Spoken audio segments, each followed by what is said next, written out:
asked James Wood, who's from the Kempsey Gardner Policy Institute at the University of Utah, to give a presentation on housing and housing related issues and where we stand as a city and what's going on. And so, Jim, I have your presentation, and if you want to introduce yourself any Sure. more beyond that, please do. Thank you, Nick, and it's great to be with you and discuss really an increasingly important issue, the housing market in Utah and in Salt Lake County, and then Salt Lake City, and the important role really the city has played in not only supply but affordability over the years, and particularly in the last few years. So we're really at a unique point, I think, in the housing market. I've studied the housing market in Utah now for a lot of years, and I don't think we've had anything in my recollection going back to the mid 70s, when we had a real run up in prices, and then followed by very high interest rates, and a decade in the 80s where not much happened, and it was a lot of net out migration. Very, very different now, and different than, of course, what we had with the Great Recession.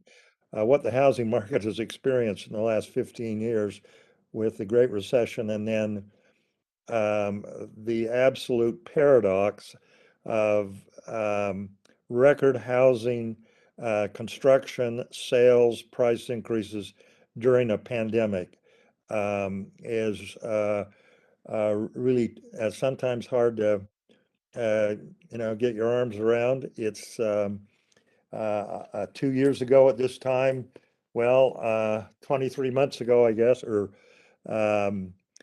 we thought we were, headed for really a terrific 2020. And then by April of 2020, we thought the sky was falling. And I really thought, along with others, just the housing market would really suffer. Both buyers and home builders and developers would step back and see what happened. But that wasn't the case. And what we've had now is really a 24 months of, not quite 24, but about 18 months of really strong recovery. And the last year has been exceptional.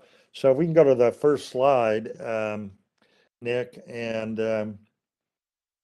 this is the building permits that have been issued, residential units in Salt Lake City, and I've got apartments, condominiums, and single family, and you can see it's really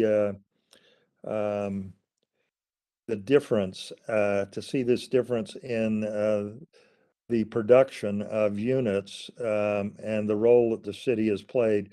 3,740 permits issued for apartment units in 2021, all-time record. You can see back there on the left-hand side of this chart, the apartment market just was generally, we had a few good years was above 500 units, but basically just under 500, not much activity in the city. That was true of both, certainly condominiums and single family. But in 2021, it's just, you see 3,740 permits for apartments and 67 for single family. Really striking. I was surprised when I put this chart together today. But that's where we are, and there are a number of factors that are driving it, and of course the willingness of the city to really evolve into an urban center with luxury apartments, as well as a fair number of tax credit projects that are under construction right now in the city. I think it's close to that have been approved or under construction. The tax credit about 3,000 units, so it's a substantial number. Probably more tax credit units under construction than the city's ever had.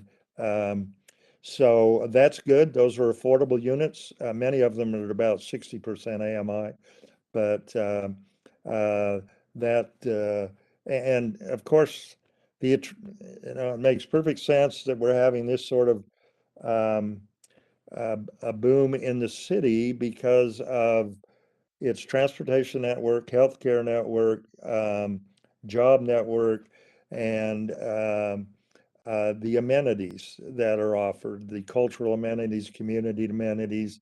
So to have this rejuvenation of the city through rental housing, I think is terrific.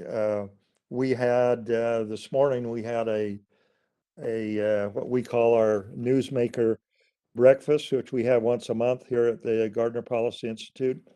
And I had completed a study a few weeks ago on the apartment market in Salt Lake County, and we presented that.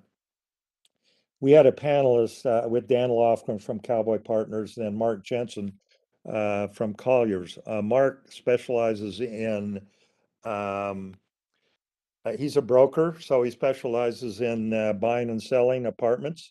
Um, and both he and Mark, both Dan and Mark, commented on the expectation of people who are moving into Utah, into Salt Lake City for jobs with Goldman Sachs or cetera, or whoever. Um, they have expectations about rental units and quality and types. And we've really just seen in the last 6 or 7 years an evolution of the rental stock in Salt Lake City addressing really that market. And it's uh, it's really quite remarkable. I think it happened in such a short order. Um, and as Mark Jensen said, the international, well, some international interest, but certainly national interest in investing in Utah um, is unlike anything he's seen in his, I think, 15 years or so as a broker. He gave an example of last week, they listed an apartment project in Salt Lake City that for sale, $120 million project completed. Um, they got 400 inquiries and they got 29 offers for the project. And so that gives you some idea. His firm last year, and I'm sure most of this is in Salt Lake County, did $2 billion worth of sales activity on the apartment market. So the interest that does stimulate, and of course, developers, they can build a project and they hold it for a little while for tax reasons, then they sell it, and they've done very well. But they've also importantly have supplied um, helped our housing shortage and supplied new units. And why don't we go to the next slide, Nick?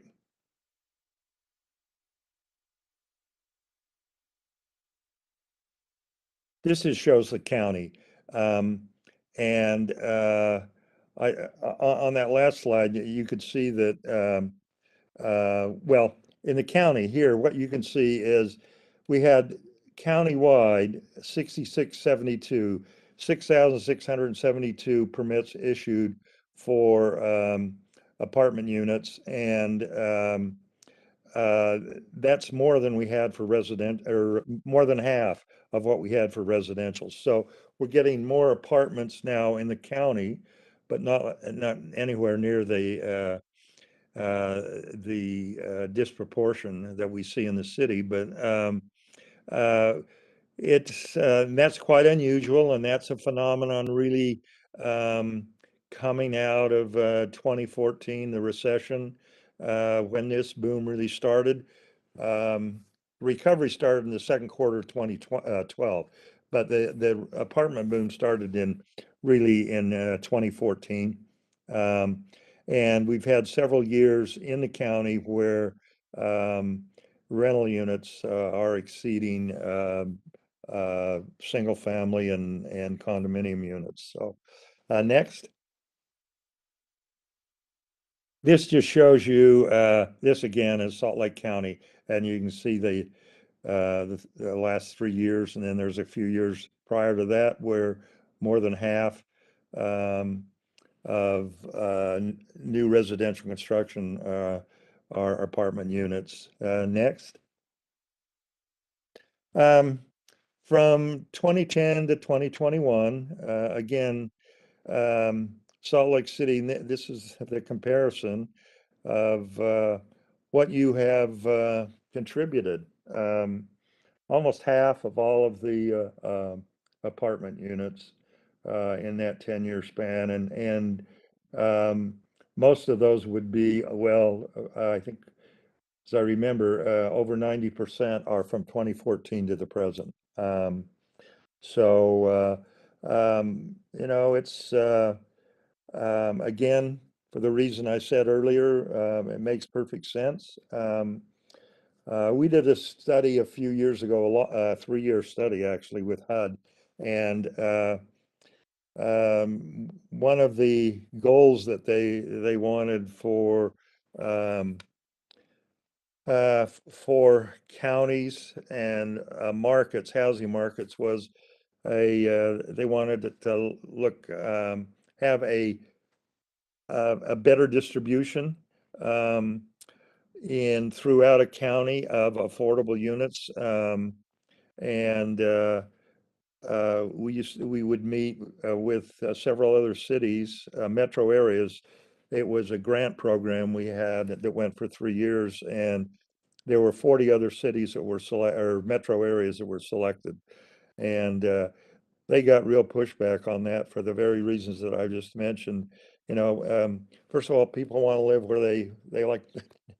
They want to be proximity to employment and transportation and so on. So, it's great. I love tracks, but you go out to daybreak with tracks, and I think there's a story behind that. And it's mainly students that ride it. That's great. But if I were king and we go back to 2000, I would have put the line west in West Valley beyond 30th West and go down 35th South to where you have transit dependent people.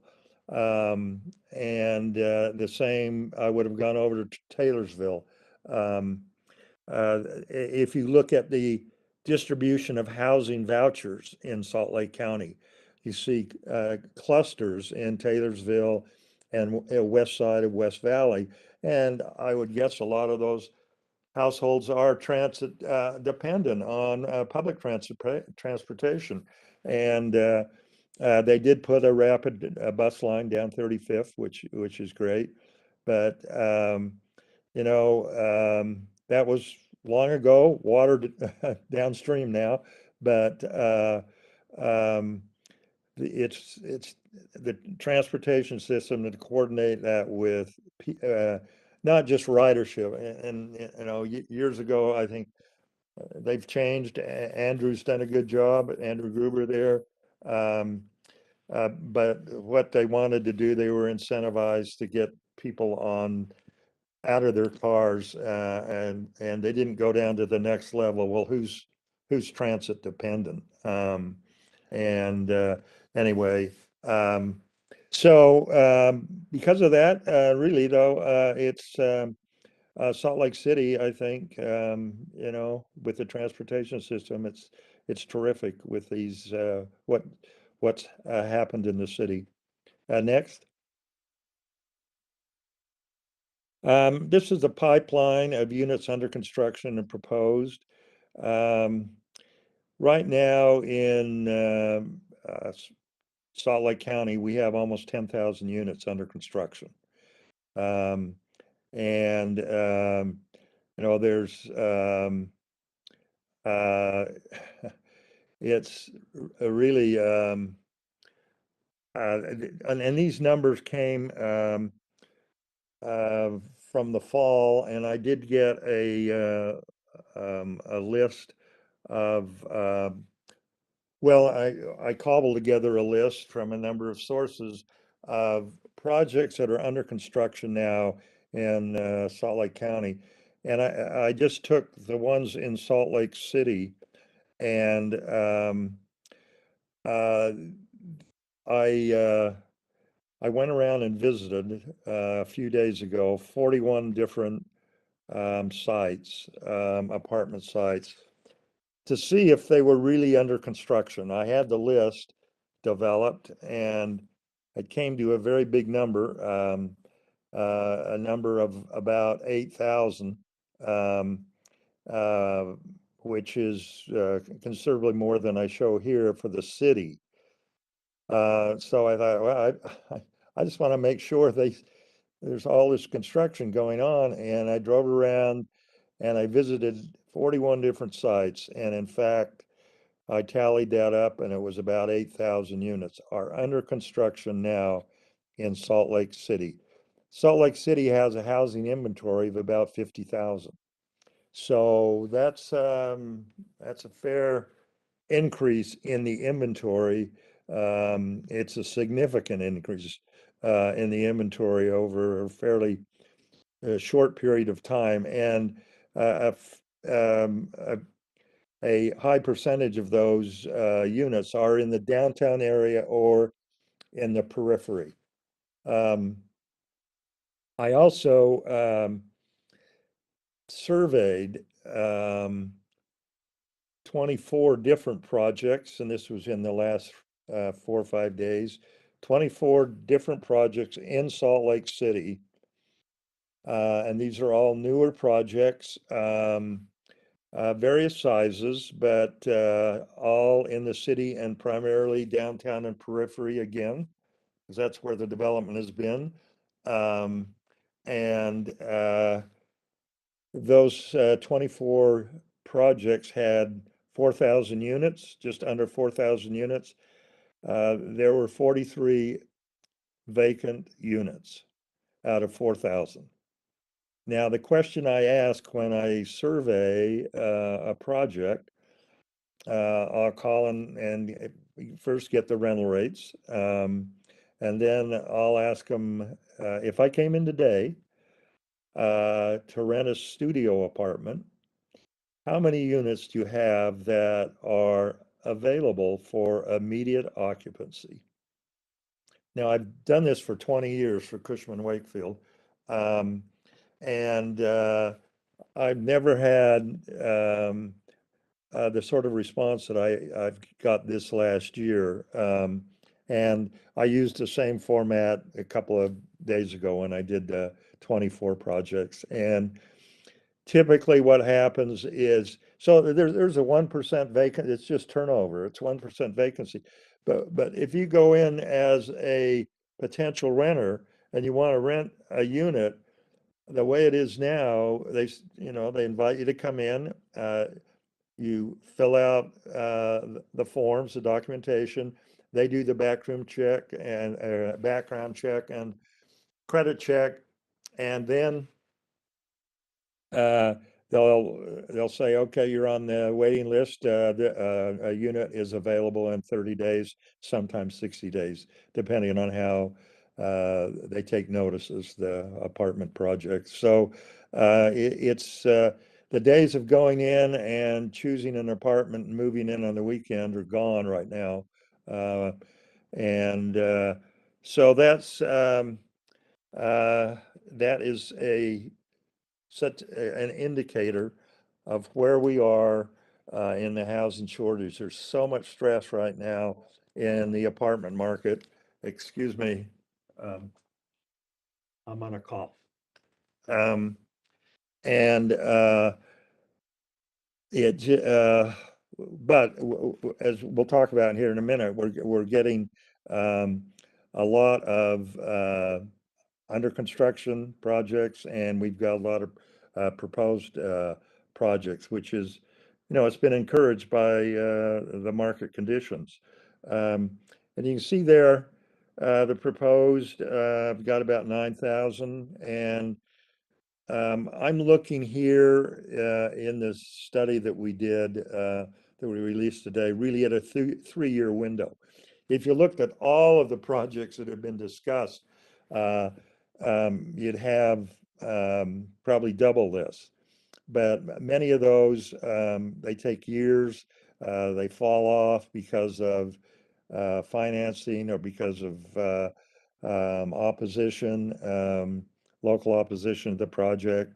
And some are delayed beyond that 3-year window with supply shortages, labor shortages, material costs going up, and what's going on now with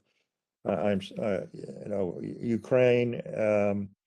That's not going to help the housing market at all. It'll just increase prices. I don't think it's catastrophic at all, but when oil prices go up, oil transportation, a lot of product used in the homes are oil based. So it'll have it'll increase costs a bit, and then we've got interest rates going up, and the interest rates. The Fed seems determined they're going to raise rates mid-month and by 50 basis points, and all the talk is they're going to have several more rounds during the year. Hey, If that James. occur, yes, So we have about 9 minutes left. I was wondering if we could do some sure. Q&A with the commissioners, because I think they might have some questions to tap into your knowledge. I don't mean Okay, to cut your thing short, because I think we could talk about this for hours, but okay. yeah. Yeah, I'll be So glad I'll to open take it up to questions. commissioners before myself if you want to ask some questions of James, and then I have a few, but well, it seems it might just be me. Yeah, So I have a question. So James, go ahead, please. these out these 19,000 units that you're talking about here that are proposed or under construction, won't that be expected to alleviate some of the rental squeeze we're having right now? Can you predict Yeah, that? yes, Brenda, that will. I think, but not for a while. 2022 is still going to be a difficult year, I think, for the renter.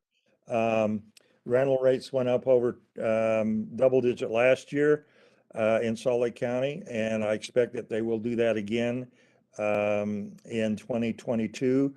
And I think by 2023, with many of the units coming on, that we'll see a moderation, probably something below 10% in rent increase, and probably a little bit of an increase in the vacancy rate. By 2024, I would expect that rental rates will probably retreat to their historic average, which is 5.5% increase a year. And I in this study came up with a vacancy rate of about just a little under 6% by 2024. Now, that's a county-wide number. Keep in mind the Salt Lake City is about a third of the rental market, and that 6% or 5.7% vacancy rate is for all types of unit, all ages, not just new product. I think the new product is, particularly in downtown, is probably a little bit, well, I'm sure it is more vulnerable to slower absorption and a little pushback on rental rates. But out in the suburban areas, I don't see much vulnerability there. It's still very strong out in the suburban areas. But I think we're going to get some relief. Okay. Thank you. So James, I'm wondering, we often hear developers come before us and we some questions arise with community comments, et cetera, about the variety of unit sizes. So they're heavy on studios and 1 bedrooms, and we're not really seeing much 2 or 3 bedrooms. And developers will say that the studies indicate there's not a market for those. Can you enlighten us on what kind of studies they access to determine that, and if there would be a market if we were increasing some of our apartment sizes? Well, if you look at the census data and they have household size by what they say is called tenure, which is owner and renter, and you look at renters by household size, you'll see that small households, 1 and 2 person households, do make up a substantial share of the rental market. Over 50% will be 1 or 2 person households. But I do worry about, I have a concern for that if, particularly on the affordable side, of those 3,000 affordable units that are approved and some of them are under construction in Salt Lake City, over 70% are studios in 1 bedroom, and in some cases micro units. So I think that's too top heavy in the small units. I think, and I'll just give you an example. A new project that I visited a couple of weeks ago, 140 units, and they're pretty heavy on the studios and 1 bedrooms. Over 100 of the units were studio and 1 bedroom. And I wanted to find out how they were doing on their absorption. And we went through a 1 bedroom apartment, and then I said, well, can I see a 2 bedroom apartment? I said, well, we've rented all those. I said, oh, but they had a number of 1 bedroom and studios left, but they're high priced. They're $1,800 for a 1 bedroom, and that doesn't include media package. But I think and so I asked him, I said, are the 2 bedroom, describe the tenant? And he just hummed and hawed. And I said, well, is it a roommate situation for a lot of those? And that's how they can afford $1,800, or $2,000, $2,400 for that unit. And he said, well, maybe. He wasn't very forthcoming, but there's the roommate situation, but there's also, I think, those professionals, 2 income professionals, that would love to have, and they might have a third, a child, and would love to live downtown, take advantage of the amenities and the location. So I don't think, and I agree with you. But if you look at and there's other incentives too on the builder side. I mean, that's where the money is. They make more money on the margins are better on the small units, and so there's an incentive to do that. I'm sure the builders would say, well, we start doing a lot of 2 bedrooms, and these prices are going to be sky high. But the unit mix is a concern. I think we have time for one last question or a wrap up. Anybody want to pipe in with a question? I have a quick question. That permit is fantastic where you break it down by geography. If you could get it by unit type, I think that'd be really, really helpful information.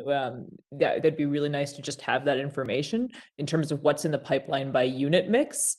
The other question on the LIHTC projects, I'm wondering whether some of why we're seeing these very small sizes is almost kind of an artificial way of creating affordability by, if you're, a very small unit, of course, it rents for less, it accommodates 1 person, but they're being compared to the same AMI threshold. That's my concern, is it's not really adjusted for how many people we think are going to live in this, whereas a family, and I don't know whether this is a conversation with Utah Housing Corp, who I think Utah Housing Corp allocates our LIHTC, and maybe that's a conversation with them and whether they were looking at this. Yeah. Well, point well taken. On the first part of that, it would be really difficult to get, I mean, be labor intensive to get the unit mix of projects under construction. You have to go to, you have to go to the planning offices or the developers for each project to get it. So, I mean, the data are there, but again, you call a developer who's got a project and it's going to be 2 or 3 or 4 phone calls, and then you might not get called back. And so the data are there, but I think what developers look at is what I referenced earlier was the census data, and they say, this is where this is the prime group. On the tax credit projects, it's a simple policy decision for most of the projects in Salt Lake City now are what are referred to as 4% projects. They go through the Private Activity Bond Authority, and they have a board, and Utah Housing Corporation oversees that. And Dave is on that board. I think Christina Oliver is the chair of that board. But they could easily say, and they've done this on providing incentives to get lower priced units. It's just a policy decision. We say, well, we want to see, we're worried about the unit mix. We want to see some percentage, a third of the units in the urban area, a third or 40% should be 2-bedroom. If you look at Salt Lake County, the entire county, you're going to have of the existing stock, you're going to get over half of all units would be 2-bedroom. So it can be done at the policy level with Utah Housing Corporation and the Private Activity Bond Authority.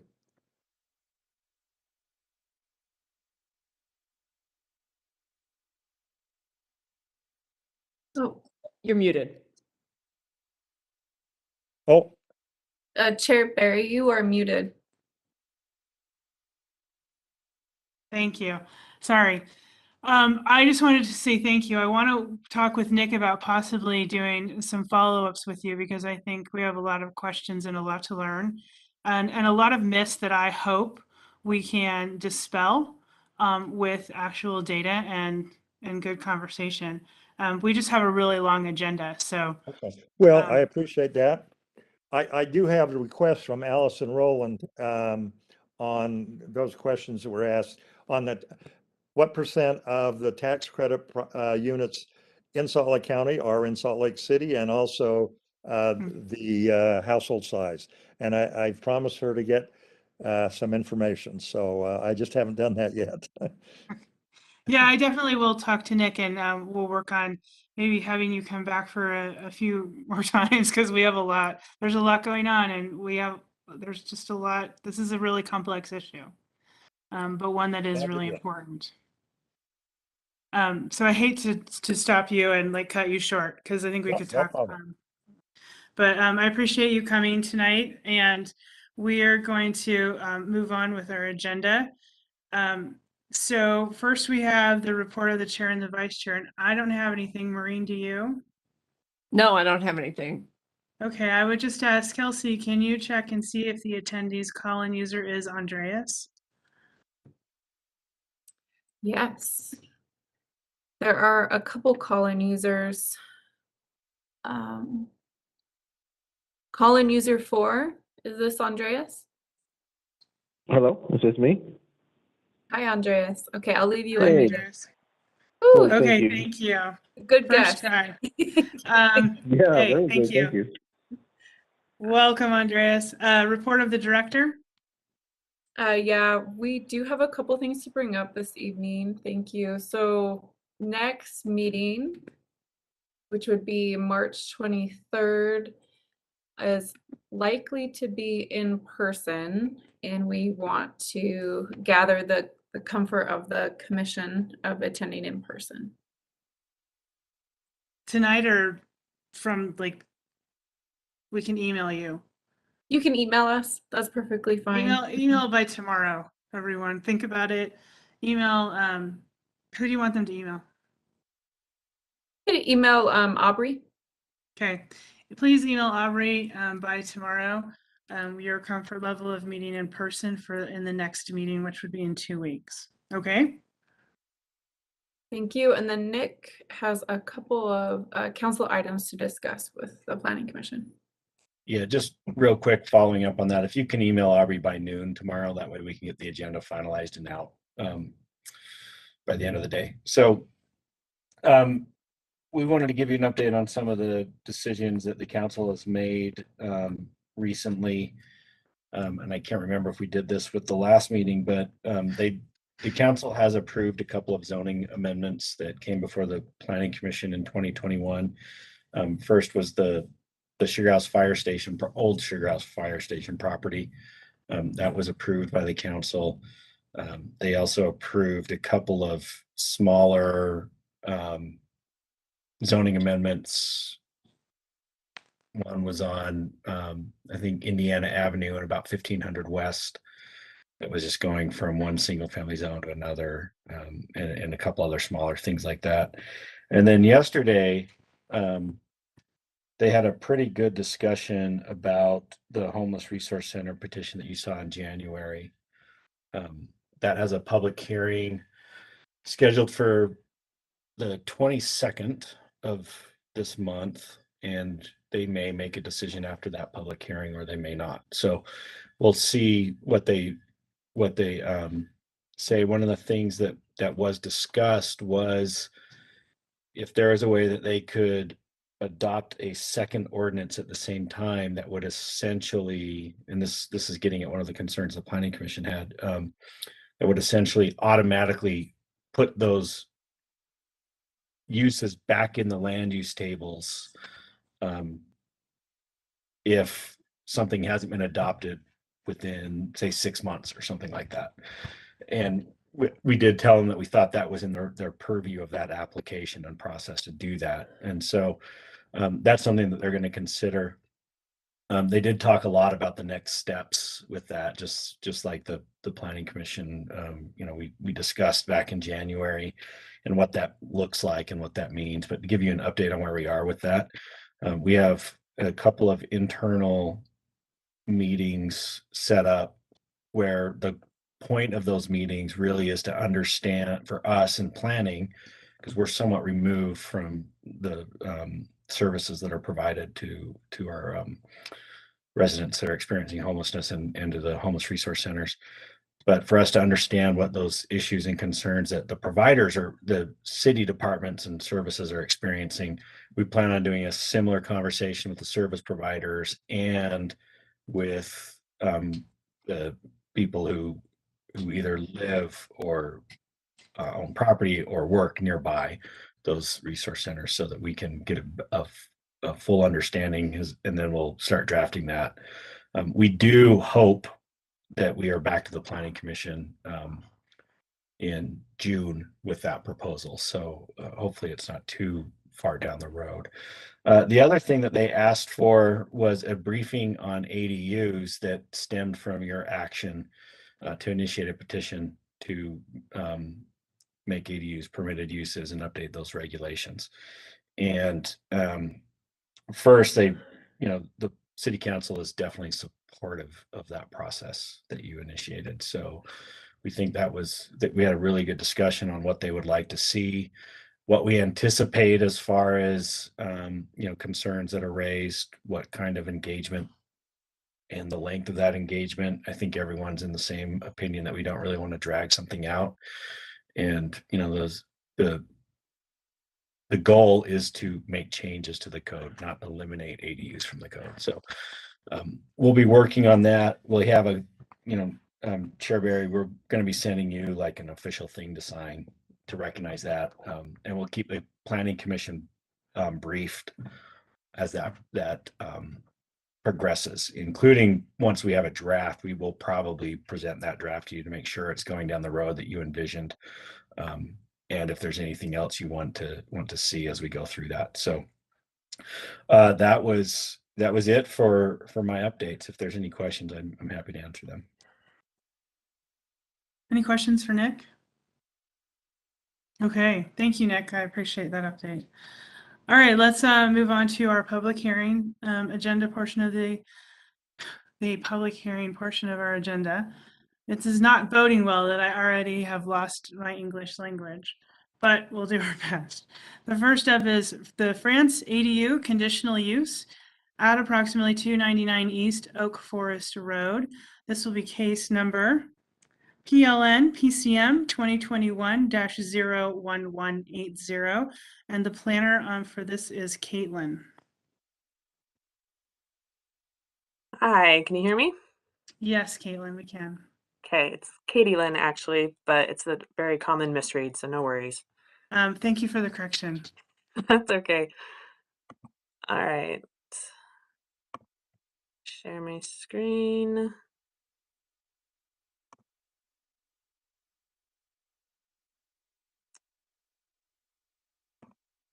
All right, can you see that? Yes.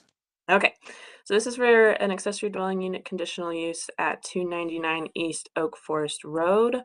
It is not in the second story of a detached accessory building, and staff is recommending approval of this conditional use. This project is located above Capitol Hill in an FR1 zone. The lot is currently undeveloped, but they do have building permits in for the house and site development. The red box, you see that little tiny thing, is the approximate location of the ADU. The properties to the west and north of the property are owned by Salt Lake City and are very unlikely to ever be developed. So the two nearest houses are the two that you see on that lot, and they're well over 200 feet away from the accessory building. And this is kind of a closer look at the site plan. The footprint of the accessory building is 522 square feet, which is approximately 19% of the principal structure, so well within the parameters. The parking is provided just south of the building on that large parking pad there, so there's plenty of parking. The walk-up entrance to the ADU is on the east side of the building, and enters onto the interior of the lot. The building itself has 3 levels. The basement and main floor are separated from the ADU, which is self-contained on the 2nd level. And I have some cross sections that show how those 3 lay out together. The building itself is a pitched roof. They're proposing 24 feet in height, in which they are allowed because the principal building will be 28 feet in height. There are windows on all 4 sides of the accessory dwelling unit, but they're not doing obscured glass because they are further than 10 feet from the nearest property line. So here's those cross sections. You can see that the basement is completely submerged, so it's basically a 2-story structure above ground, and the ADU is separated from the rest of the space. This is the undeveloped site. The first image is about where the ADU will be, roughly. So you can see that it's not really visible from the nearest house. This is the next picture is the view from the street. And this is a private road. It's in a gated community, so there's not really going to be a lot of there's no public access to this area. And so based on the analysis that we've done, we're recommending approval because they meet all of the requirements of the code. Do we have any questions or comments? Thank you, Katie Lynn. I Any have a- questions for staff at this time? Go ahead. Yeah, this is Amy Burrows. I have a question. Yeah. The size of the building, how does the ADU compare in size to the main house? So the ADU is 522 square feet. And the main house is well above that. I think it's about 19% of the main house. Does that 522 square feet include that main floor living room? No, that's just the footprint of the building. Yeah, that we talked about another unit like that where the accessory building was larger, but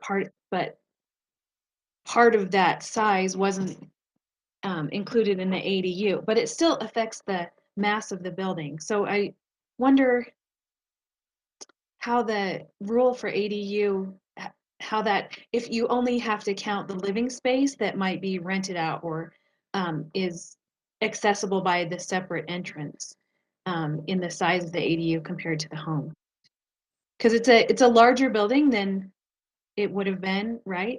Because it has another whole floor to it. So it's kind of like twice as big as 522 square feet. You're talking about gross floor area. Yeah. Well, so it's 1,000 square feet. So how big is the main building going to be? Let's say The it's main- The 1,000. main house is 6,200 square feet. My apologies for interrupting. This is Nick Hammer from the Fox No. Group. That's okay. So is Yeah, 50% the limit? So it's Um, 50% of the footprint of the main house is the limit. And up to 650 square feet. 620. Yeah, 650, sorry, square feet. So the accessory dwelling unit, like the unit that somebody might live in meets that recommendation, but the building, the accessory dwelling unit building maybe goes over that. There isn't a gross square footage limit for accessory buildings in the accessory section of the code. No? Gross square footage is only limited when it's concerning the actual dwelling unit itself. If that makes sense.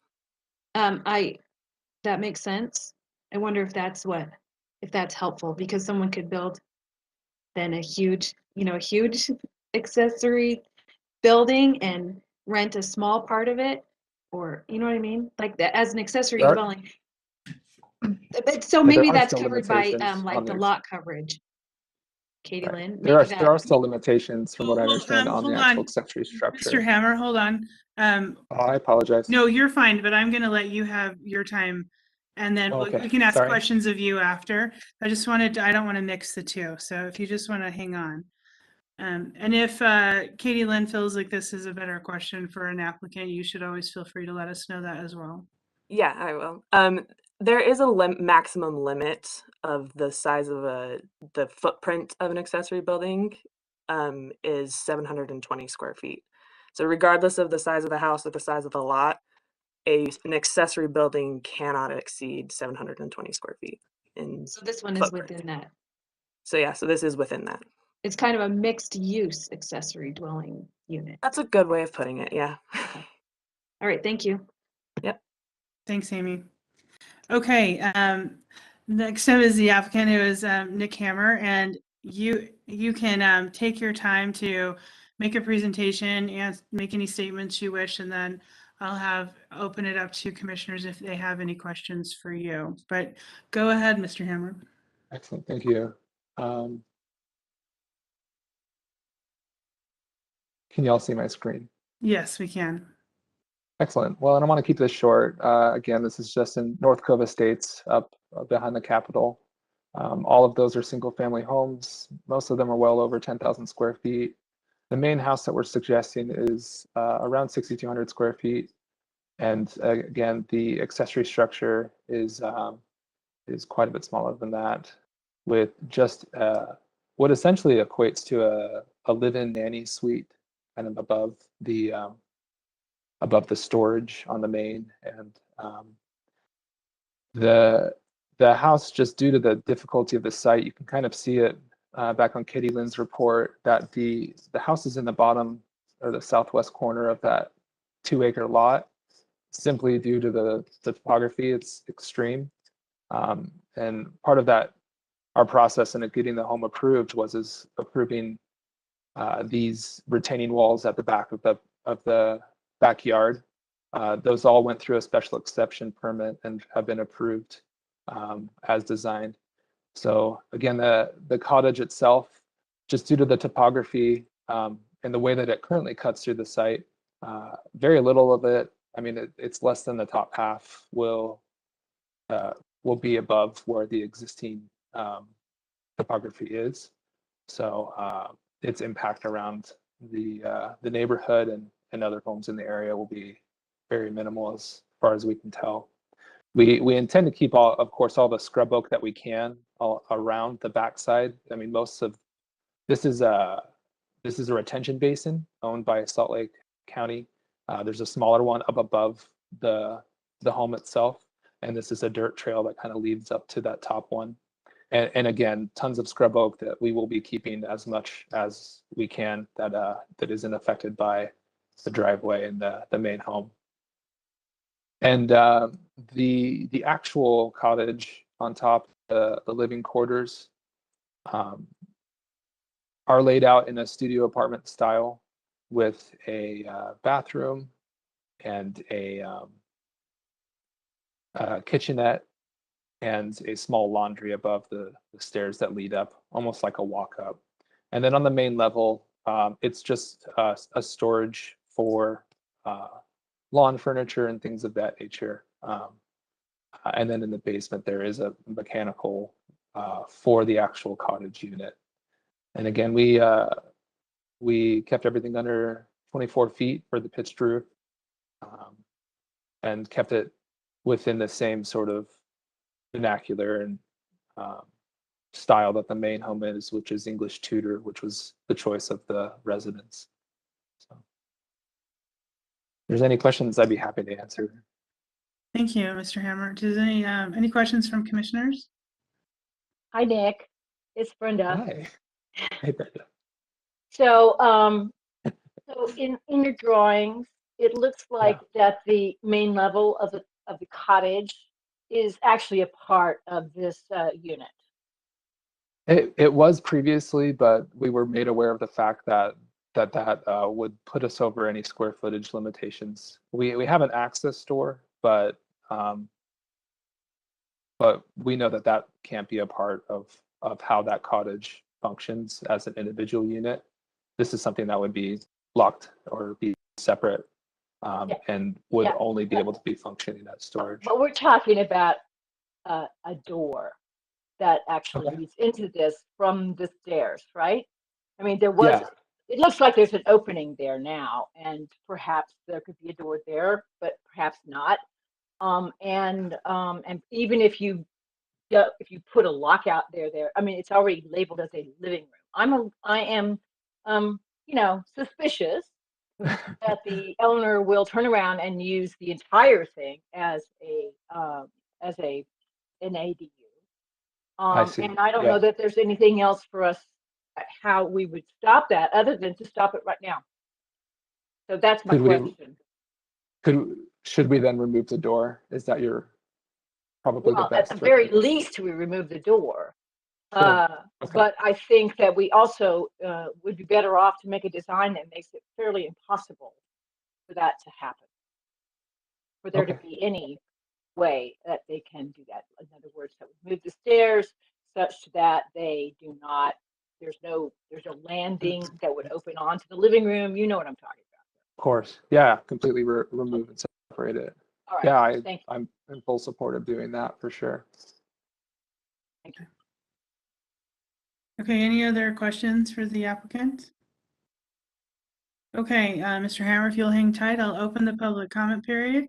Is there anybody in attendance who wishes to speak to this item? If so, please raise your hand in the bottom right-hand corner. Chair Barry, we have one hand raised. Let me just unmute. Hi, Keenan. Essentially, you're unmuted and your hand is raised. Would you like to speak to this item? Sorry, wrong item. Okay, thank you. I'm for item 3. I'm sorry, I didn't realize I was unmuted. Okay, thank you. Okay. Any other hand raised? No, there are no additional hand raised or hands raised and no emails at this time. Okay. I can't seem to open the attendees list for some reason, so I can't tell. Okay, with that, I will close the public comment period and bring it back to the commission for any last questions, or I'm open for a motion.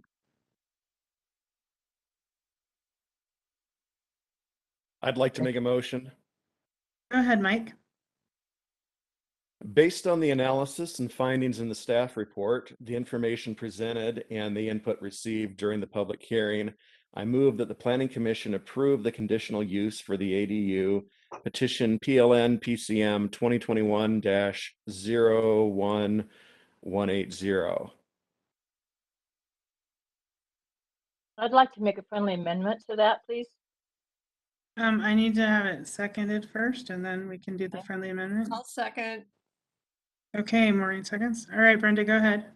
Yes, I would like to amend that to state that the door between the two spaces of the ground floor and the upper floor be eliminated in the plans, that be sealed off, so that the living room cannot be, as noted on the plans, that's called living room, cannot be accessed from the upper unit. So you have a friendly amendment as a condition? Yes. Mike, that's up to you if you accept that. Yeah, I'll go ahead and accept that. Okay. We have a motion from Mike, a second from Maureen, and a friendly amendment accepted that includes the condition to physically separate those two spaces. Go ahead and take a vote on this. Maureen? Yes. Amy? Yes. Yes. Mike? Yes. Andra? Yes. John? Yes. Andreas? I'll vote yes. And Brenda? Yes. Okay, that motion passes unanimously. Thank you for your patience tonight, Mr. Hammer. And Thank Katie you all. Lynn, got what you needed. Moving on, I want to say I forgot to do a motion to approve the minutes. So let's take a moment to do that. Can I get a motion to approve last meeting minutes? I will move to approve, and I also want to comment that they were really nice minutes. It was good to have that detail. I'll second that. Okay, I have a motion from Brenda and a second from Mike. Let's go ahead and take a vote. John? Yes.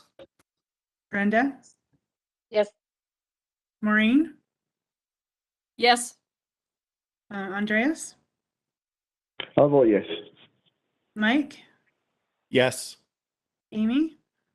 I'll say yes, and then can someone also tell me why that one item had to be verbatim minutes? After, yes, we can. Andra? Yes.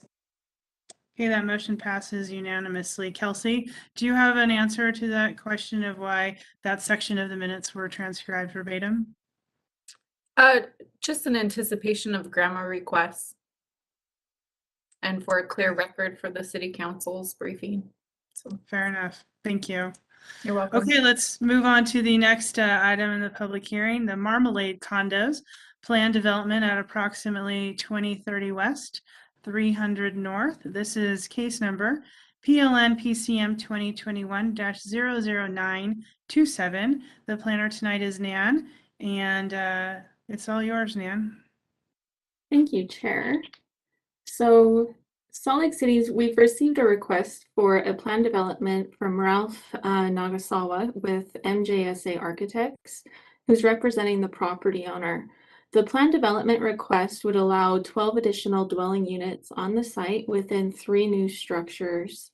The requested modification through the plan development is to allow buildings on the site without street frontage.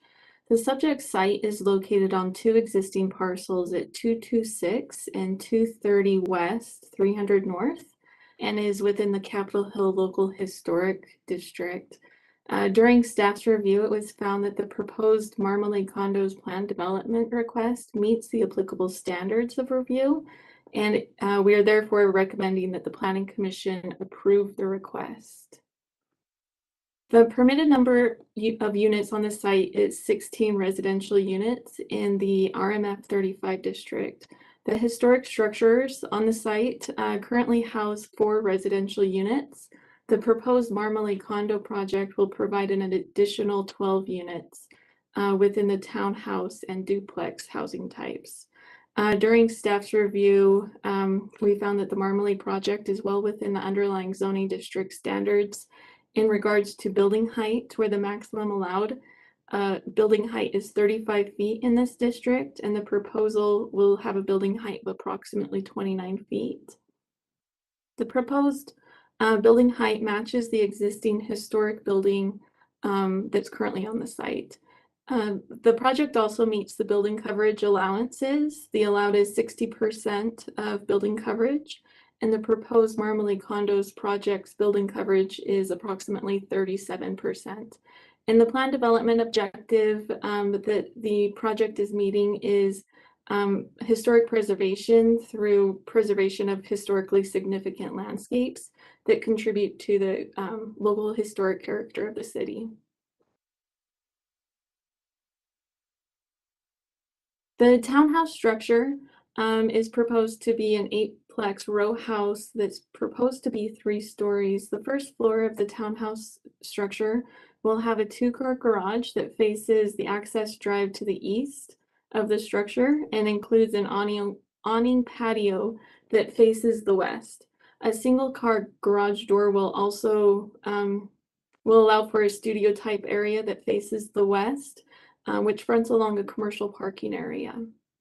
The second and floor stores will have balconies that project approximately 4 feet from the east and west facades. All 4 facades of the row house structure will include brick detailing, and the north and south facades will be the same with a pop-out projection with aluminum paneling material. The 2 duplex structures will have the same exterior elements as the townhouse structure. Brick detailing will cover all 4 facades. A 2-car garage door will face the access drive to the west of the duplexes, and it will have balconies that project 4 feet from the facades of the building. So the building elements that are proposed on the 3 new structures will be similar to the contributing 4-plex on the site, which is the building on the left-hand side of the screen. Brick detailing and stone belt courses are present on the 1910 Victorian style structure, and it will be similar to the proposed detailing on the new structures. The 2 contributing structures located at 226 and 230 West, 300 North, will remain, and the access drive will be available in between the 2 existing structures. Redevelopment of an interior block is also typical in the Capitol Hill historic area, where there's a number of other developments in the vicinity with interior block redevelopments, which includes Ardmore Place to the north of the site. So the modification that's requested through a plan development would allow for principal buildings without public street frontage. The 3 proposed new buildings, excuse me, will be located behind the existing historically contributing buildings. While a setback from the public street allows for the 2 historic structures to remain on the site and allows for the preservation of the historic character of 300 North, it doesn't currently comply with the underlying RMF 35 zoning district, and it therefore requires a plan development. So last month on February 3rd, the Historic Landmark Commission approved a new construction application for the Marmalade Condos development. As part of the new construction approval, the Landmark Commission approved modifications to the lot and bulk standards of the RMF 35 zoning district on the site. These modification includes interior side yard setbacks. The standard is 10 feet, and they approved a 6-foot interior side yard setback on the townhouse and a 5-foot on the duplex. The rear yard setbacks were also modified. Excuse me. The townhouse has a required rear yard setback of 25 feet, and the Historic Landmark Commission approved a 9-foot setback on the townhouse and a 12-foot setback on the duplex. And finally, they also approved a lot width modification. The standard is 80 feet, and they approved 57, approximate 57-foot wide lot width. So planning staff is recommending that the Planning Commission approve the Marmalade Condos plan development. And I did see the applicant, Ralph Nagasawa, in the meeting as well. And I know that he's prepared a presentation, and I'm happy to answer any questions the commission may have for me. Okay, thank you, Nan. I just want to make clear for everyone, and you can confirm or deny what I say, that we do not have the purview to override or reverse any decision by the HLC. So those modifications to lot width and setbacks are not open for our review or, changing them, correct? Correct. It would just be the buildings without street frontage. Thank you, Chair. Thank you. So any questions for Nan, commissioners? Okay, Mr. Nagasawa, do you have a presentation you need sharing rights for? Yes, please.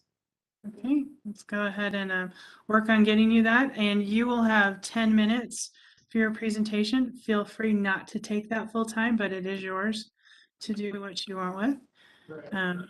Do we have him set up? Yes, Ralph, you should see that you have presenter permissions at this time. Ah, perfect. There we go. Okay. All right, we can see that. Go ahead, Mr. Nagasawa, the time's yours. Okay, great, thanks. Thank you, council members for meeting tonight with us. I am Ralph Nagasawa, principal in charge on this project. This is Kim Ying. He's the design principal. We have Jackson Jones with us, who's the developer.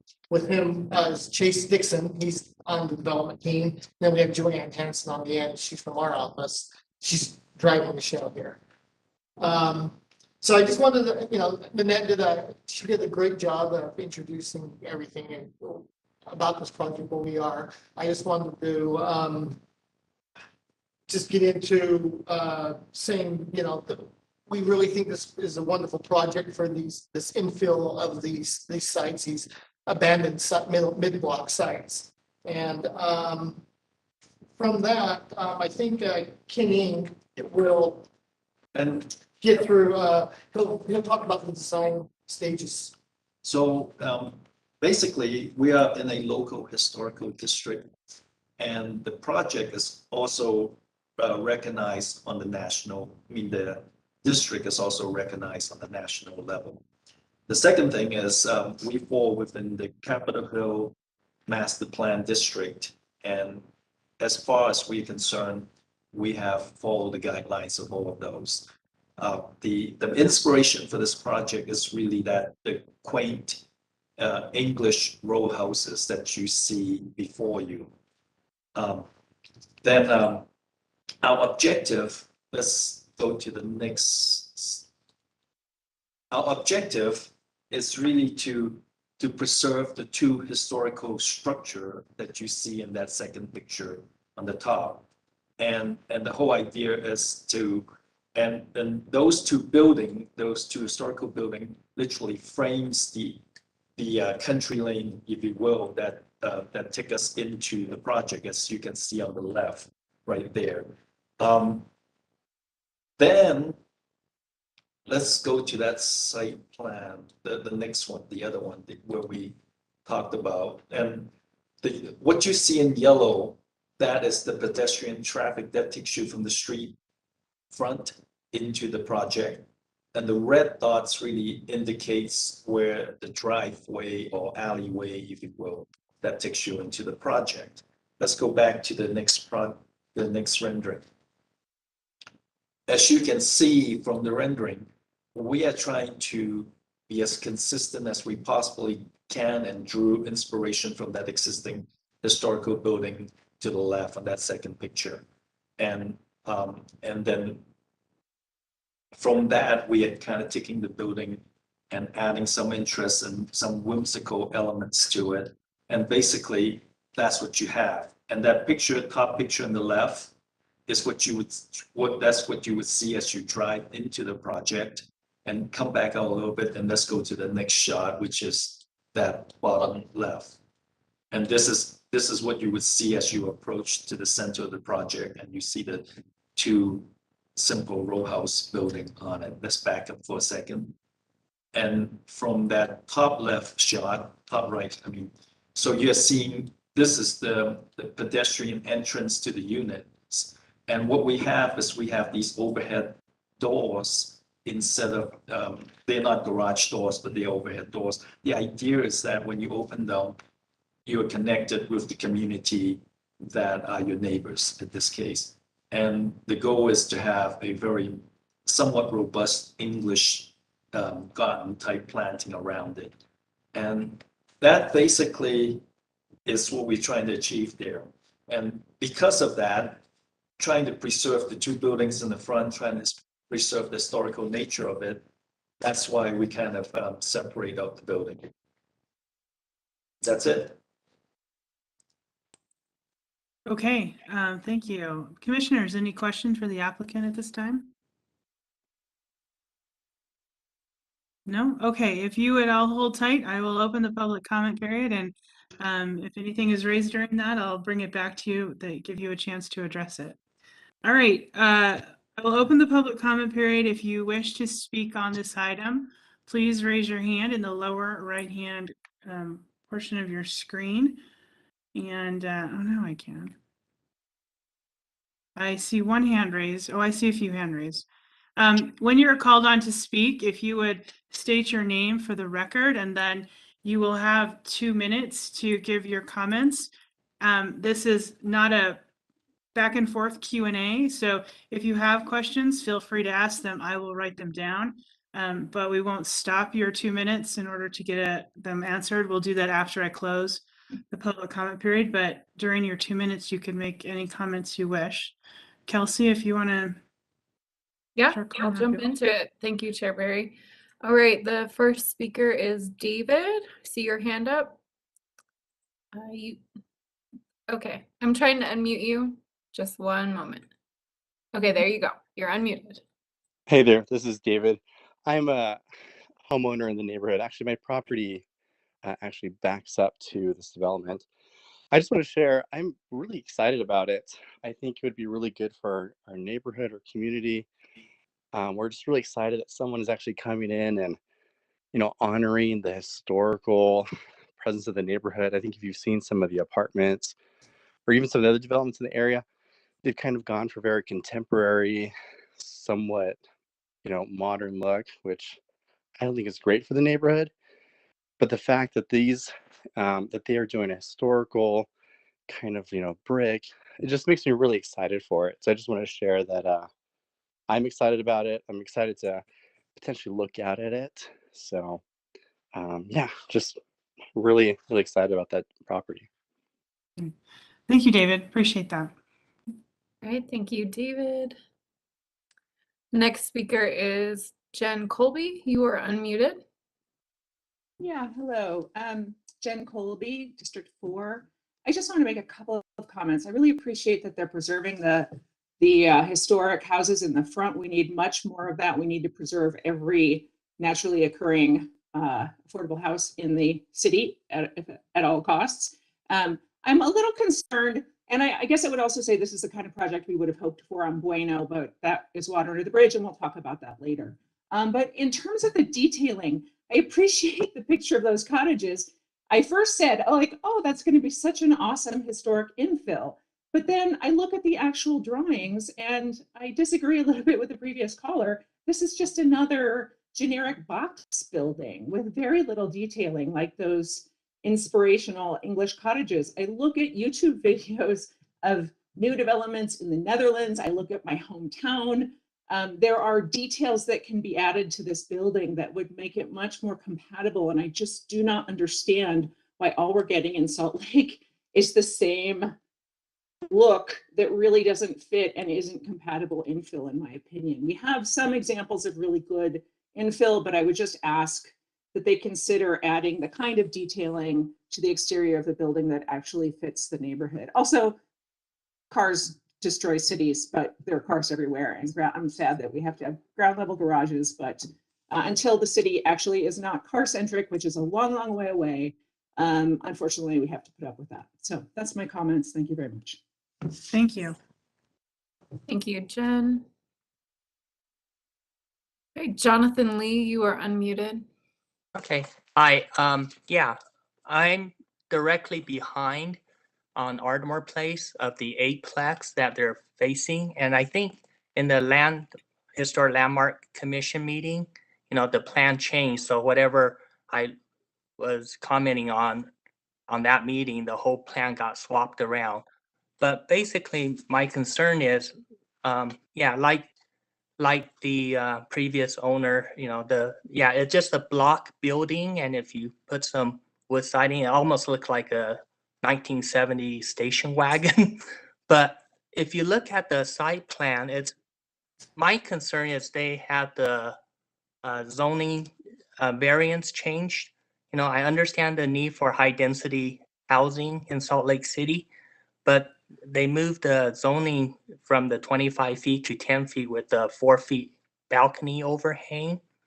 And that setback, approaches the property line. But if you look at the map that they're presenting with the turnout, there's a lot of space to the left of it. And in the historic meeting, they said there's like 38 feet between building to building, but that's 6 feet on their side, and the rest is the green space. It's our backyard. And all of Ardmore Place is, I think, 1 story to the north end of that whole development. So it's literally 30 feet, 3-story high buildings, taking out the green space, and it's not looking very environmental friendly.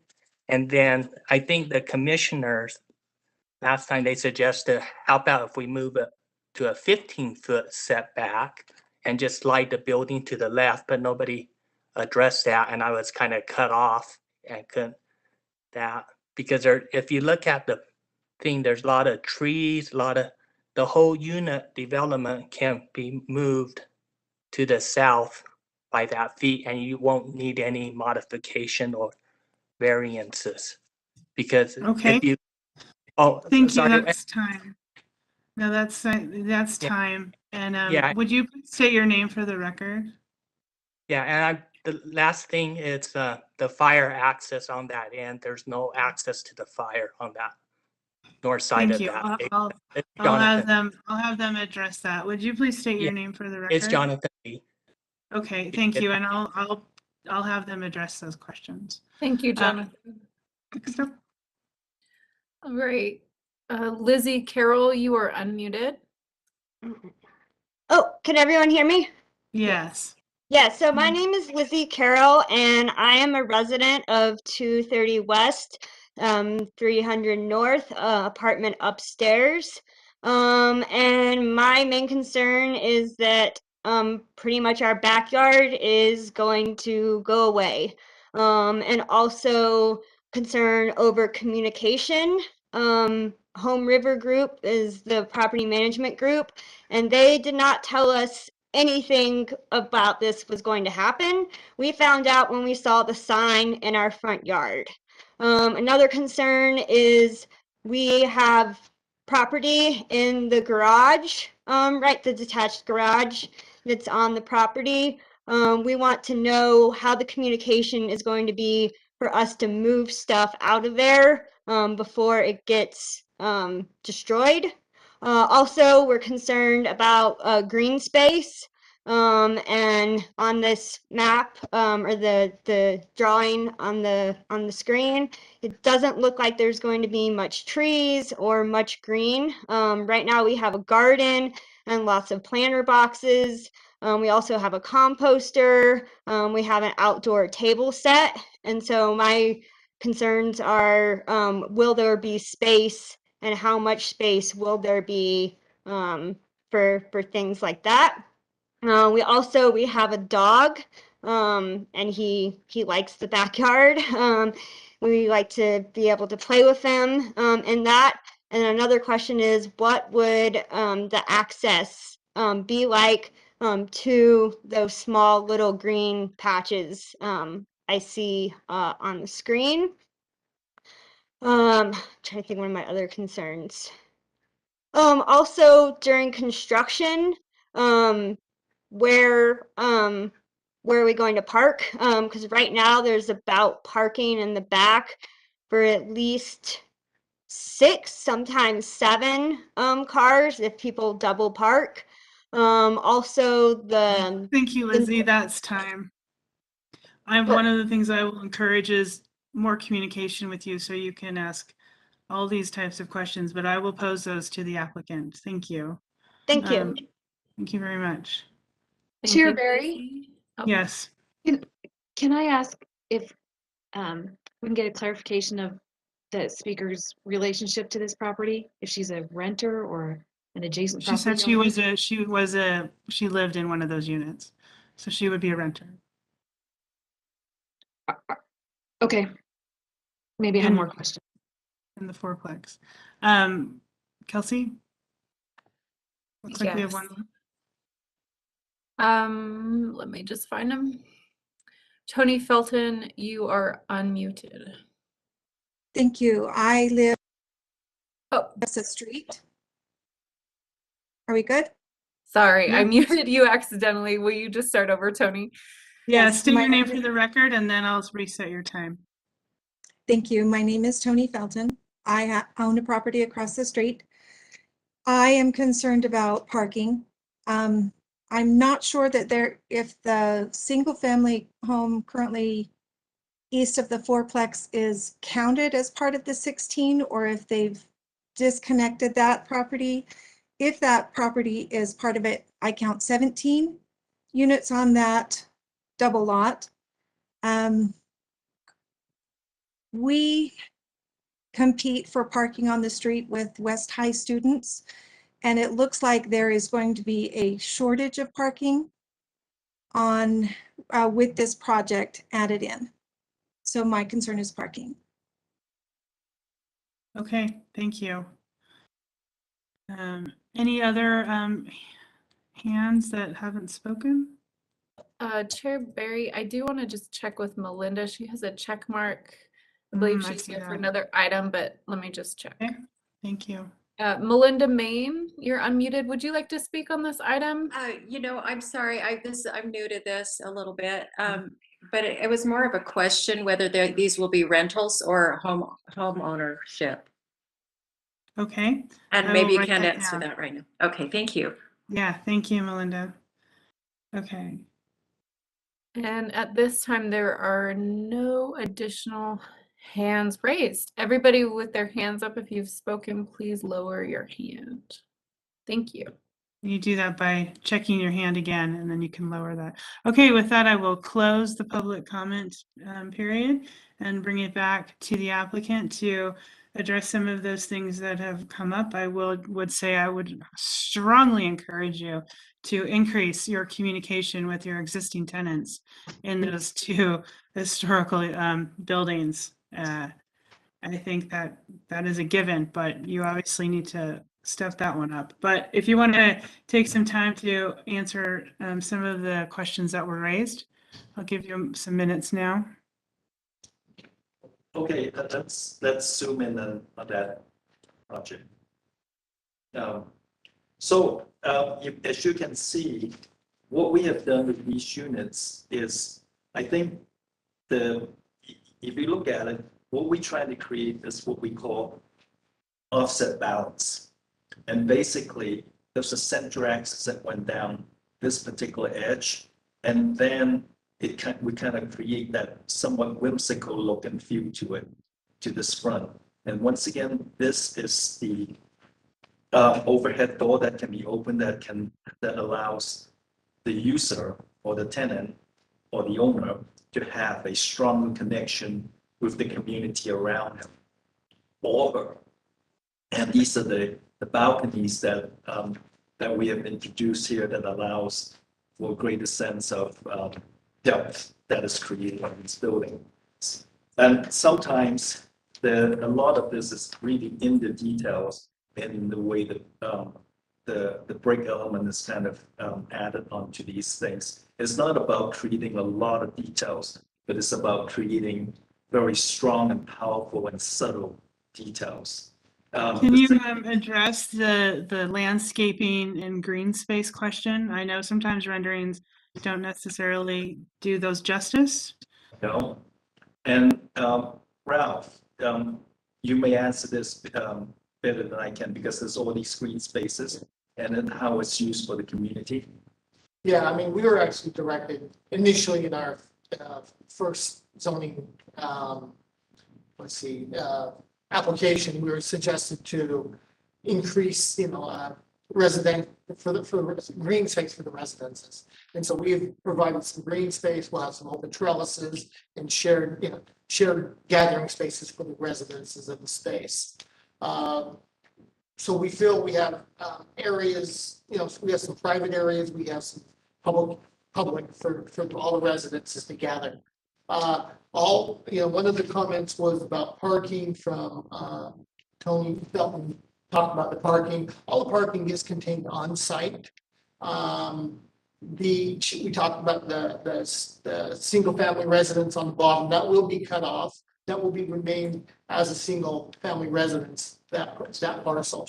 We have currently every townhome has a 2-car garage, which is all self-contained within them.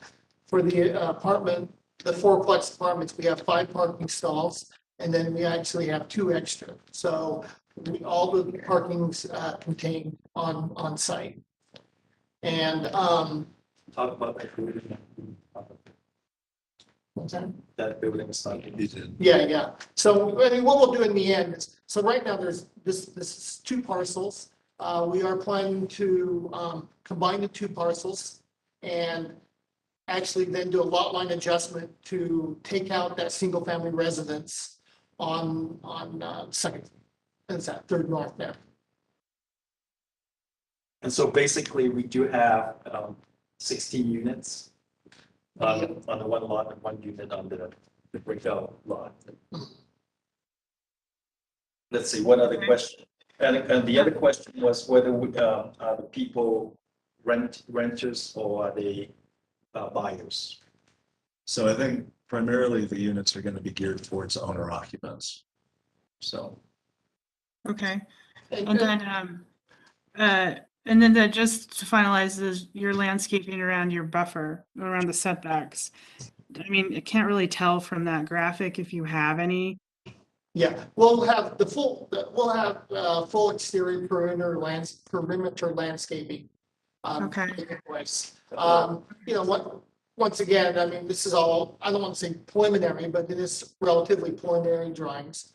We do have a lot of, zoning ordinances that to comply with, so we will fully comply with all the zoning ordinances and things for landscaping requirements. But we plan on, fully landscaping the site. Okay. One of the other earlier comments were about our drawings change. Our drawings have not changed from our initial Historic Landmark Commission approval to these. They haven't changed. Okay. I'm wondering, are you going to own both the houses and all of these units if you're going to coordinate what you do and talk to the current residents of those 2 buildings along the street of what's coming their way? No, the property management company has been briefed on what we're doing and going to make every conceivable effort to make sure that we minimize disruption to the tenants that are in there and that we don't impact their quality of life. Nothing is happening with that existing 4-plex, so we're going to make sure we do everything we can to accommodate them.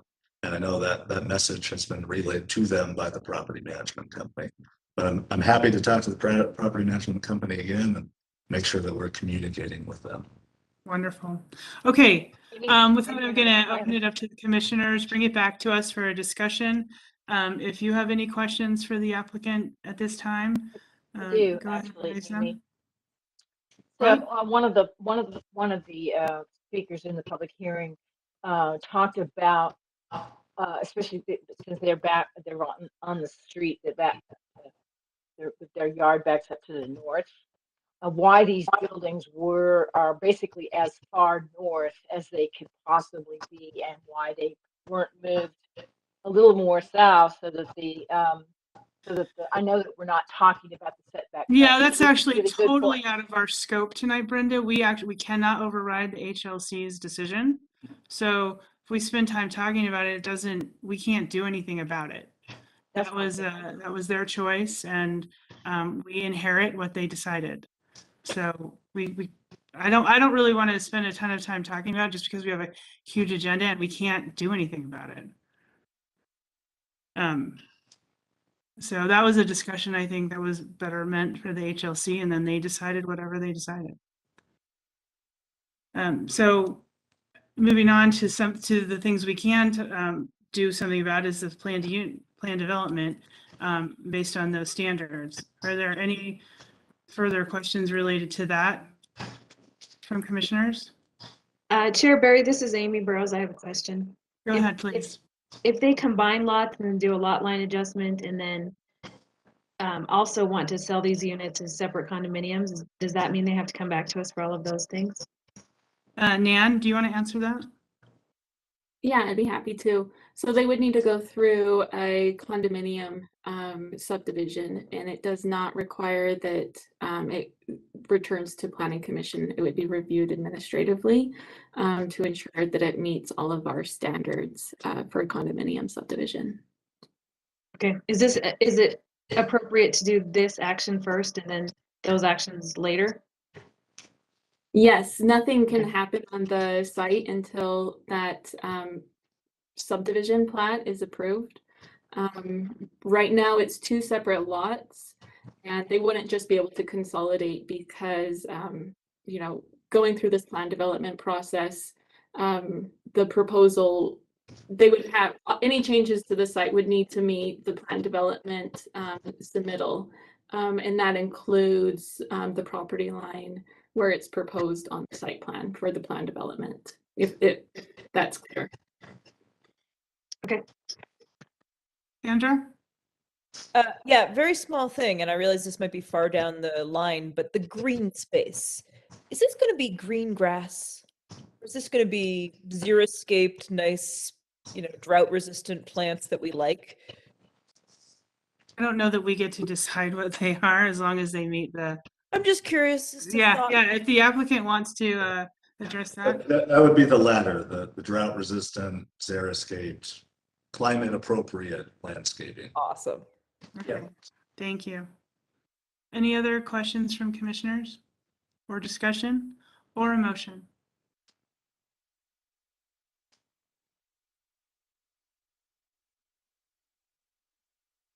I'll make the motion.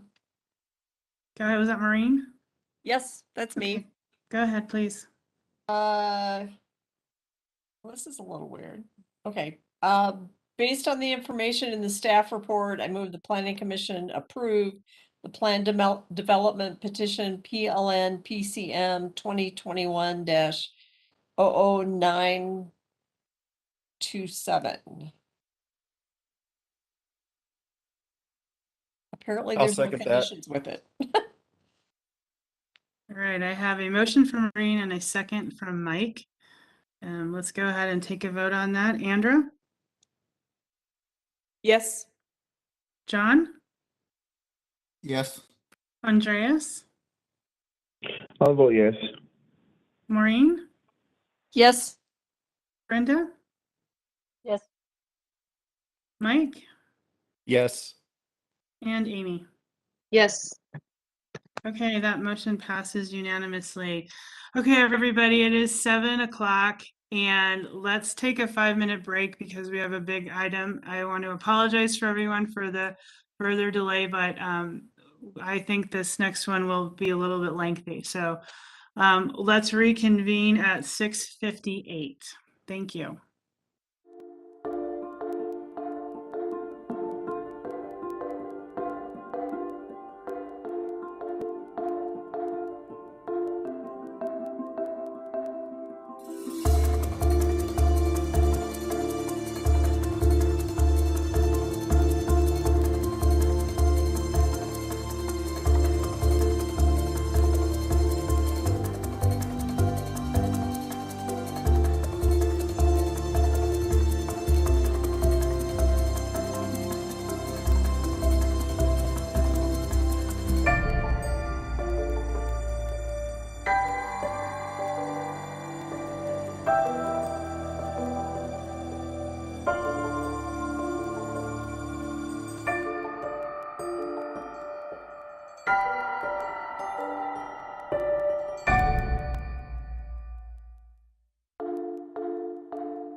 Planning Commission meeting. We're going to move on to our next agenda item, which is the Bueno Avenue Apartments.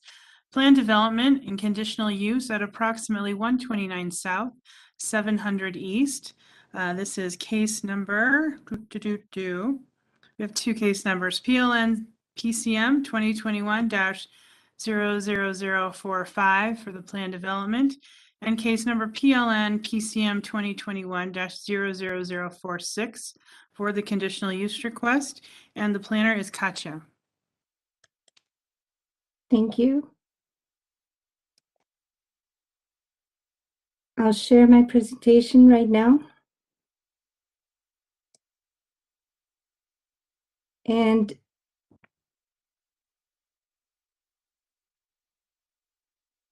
this is two requests, plan development and a conditional use. The plan development is for reducing the rear yard, reducing the lot width, and allowing an accessory building in the front yard. The location of this project, the site is between 700 East and 800 East and 100 South and 200 South. The zoning is RMF 45. The city council approved a zoning change to the site. And the conditional use is for a rooming house, which is land use designation that it's allowed on the zoning district as a conditional use. Staff is recommending approval with conditions. So the proposed project is a development that would consist of a single-story amenity building. You're fronting 700 East, and behind there would be 4-story rooming house with 65 units, ranging from 1 to 4 bedroom units. And it would consist of 192 bedrooms from all the units, and the occupancy for this project would also be 192 persons due to the parking requirements.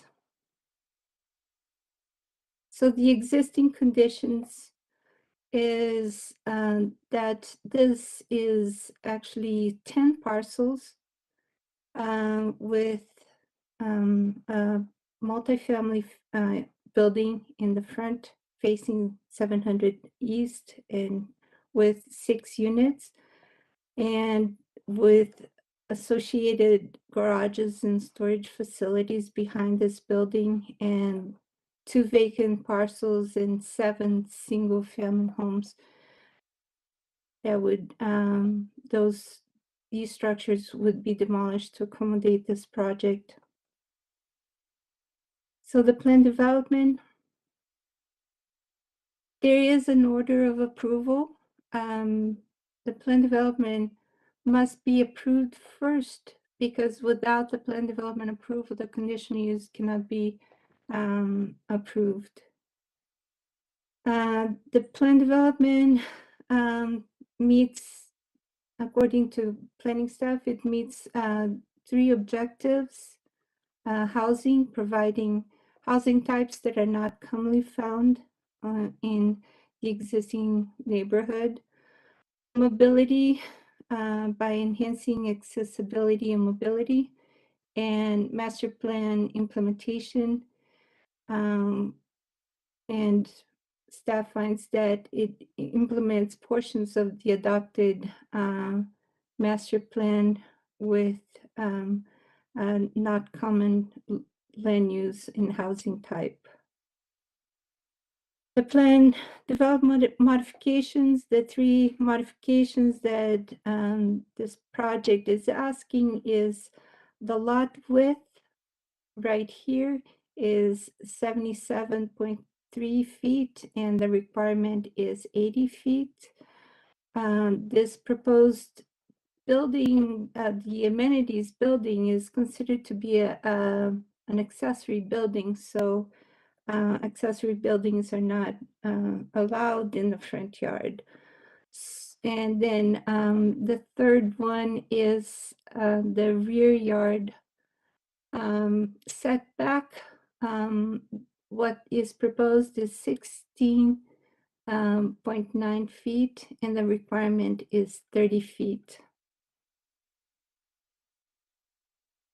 As far as the conditional use, again, there's an order for approval, and in analyzing the anticipated detrimental effects of a proposed use, the Planning Commission shall determine compliance of the following standards that I'm gonna go over. There are 14 standards, and I'll try to be brief. The first is the zoning ordinance specifically authorizes a rooming house as a conditional use in the RMF 45, as mentioned before.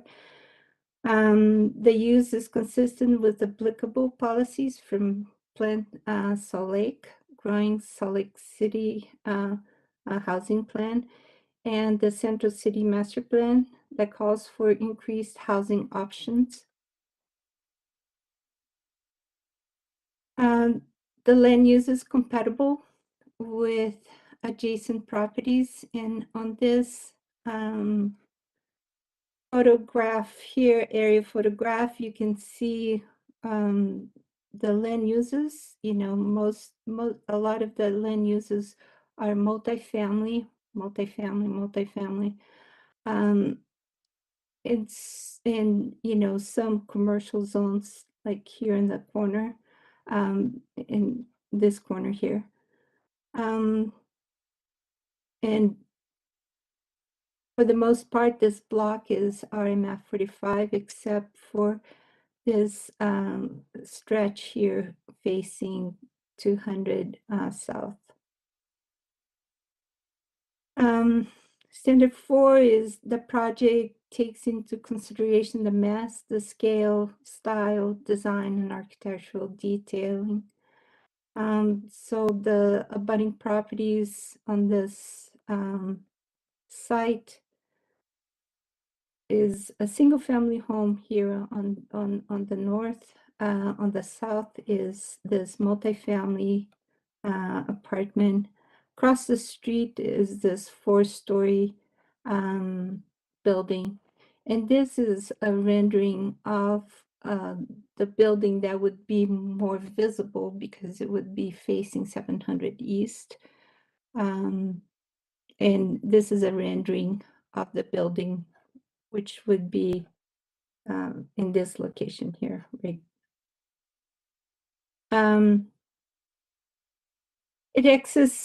The access points don't impede traffic flow.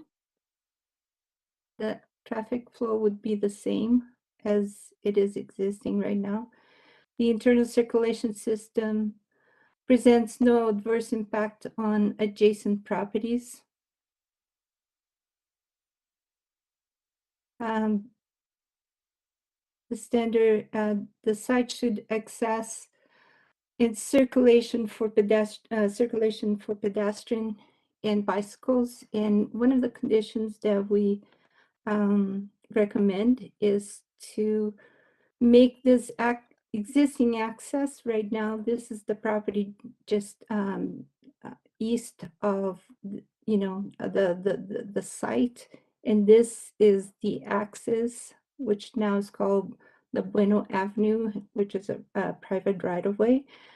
And we have a condition that you know, this access continues, but this access would be for the property owners that include the access on their deed and not for the public.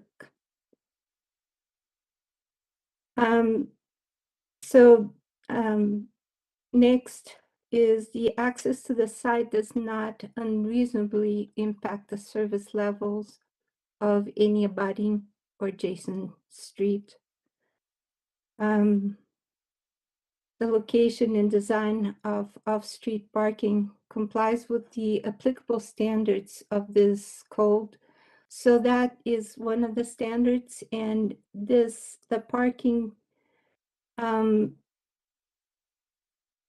that is being proposed does comply with what the zoning ordinance requirements are. Then the next standard is utility capacity is sufficient to support the use at normal service levels. The public utilities had a lot of comments on the services that are provided, and this project would be approved with, you know, condition that, you know, it complies with those recommendations from public utilities. The use is appropriately screened, buffered, or separated from adjoining dissimilar uses to mitigate potential use conflicts. So this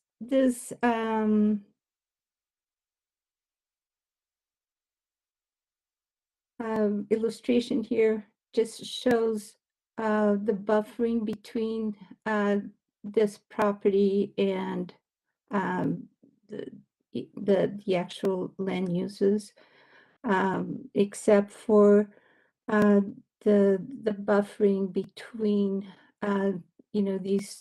these two, the amenities building and the single family home.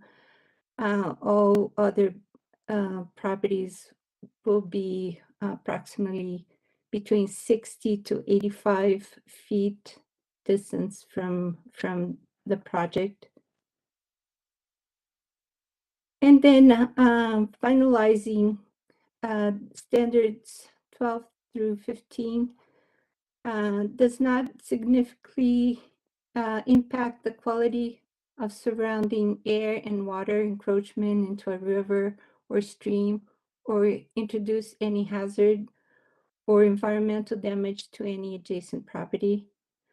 Hours of operation and delivery of the use are compatible with other multifamily uses.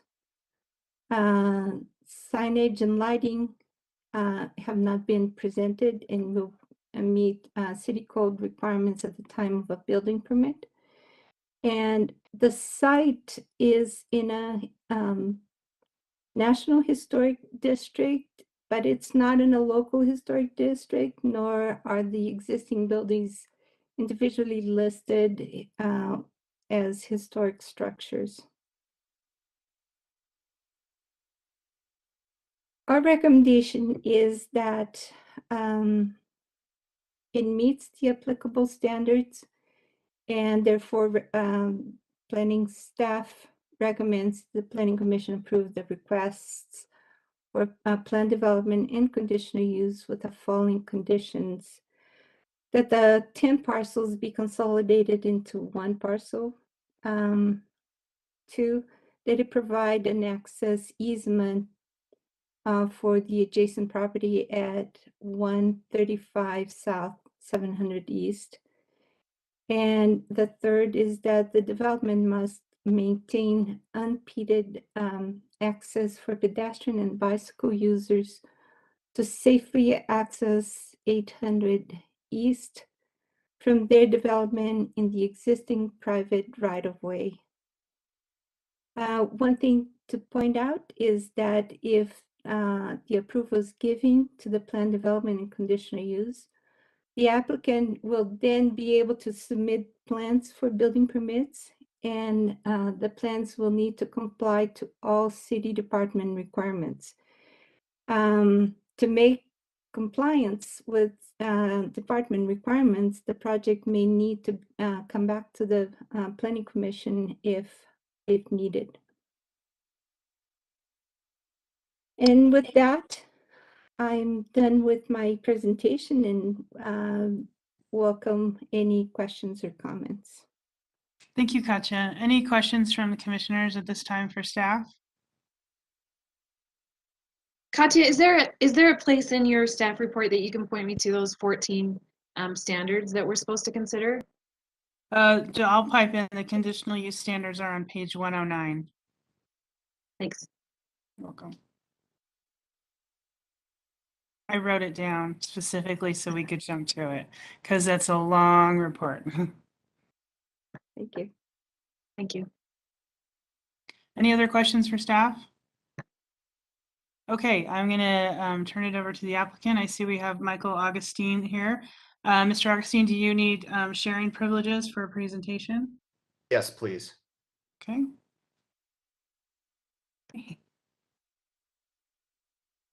Working on it. Just one moment. And then standard spiel, you'll have 10 minutes to give your presentation. So once you get hosting privileges, we'll start your time. Okay, great. There we go. Great. Thank you to Katya for the presentation. Ours will be very brief since Katya covered pretty much everything we're presenting here. Thank you, Madam Chair. Thank you, commissioners, for the time tonight to present our application and project for conditional use, proposed conditional use approval and proposed PD approval. I'll just note this meeting is following up a December 2021 unanimous city council approval for rezoning and master plan amendment. So I figured I'd walk you through a few slides as to why they're applicable to the request tonight. First, Katya did a great job in explaining our conditional use, but I'd like to explain a little bit further. Our primary driver for the rooming house designation in RMF 45 zone is to be able to design 4-bedroom units. So 4-bedroom units make up approximately 45% of our unit mix. And the 4-bedroom units were important because those bedrooms and those units, having 4 per unit, actually drive what we were looking to do here and provide attainable rents for the workforce of Salt Lake City. I'm having a hard time. Oh, here we go. So I'm not going to repeat all of this. It's been in previous presentations, and I'll leave it up for 30 seconds as we go. But we know there is a housing crisis. We're not looking at developing a typical high-end rent luxury apartment unit as we are doing in other locations of downtown Salt Lake. Our desire and sort of our mission-driven part of our business for this site has always been to design floor plans that are creative, innovative, and primarily operated innovative in a by-the-bedroom rental to create individual rents that are very attainable for the workforce. Our intent also, which we are following up with and have been doing, is to contact different groups of the workforce, first responders, medical, education, etc., to create a priority list to make sure that these people have first opportunity to live here. That was the driver of conditional use. As Katya showed, just a quick brief overview. Again, to your left, you'll see the existing condition, bird's eye view of the property. On the right-hand side is the project that we are proposing. Moving to the PD request, the front yard is an existing condition with currently there's a multifamily building on it. The width of the property is currently 77.3, and we know there's a requirement front yard of 80. We're requesting effectively less than a 3-foot variance on that. It's an existing condition with a current use on it, so there's not much we can do about that property. The driver actually of the rear setback, where right now there's an existing home that's about 13.5 feet from the property line. Our proposed building is 16.9 feet, was driven by the Salt Lake City Fire Department requirement for turnaround, which I have on this illustration here. So we followed international fire safety turnaround, which requires 120 feet wide and 70 feet deep. Salt Lake City has a little bit different requirements, which are 160 feet wide and 80 feet deep. So of course, we need to accommodate that, adding the extra 10 feet into our building, and the 40 feet in width required us to redesign our building and push the width of the building within the 30-foot setback. That was the driver of that. The accessory building, as you can note on the first page, is our clubhouse. We worked with staff along our submittal over a year ago to basically orient the side of the building to basically feel like a front of a building to activate 700.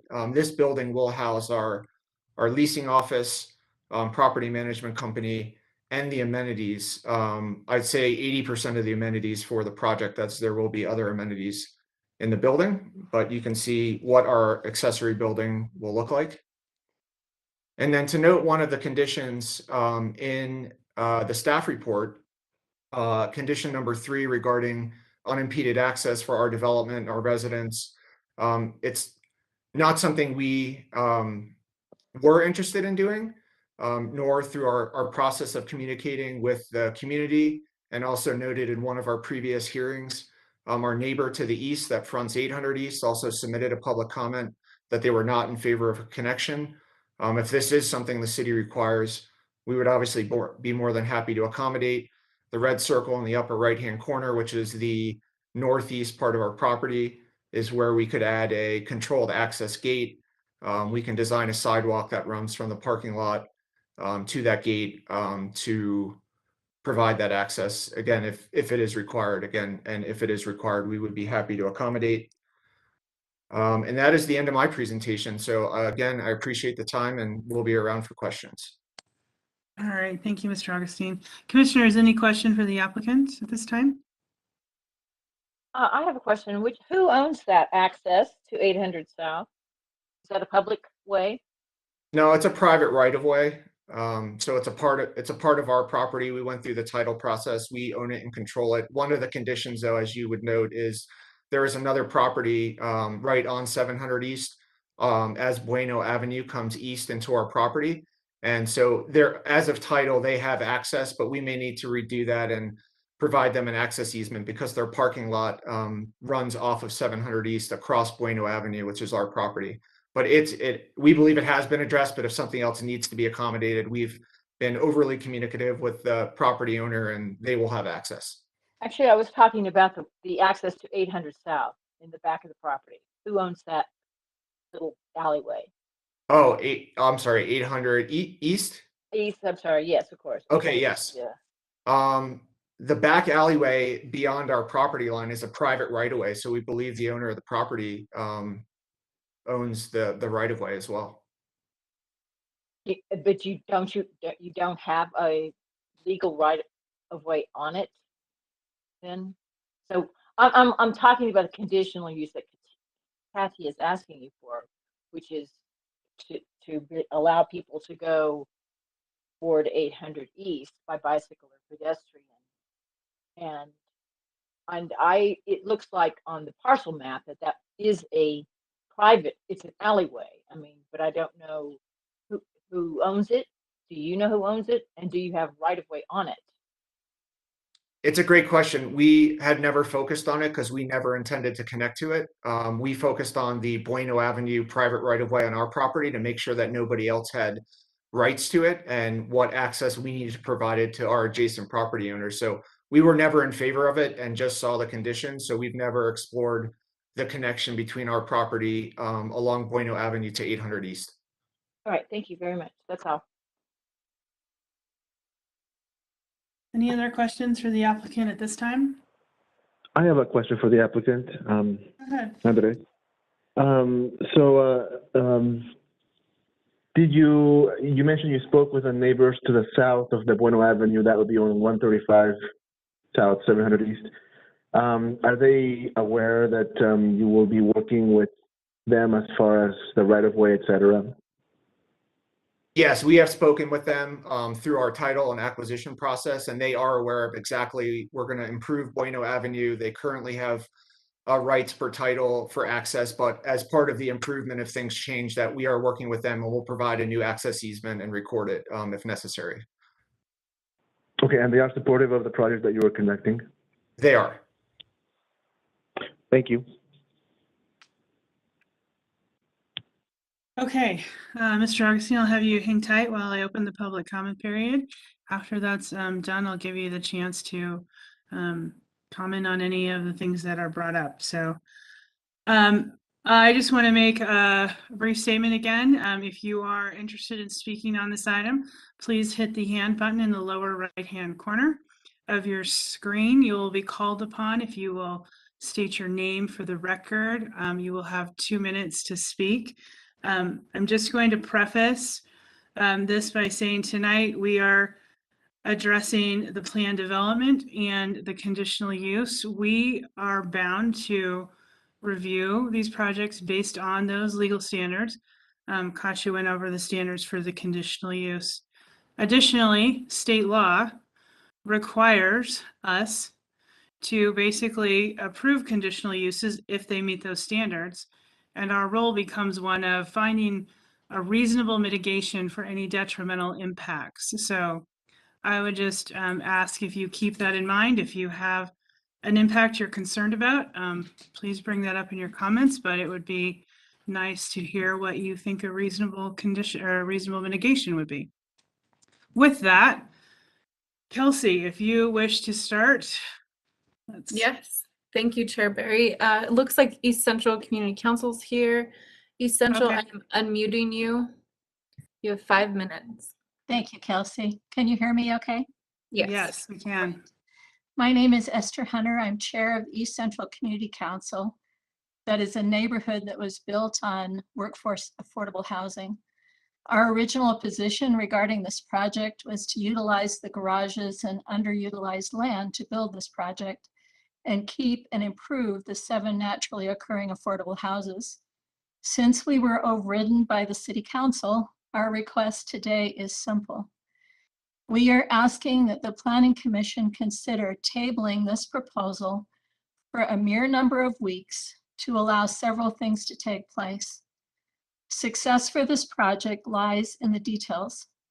Since the SRO ordinance is not yet adopted, it's critical that this project be done well for this community and also for the city. It is a forerunner. It will be a model. Our concern is that of mitigation of adverse impacts. In December 9th, the East Central General Meeting with the community, which was attended by 75 folks, the applicant promised our community several mitigations that are not listed in the proposal or agreement, such as 24-hour round-the-clock on-site management and security cameras. It is also a requirement of the current SRO proposal. Projects like this in the state that have been successful for locations like BYU have other school policies in place that govern conduct. 2, in the meeting, the applicant also agreed to meet with our Community Development Land Use Committee to discuss impacts, to find creative solutions that might mitigate various impacts. Despite efforts to meet, the first response from the applicant was today at 1 p.m., which did not really allow this type of positive discussion to take place. And while the applicant has provided and compiled the big list of impacts and how they were meeting all of them, we believe that additional things are of concern to us. And these include everything from privacy, light, sunlight, mechanical system placement, noise, green space that can be provided with grass or permeable pavers. There's mixed signals related to utility upgrades and their locations of the meters, etc. While the parking complies with standards, how to not impact fragile businesses and neighborhood parking like Wasatch Touring that's just around the corner.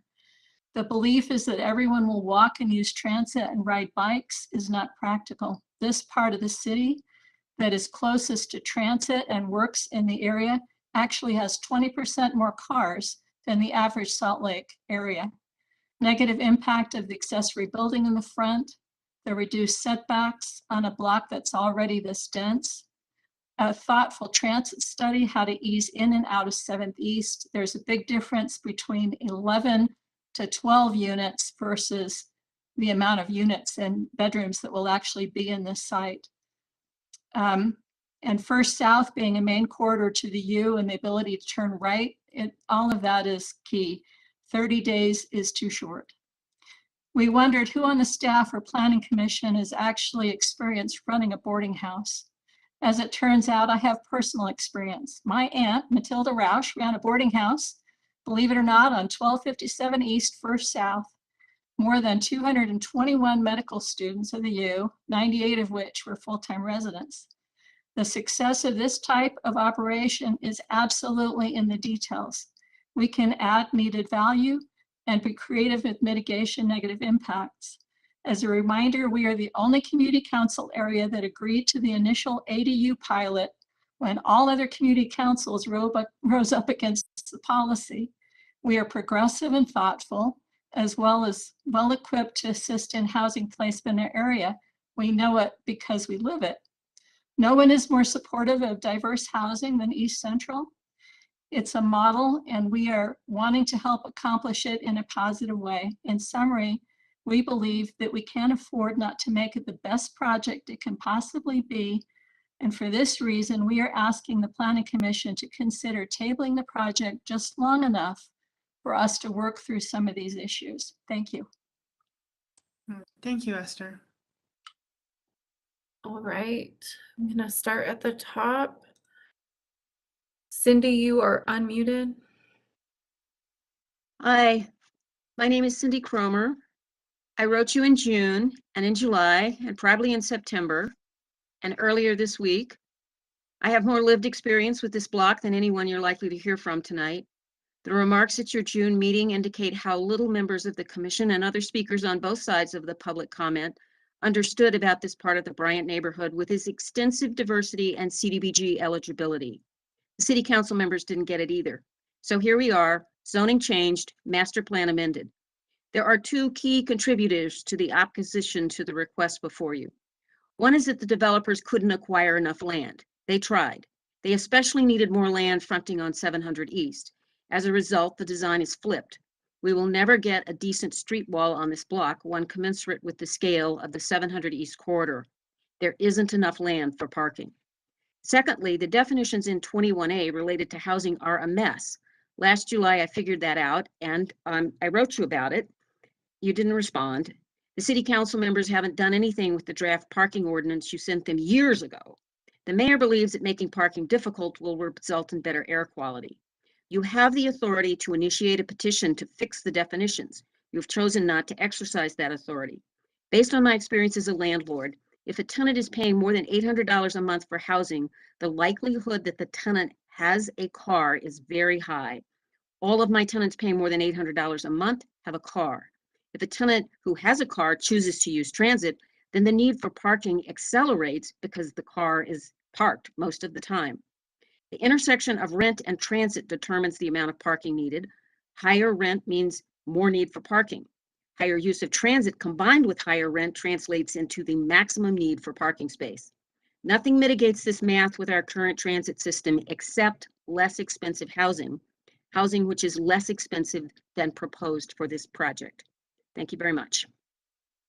Thank you, Cindy. Thank you, Cindy. All right, Jen Colby, you were unmuted.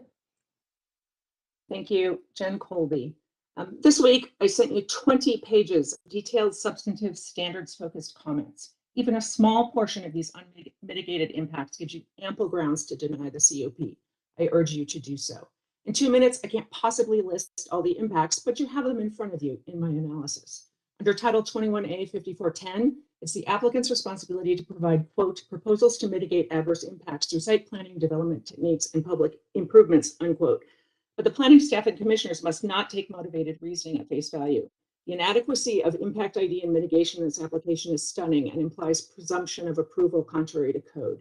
A 192 bedroom for lease building also far exceeds RMF 45 density standards. That's 124 lodging units per acre. Given their failure to reasonably identify impacts and propose mitigation, the requests are incomplete and do not meet standards.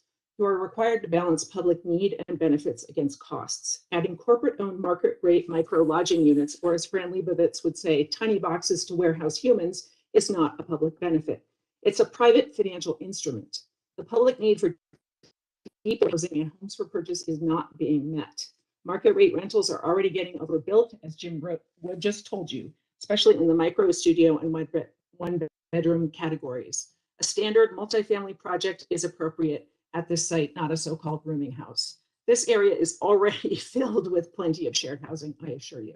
This proposal fails to add any public benefit and imposes numerous costs. Astonishingly, the City Council simply added conditions to the upzone that are already in City Code, conceding the lack of enforcement of occupancy and sustainability ordinances. Corporate land speculation like this only drives up underlying valuations and undermines affordability goals. Bueno, as a private street, is already permeable, but 7th East is deadly to pedestrians and bicyclists. Upgrading private utilities is a private benefit. Bottom line is all private benefit and only externalized costs. Please deny. Thank you. Okay, thank you, Jen. Kelsey, would you cycle back to see if Crystal Rudds wishes to speak since she has a check mark? Yes, I was just thinking that. All right.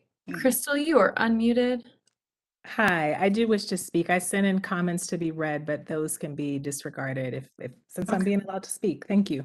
I wanted to speak in solidarity with Wasatch Tenants United, although I am a homeowner, and I want to acknowledge that I'm a homeowner and an employee of the University of Utah because those statuses mean that I have options, unlike tenants in this area. I urge you to vote no on this rezoning project, and this is my central concern. This project sets an unnecessary precedent for Salt Lake City and the rest of the valley in how we define affordable housing and quality of life for working class and non-working folks.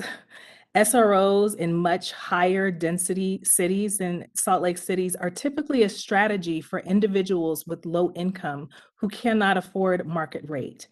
Based on the presentation by Mr. Woods tonight, you saw for yourselves that the average rate for studios in the valley, in the county, is already $970 to $1,100. These proposed units are extremely close to that for much less space and little to no privacy. I think in the city's list of conditional standards, I heard no mention of people. I heard no mention of screening requirements, security, or how this priority list for first responders, teachers, and other working professionals was decided. How will the city prevent folks who actually need housing from being discriminated against? In an earlier meeting, the developer said that this list was constructed because they thought that they would appeal or be ideal for working professionals like teachers or recent graduates of the university. A lot of our university graduates have families, so I don't see how that actually fits. But as a teacher, if I had a choice, I would not want to come home to a unit with 4 other possible strangers and try to get work done after a stressful day of work. And I feel like the other workers that were listed by the presenter this evening would also probably prefer a little bit more privacy. That's time. Okay, thank you. If you would just state your name for the record, please. Crystal Rudds. Okay, thank you, Crystal, for your comments. Circling back to John Ribbons. John, you are unmuted. Hi, check, check. Can you hear me? Yes. Yes, we can. All right. For the record, my name is John Ribbons. I'm speaking on behalf, well, not on behalf of, but as a part of Wasatch Tenants United. Generally, we've already voiced our opposition to this for the following reasons. These units are not more affordable; they're just smaller. The per square foot cost of these units is almost double the most expensive per square foot studios already on the block. Boarding rooms as a solution to housing shortages will create a situation where standard housing that contains both kitchens and bathrooms become luxuries. This vote just also generally is going to set a precedent about what this commission believes is an acceptable form of housing for your working class residents. Residents in this neighborhood are against this rezone, including tenants and homeowners, the community council, and the community council has said that they want to table this, and tenants organizations in the area believe this will negatively affect their lives. We want to acknowledge and applaud the commission's previous vote on this project, even though the city seemed determined to ignore it. But we also want to ask commissioners to reflect on the notion of civility and the damage being done to civility if a developer can hire a former counselor like Charlie Luke to grease palms in back rooms and circumvent the democratic will and general well-being of the majority of residents in the neighborhood. Mass displacement and sharp decrease in the standard of living for working people in order to line developers' pockets is extremely uncivil. And we would ask that the council seriously consider the message being sent to the constituents and the residents of this valley if this gets passed, despite ample community opposition and ample community feedback to the contrary and against this motion and against this rezone. Anyway, thank you. Thank you. All right. Jude Rabade, you are unmuted. Thank you very much. Thank you for your service. You guys are looking really tired. We're all in the same mind that have been talking. Crystal, table it. Esther, tabling just for a few weeks. They're trying hard, these guys, to produce a product that will work for peeps. But we think there are more little families that need housing than a single box bedroom with a kitchen down the hall. It is a family neighborhood. We enjoy the families in our neighborhoods. We cuddle, we hug them, we know them. I'm kind of old, so That's the thing. But there, back to the beginning, there isn't enough parking for their residential wishes. We really have to make it greener, some playgrounds. That front room, the fancy pants amenity building, we don't need that. They need more parking. I like I said, I'm a little older, so I don't know that I know, especially that I don't know what I don't know. But thanks for your service, and try to open this door. Give them a few weeks to get a little closer to what we need to do. And yeah, thanks. Jude Thank you. Rubadoo. Okay. There you go. Thank you. Thank you for your comments, Jude. All right. Justin R., you are unmuted. Can you hear me? Yes, we can. Okay. My name is Justin Rowland. I'm a tenant that lives just a block away from where this proposed project is from, and I also stand in unity with what Wasatch Tenants United just said about this project already. I think this sets a really bad precedent for housing in the city, in the broader area. And even though they claim that this housing project is going to be more affordable and for working people in the city, I think it will only work to help raise rents in the area around it. And there's no commitment to them keeping these rates affordable for any point in the future. You know, the East Central area is one of the few places that I was able to find reasonably affordable rent. And their proposed rate is substantially higher than what I'm paying right now. You know, and I recognize that I'm lucky for finding a place that was relatively inexpensive. But I think it sets a precedent that allows for smaller units, higher prices, and honestly, just worse living conditions. And I don't think that's a precedent we want to set here in the city for the working class. Otherwise, we will end up pushing people out. And yeah, I like the neighborhood.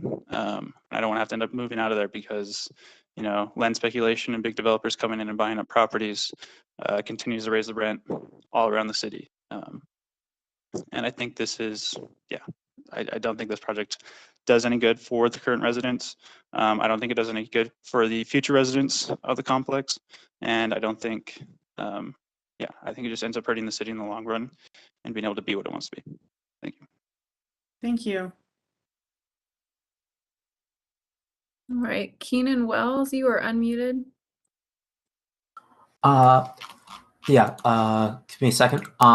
We need to think about three terms: young professional, affordable, and dignity. The term young professional is mentioned every time one of these developments is proposed, and it's being used wrong. You do seem to think that we're rich or we can afford to spend half our income on rental. I'm a young professional. I've got a bunch of friends who are young professional. I've done a quick survey, and the unanimous opinion is the only reason anyone would want one of these dorms, call them what they are, is if they were desperate. Why would they be desperate? Because there's a lack of anything approaching affordable housing in Salt Lake, because of developments like this. This lack is not necessary. This developer could choose to offer affordable housing and get tax credits for doing so. Instead, they insist on Class A luxury market rate housing, then have the gall to call their dorms attainable. You might ask why none of my surveyed friends are here. Simple, they can't afford to be. They're working to barely afford market rate housing. Finally, we have dignity. Being a renter is not very dignified. Renter rights in Utah are practically non-existent. Looking at the members of the board, I don't imagine any of you have rented recently, but I can tell you it has gotten worse and more expensive. For young professionals, roommates are a requirement, not a choice. Choosing your roommates for compatibility is one of the few dignities renters have left. This development makes a precedent of taking away that dignity on a massive scale. Being stuck sharing a kitchen and common area with a bad roommate is hell. A stranger is worse. So what we have are dorms that lie and call themselves affordable and prey on desperate young professionals while trampling on our dignity. Please vote to table this and add serious conditions, or cancel it entirely. Consider that rooming houses are not a common land use because they are terrible unless they are managed dorms. The city's already bent over backwards to allow this project, allowing it to have the size of its backyard and cut off bicycle access is giving it extra privileges. Also, That's time. 50% parking is laughable. Okay, thank you. Thank you for your comments. All right, Melinda Main, you are unmuted. Okay, thank you. So Melinda Main, as you said, and I'm a voting member on the East Central Executive Board. And I'm also a resident and a board representative of the Bryant neighborhood in which this application has been requested. I've lived here a long time. I see a lot of the unintended consequences of a lot of what the city's doing. But the three main points that I would like to make is that these projects need more parking. I know they meet the standard of what the city's minimum code has established, but it's not realistic. People up here, they love this neighborhood. I mean, the developer loves this neighborhood too. I mean, he wants to create something that it just does not fit in. It needs more green space. And green space isn't just a few trees and a little square block of grass. There are so many apartment buildings already in the area and a lot of dog owners, and they rely on the homeowners to take care of their pets and the uses that are required for pet ownership. So in light of the property, you know, what's been said tonight, I agree. And I hope that you all have read the letter that East Central Community Board sent on March the 2nd. And if you haven't, I plead with you to please read that again. And we would like an opportunity to actually meet on site with the developer and make this something that would work, but not sure that the boarding house option should be on the table. It's something that might have been created in Provo, but it doesn't work up here. Thank you, Melinda. All right, Monica Hilding, you are unmuted. Thank you very much. So you already know my name. Please deny the requests for these permits, especially the conditional use for a so-called mega rooming house. A massive new 192 unit building does not fit the idea or definition of a rooming house. It's exploitation, not innovation. This project would cause many impacts that are not being addressed or mitigated. I have lived 2 blocks away for decades and raised my children in the neighborhood. They are now in their 20s, actually, one in his 30s, and they are being priced out of the area as they struggle to find affordable rentals. They deserve dignity and opportunity. They should not be forced to settle for tiny private bedrooms and share common space with strangers at even higher rents. The public need to be for deeply affordable rentals. Family housing and homes for purchase is not being met with this project. It will demolish 13 existing rental apartments and cottages that accommodate multi-person households and will not replace them. The co-living units would be 1 person per bedroom, leases only. Market rate apartments are already being overbuilt in the area, especially micro units, efficiencies in 1 bedrooms. District 4 has added thousands of apartments in the last decade. During the last meeting, the developer repeatedly used the term affordable housing, not attainable. The term affordable housing is based on the median income of the area. It is a protected legal term, and I noticed that he did not use it this evening. The project will also have negative environmental and community impacts. That's time. Thank you, Monica. That is time. Thank you, Monica. Can I just ask if you have spoken already, please hit that hand button to lower it so that we can effectively manage the list of who still needs to speak. Thank you. All right, next up is Rich Wilcox. You are unmuted. Rich Wilcox. Please vote to deny a conditional use approval for a boarding rooming house in the 700 block of Bueno Avenue. Proposed project at this site does not meet extensive requirements for conditional use approval, or contrary to comments in the planning comment, the intent of the Central City Master Plan. Most self-evidently, the lack of realistic adequate on-site parking and bike storage is an issue that will negatively affect anyone living at or anywhere near this complex.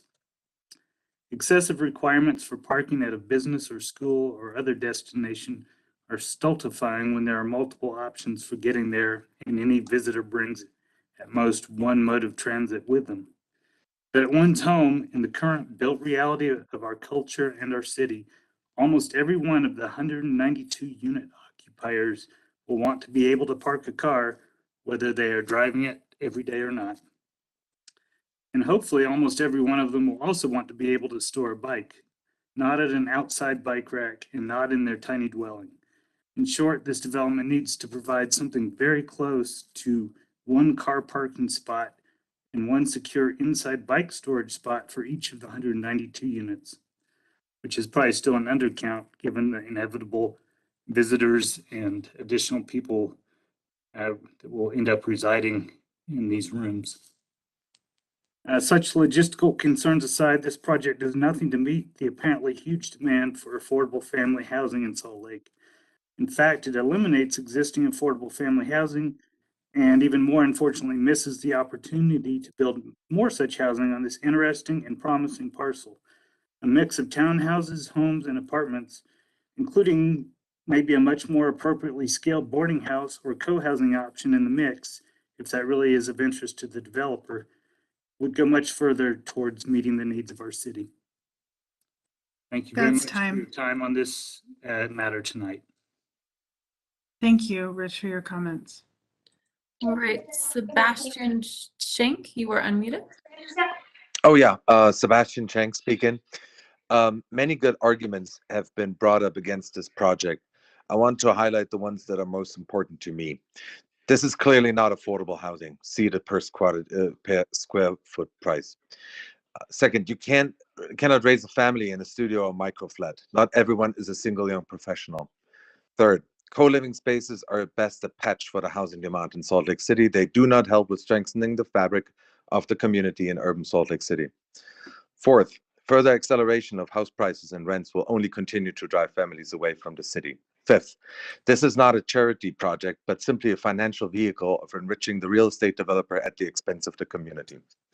I say these things because my family and I moved here in 2021 from Hong Kong. Hong Kong, as you may know, is a hyper-urban, almost dystopian space with a lot of very densely populated buildings. We lived on the street with only high-rise buildings, but therefore without trees, and there was no playground within walking distance. In Hong Kong, every square inch is covered in concrete. It's a place where you have to take your kids to indoor playgrounds, and where only the super rich can afford to live in single-family houses. I cannot imagine that you have this in mind for the future of Salt Lake City. Please vote with no for the Bueno project. Thank you. Thank you very much. Kelsey, it looks like we might have two more. Yes, circling back to the top, Devin, you are unmuted. Hi, can you hear me? Yes. Yes, we can. Cool.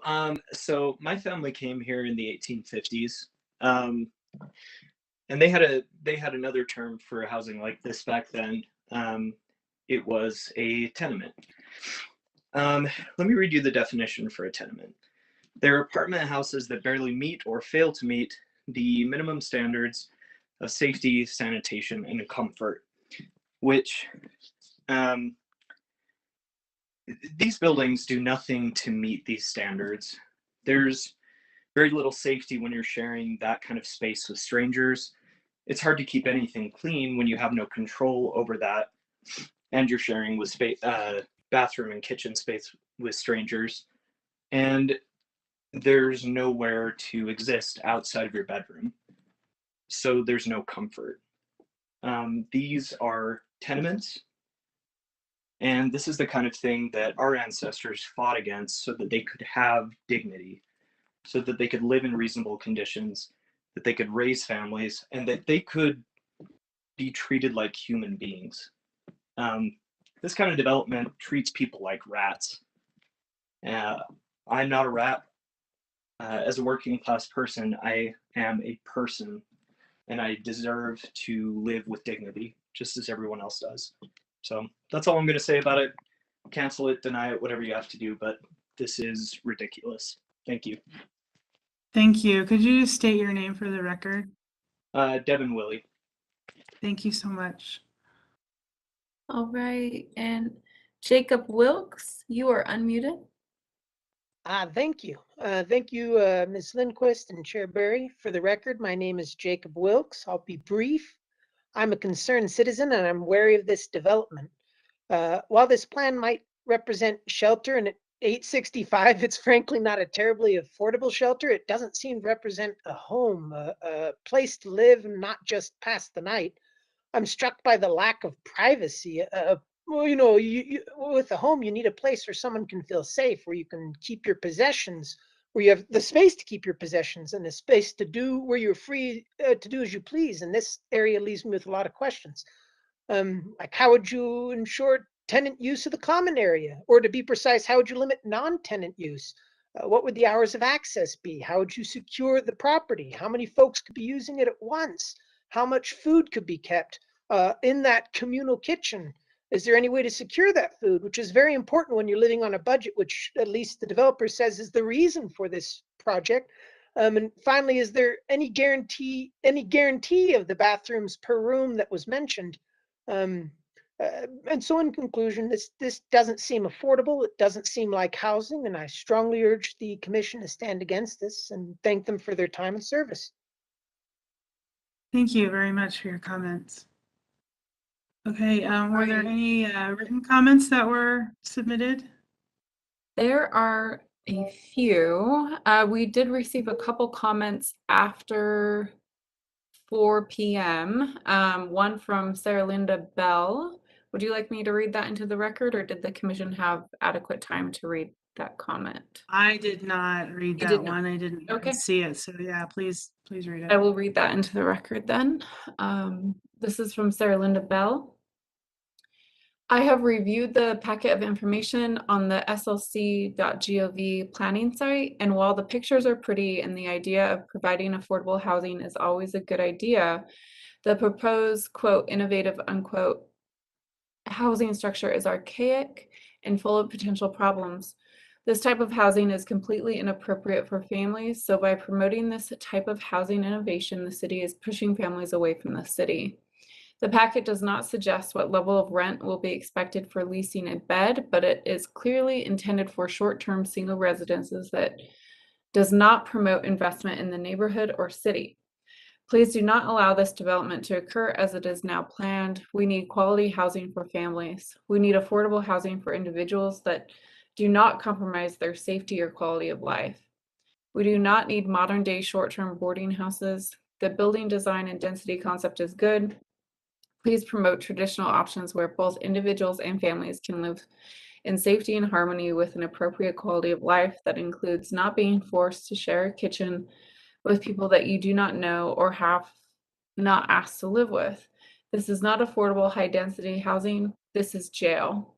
Thank you. Please do not support this development as it is currently designed. We did receive an additional comment from Josh Kivelvitz. Would you like me to read that into the record as well? I'm sorry, I'm struggling with names this evening. Okay. Please have patience. Go ahead. This is from Joshua.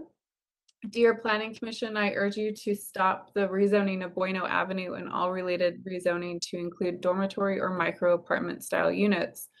The current plan offers micro units without private kitchens starting at $875.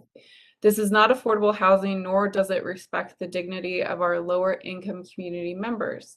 I doubt that any of you would ever live in a housing unit that does not have a private kitchen.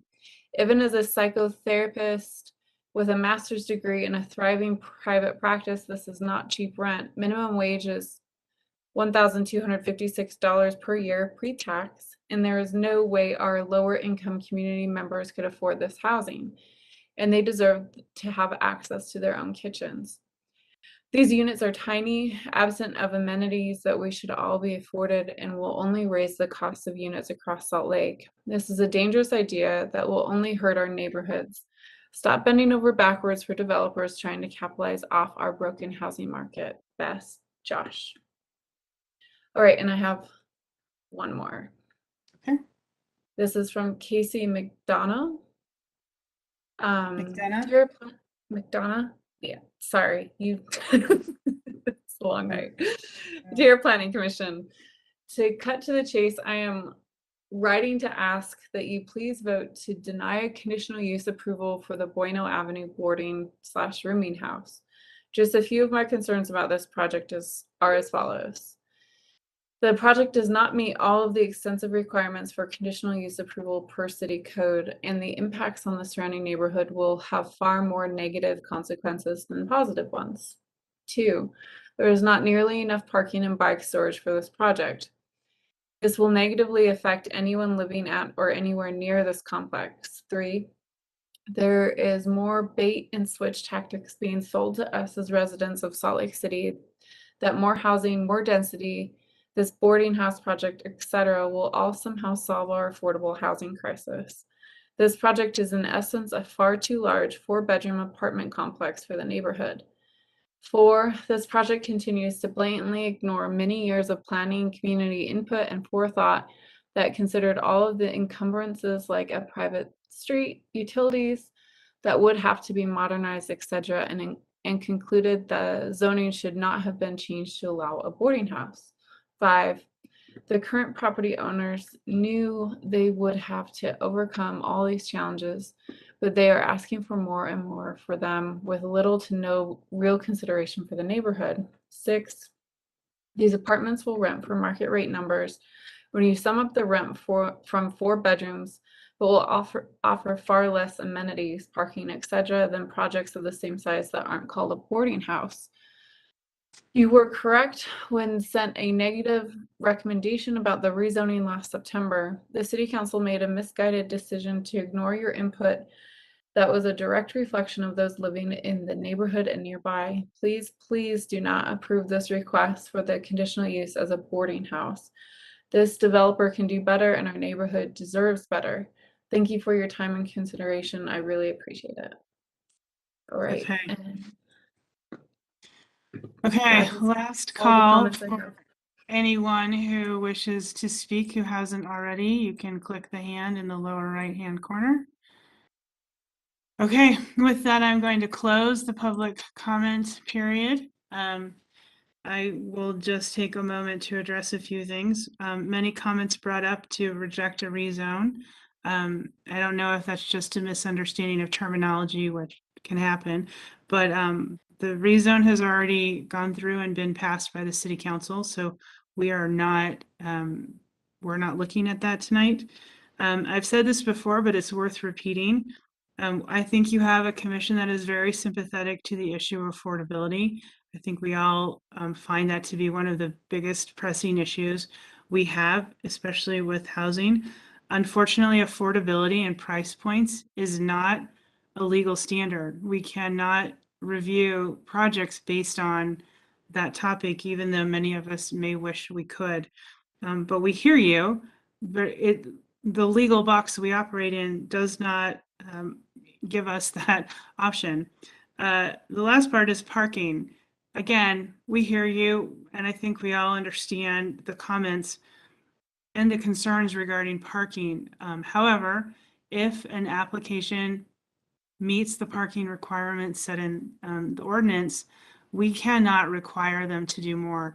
The issues of affordability and parking and their lack of it is really a question for the City Council, and I would strongly encourage you to start to get to know your City Council member and have discussions with them about that, because they are the ones that make those decisions that then we, as a Planning Commission and staff, at the city have to follow. So, okay, with that, I want to bring it back to Mr. Augustine. If you want to take a few moments to address some of the overarching concerns that came up in the public comments, I'll give you that time, and then we'll take it to the commissioners for a discussion. Thank you, Madam Chair. I just have one I think is definitely worth addressing, in that we have 15 years of experience owning and operating student housing. And although this isn't intended to be student housing, that is the most intense operation of roommates. And we're not just we're not forcing people to live here, and we understand that, you know, this 65 unit 192 bed deal is not going to address the housing crisis in Salt Lake, but is it intended to make a small dent to a certain demographic of renter. But the operations of the property is very thoughtful in a way where we'll use a management company that we use very regularly, who has spent decades mastering roommate matching, how we create profile sheets, how we, you know, understand people's habits. Do they stay up late? Do they go to bed early? We have roommate mixers. Nobody is randomly thrown in to these units. Also note, because I feel like, again, there's been a little bit of a misstatement, like every one of these units, although it is shared with the roommate, so there's 1 bedrooms, there are 2 bedrooms, 3 bedroom and 4 bedroom units. They all have private bathrooms. They all have a kitchen in the unit. This isn't a kitchen per floor situation, and that's more of a clarification. But I think the thing I heard the most was, you know, taking away dignity and throwing people and forcing them to live in these bedrooms or units against their will with people that, you know, are complete strangers. And I would just state that that is not the case, and we have vast experience in operating by the bedroom rentals and doing thoughtful matching and addressing any issues that come up, which happen with students, adults, etc. So again, thank you so much for your time this evening. All right, thank you, Mr. Augustine.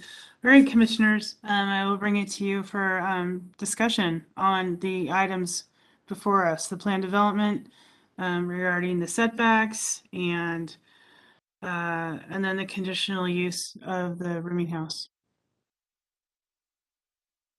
Madam, excuse me, Madam Chair, this is Nick. Can I make a suggestion on how to maybe perhaps think about this? Please. Because the conditional use standards require compliance with all other regulations, I think the Planning Commission has to discuss the plan development portion first. Okay. Because if that's, if that, you know, if the Planning Commission finds that that those requested modifications are should be approved, then you can move on to the conditional use. But if you decide that they cannot be approved, you couldn't approve the conditional use. So I think that's the first step that the commission should consider. Okay, let's do that. I agree.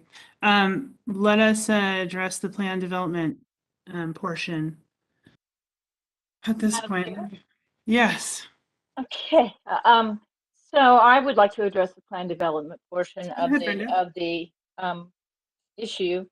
So there are three problems with the plan development that need to be that the developer needs some relief. The first one is the lot width of 75 foot to 80 foot, and since it's an existing lot, I don't think that this is something that we can that we have a good reason to request any additional modifications. The second one is the accessory, the frontage that has an accessory building, which an accessory building is not allowed on the frontage. And the third is a rear yard setback.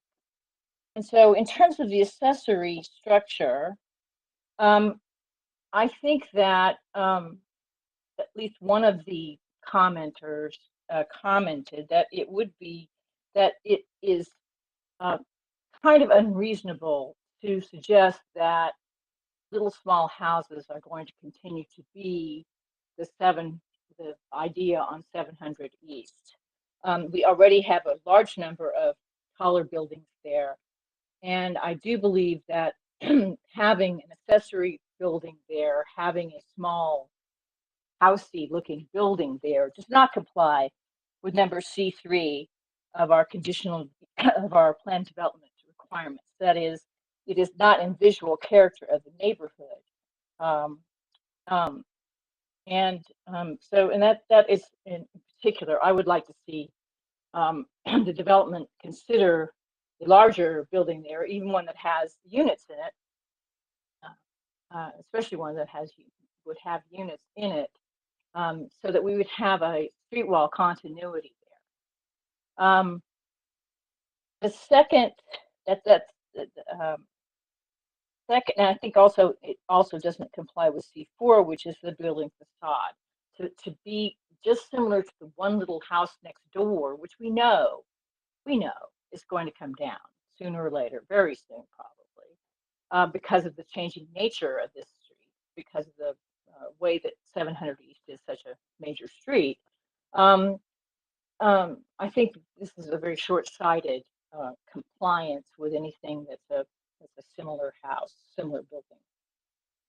So that's the accessory structure. So I would, the second thing that I do have a problem with is the rear yard setback. There's a 30-foot rear yard setback, and normally this might not be an issue, but I don't see any particular reason why the building was designed this way. The applicant referred to the fire lane or something like that, but this is something that the applicant's designer should have known from the very beginning and should have taken into consideration. And why we wouldn't want to allow this is that the staff report on page 100,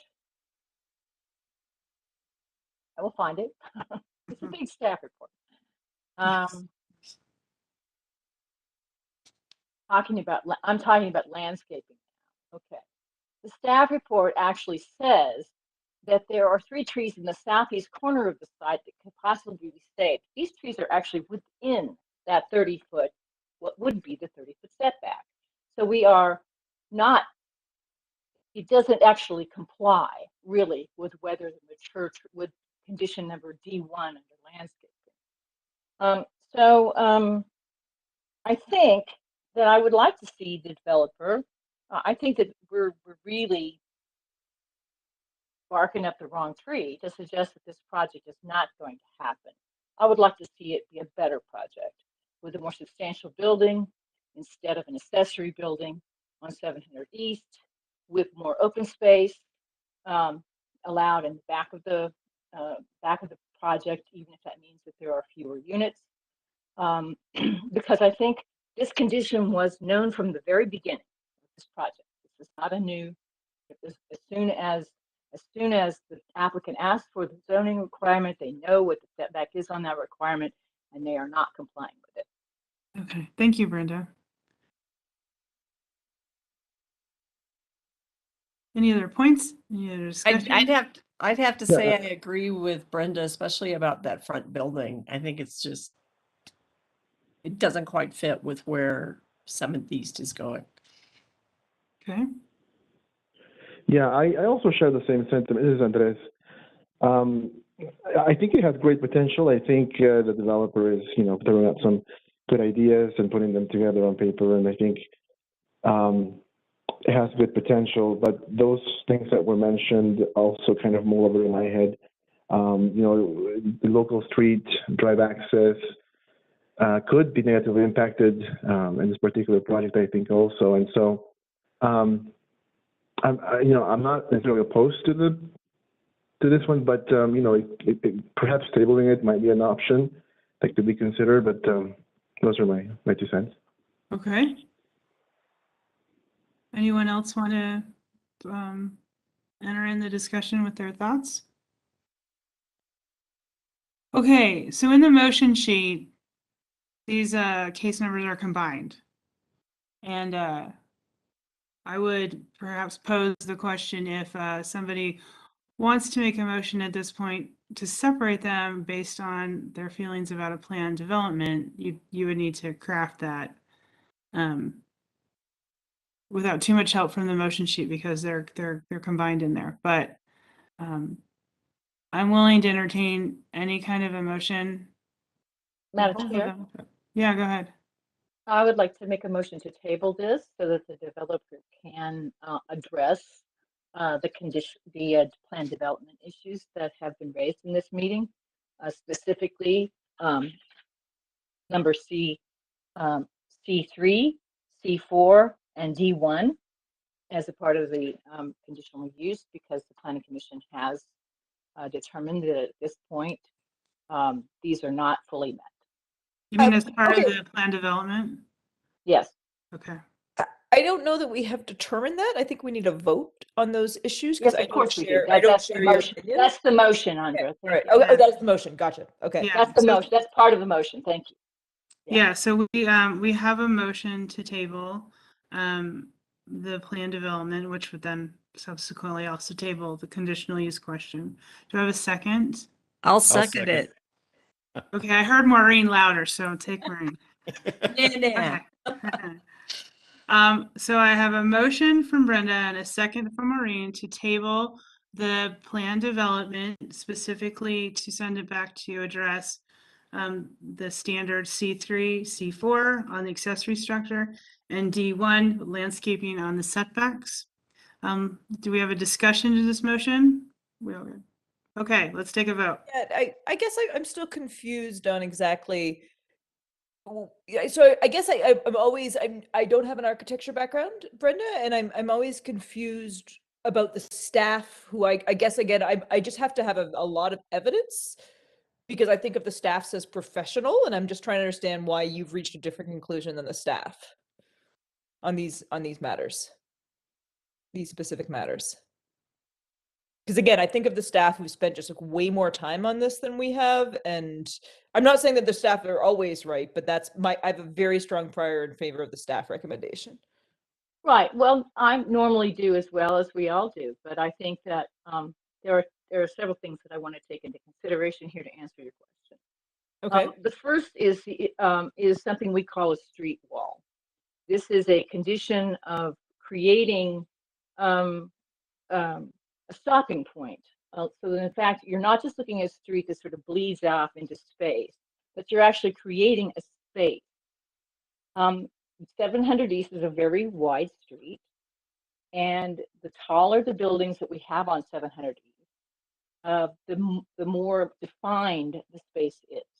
So where you have a McDonald's in a parking lot, the space is not defined. But if you travel on a place like parts of downtown, parts that are developing where we are having a lot of these new apartment buildings, you find that we begin to line the street with apartment projects or with other kinds of projects that define the space of the street. It's sort of like when you want to create a hallway in your house. You don't want the hallway to bleed out into your living room. You might want that because in the house that's okay, but in creating an urban aspect, not a suburban one, but an urban aspect, one of the things that you do want to do is to create the street wall. Okay, so this is, just to clarify, this is on page 109 of the staff report. This is when you say C2. Wait. No, plan development standards are on 102. You're awesome, Amy. So yeah, if you scroll back up, the C3 and C4 will be in that section. Okay. Right. I see what you're saying. Okay. And so the building orientation you feel is not appropriate for the neighborhood. Actually, I'm looking at C1.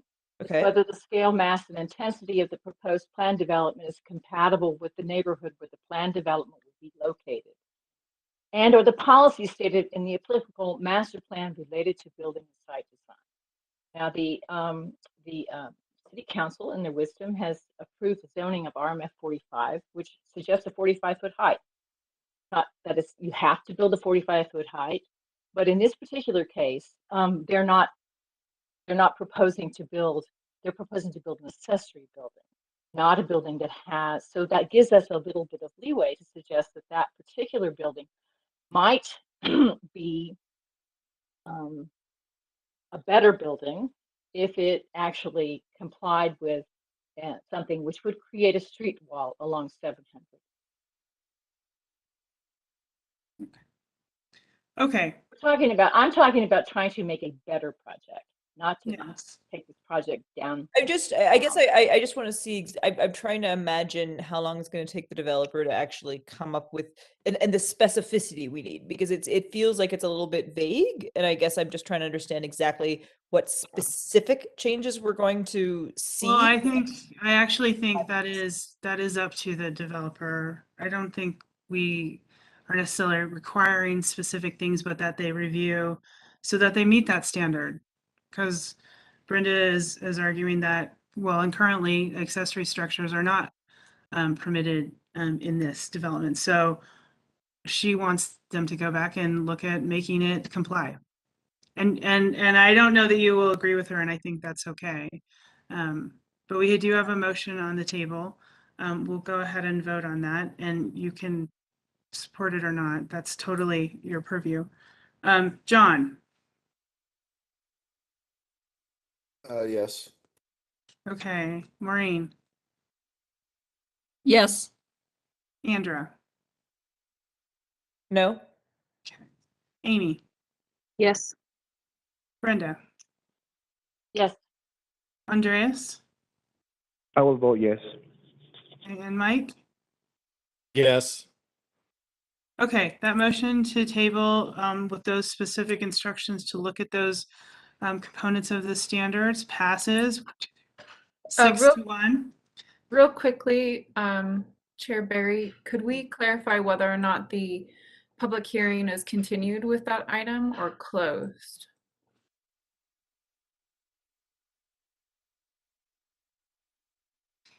I think that we should keep it open for that item for the future. Yes. Thank you. And then Chair Barry, can I ask a question? I have some questions about the conditional use as well. Can I put that out there so that can be a thing to think about when it comes back to us, assuming they'll come back together? I think that you can definitely bring those up with Katya. Okay. And have that be part of anything she can address while this gets tabled. So you should feel free to do that. Email her and talk to her about that. Mr. Augustine, so that will go back. I think it's clear that we're not opposed to your vision of what you want to do, but think that we might need to be some more work on it. So you can go back and work with Katya on that. But thank you for your time this evening. Thank you. Madam Chair, I do think the Planning Commission should also specifically table the conditional use. Oh, you do? Okay. Yes, because it's a separate application, and Okay. like I said earlier, you can't make a decision on it unless that plan development is approved or it otherwise complies with all applicable standards. Okay, no, I appreciate that direction. So I would be looking for a motion to table, also table the conditional use. Reasoning being because we tabled the plan development. Nick? Madam Chair? Yes, because the very first standard is that a conditional use has to comply with all applicable standards. Okay. And so it can't do that with absent those modifications requested under the plan development. At Okay. least that's proposed. Madam Chair? Yeah. I move that we table conditional use PLN PCM 2021-00046 because it cannot be determined until the plan development is.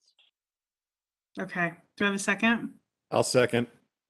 All right. Thank you. I have a motion from Brenda and a second from Mike. We'll go ahead and just vote on that. Maureen? Yes. Amy? Yes. Andreas? I will vote yes. Brenda? Yes. Andra? Yes. John? Yes. And Mike? Yes. Okay, that motion passes unanimously to wrap up that agenda item. Did we do that successfully, Nick? I'll jump in and say yes. Okay. Okay. Thank you, Kelsey. You're welcome. Okay, let's move on to the next agenda item. which, so we have 3 left. It is 8:30. Do we want a 5-minute break or do we want to plow through one more of these? I'm good for one more. Yep. Okay. One more it is for this time. This is going to be the Liberty Duet Apartments design review and plan development at approximately 347, 353, 355, and 357 East, 500 South. This is for a design review, which would be case number PLN PCM 2021-01109, and a plan development, which is case number PLN PCM 2021-001150. And the planner tonight on this is Eric.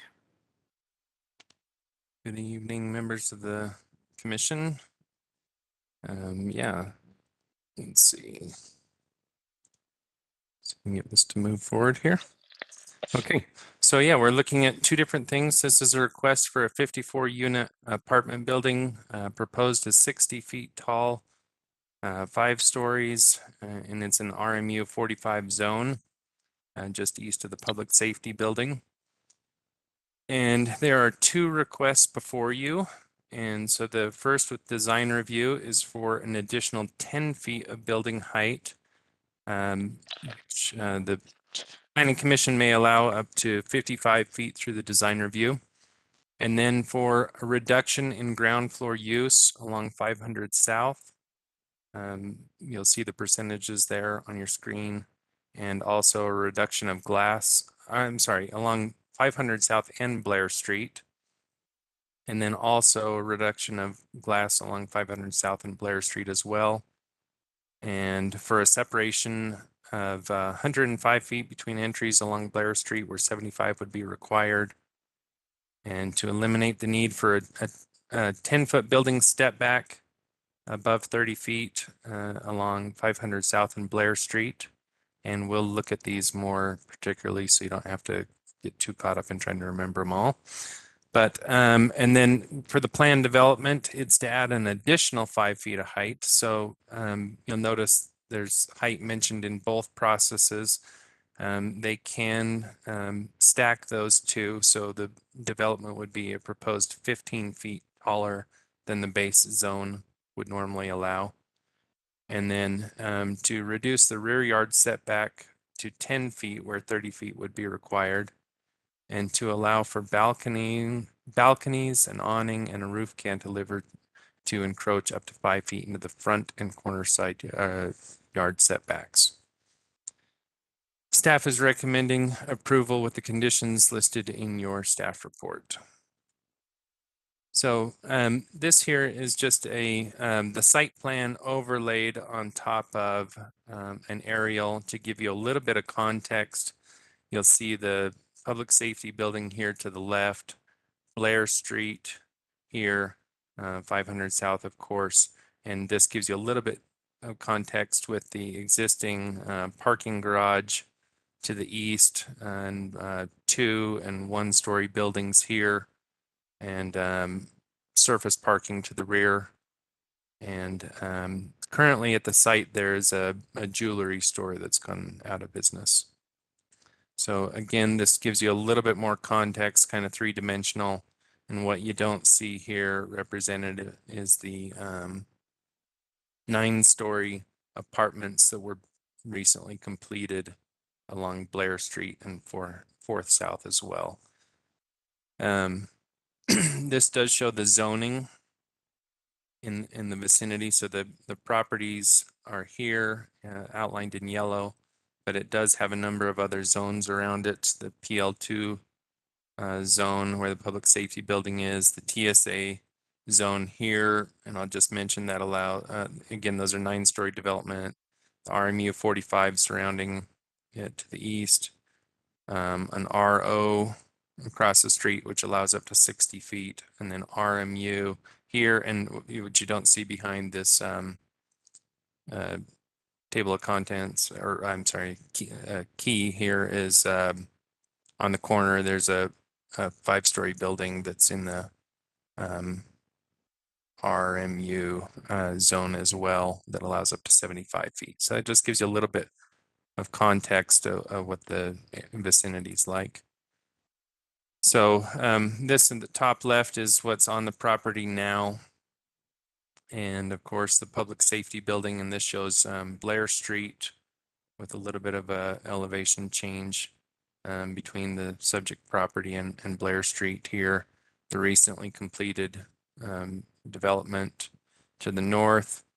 This is the parking garage and 1- and 2-story buildings to the east. And then this is on kitty corner on 500 South, the building that's been developed there. So looking at this, these are for market rate apartments, which has been brought up in a number of occasions tonight.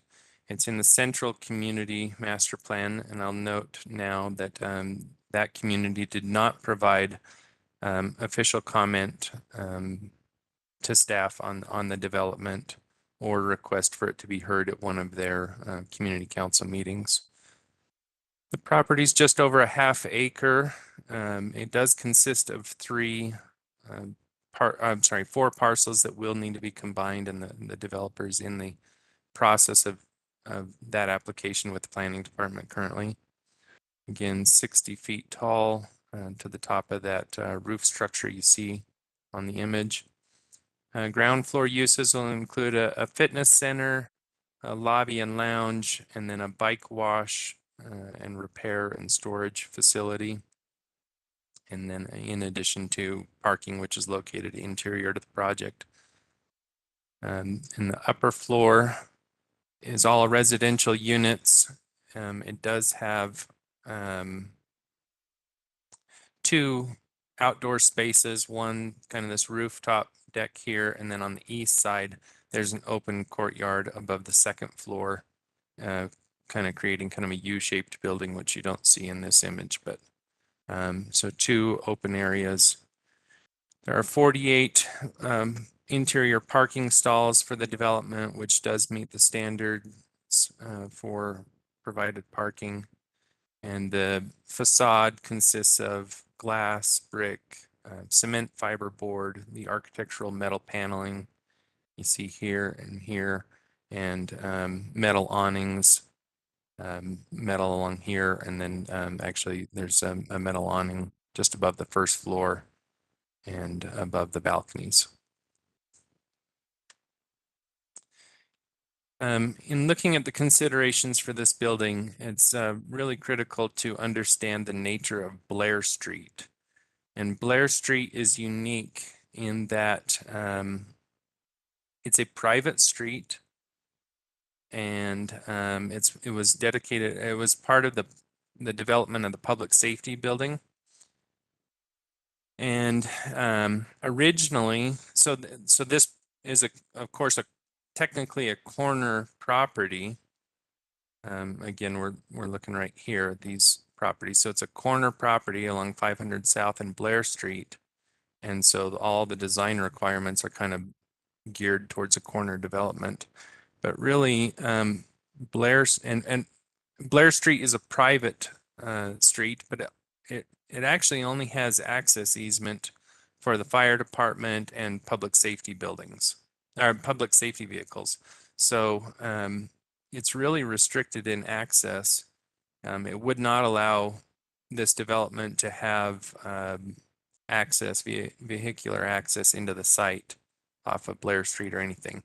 And originally planning had kind of worked with the developer, trying to get them to move the driveway from 500 South around the corner onto Blair. We thought that'd be a better solution. And we quickly learned a little bit more about this street and its unique nature, and that was taken off the table. So it really functions more like a private driveway, and that'll be critical when we start looking at the design request, that it's really not, it doesn't function like a typical street would.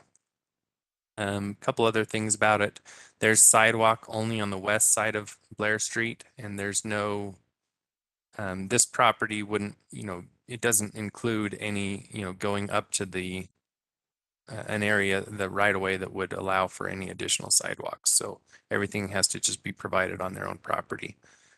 And then it does face the rear of the public safety building. So there is, although there's upper floor windows, there's also, that's where trash is collected and kind of the rear entrance to the building. So just wanted to make everyone aware of what's happening there. So in looking at this, first looking at the design review standards. Again, they're requesting the additional height, which I've kind of indicated here. So if they did not receive that additional height, they would for sure lose the upper floor of this building, which of course would take down their unit count and take away probably their development of some of this rooftop open space. Also, looking at the request for addition, they're asking for a reduction in ground floor use. So they'd be required typically to have 75% ground floor uses at the facade or at the street level here. That is very difficult to provide on both 500 South and Blair Street, as they can't have their vehicle access off Blair. It's required to be on the front of the building, and so that automatically takes up a fair amount of the space.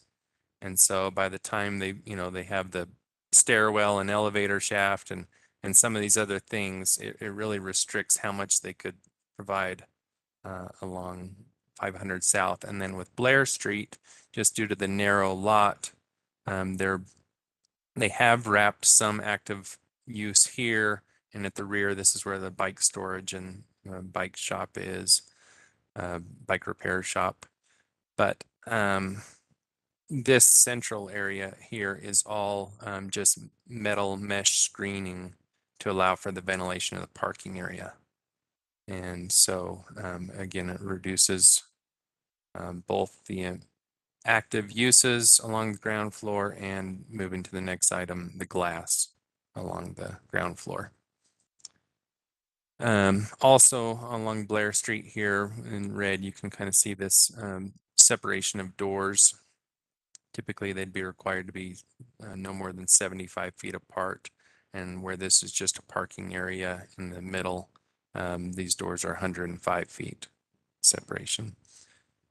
And then the last item of request is they are requesting to eliminate the need for a 10-foot building step back. And I kind of indicated that in the blue here of kind of which portion of the building that would end up kind of lopping off. And again, it would reduce potentially the number of units, or at least the size or configuration of some of the units, and would also kind of impact their design feature here. So you have explanation in your staff report on the specific standards for design review, but most of them relate to creating a building that has a human scale to it, and that any negative impacts being mitigated. So in looking at this, staff felt that it did in fact have a human scale to it, with a very distinct base, middle, and top section of the building, kind of those classic proportions. And then just the way they've used awnings along the first floor here, and the balconies, and the brick along the base, and the brick detailing above the windows really kind of brings things down and gives a good human scale to the building. And also the roof line is meant to kind of recall the very prominent floating roof line of the public safety building, but it is a lower height. And so this kind of steps down from those other buildings, and we felt that was kind of an appropriate design feature. And then just overall, the use, the articulation in the building, the use of a variety of materials and kind of these balconies and these changes in planes and surfaces felt really kind of brought down the scale of this building and made it feel to a human scale. And then, of course, along those same lines, the standards look at ways that there's still pedestrian interest and interaction. And I will say along Blair Street, staff really felt that was far less important. One, the sidewalk's not going to be up against the building. Two, there's such limited access there. It's not really an encouraged pedestrian space. This really functions, it seems more like an interior side yard in some ways. But out towards the street, this does still have a large amount of glass. And then of course the building has, good design features that are still pedestrian friendly. And also these openings here for the parking garage, although they're not, your typical glass, of course, they will have light shining through. They're not entirely dead space. It does look into a space and will add some friendliness to people that do go down Blair Street. But again, some of the along 500 South, the brick detailing, the lighting, the active space that they have provided, we felt that was it does still accomplish the pedestrian interest desired and sought from the design review. And then they will have 5 feet of landscaping as well between the sidewalk and the building that will help soften that and give more pedestrian scale to the site. I will mention now one of the conditions the staff is recommending is that glass panels be installed into these garage doors. And although it doesn't look into active space, that does provide a little bit more lighting and a little more liveliness for the pedestrians passing by.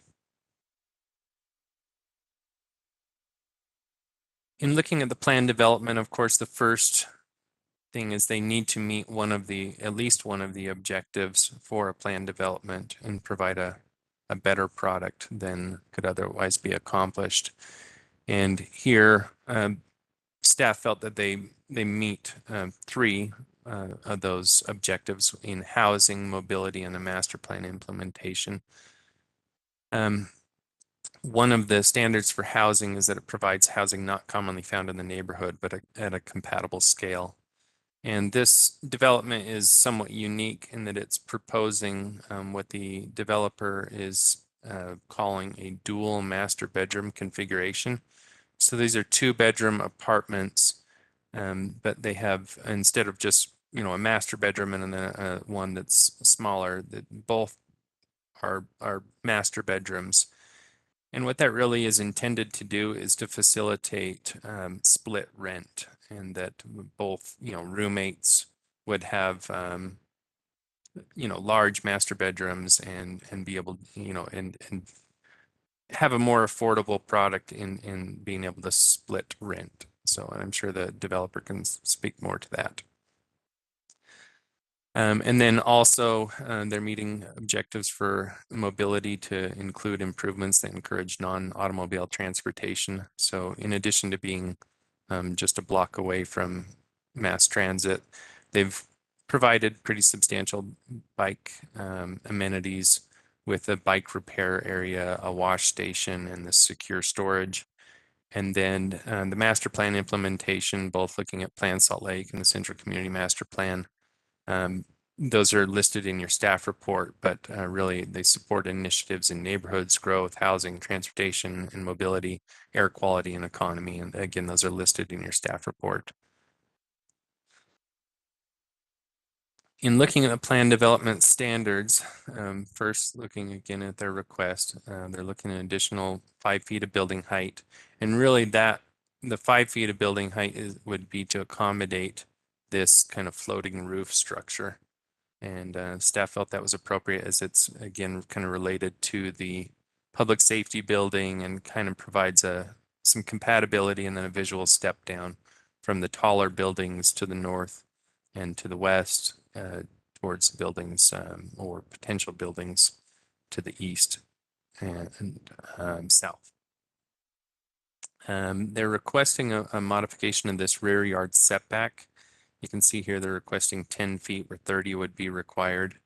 Again, this allows them to have more dwelling units, provide more parking, provide that bike service area and bike wash area.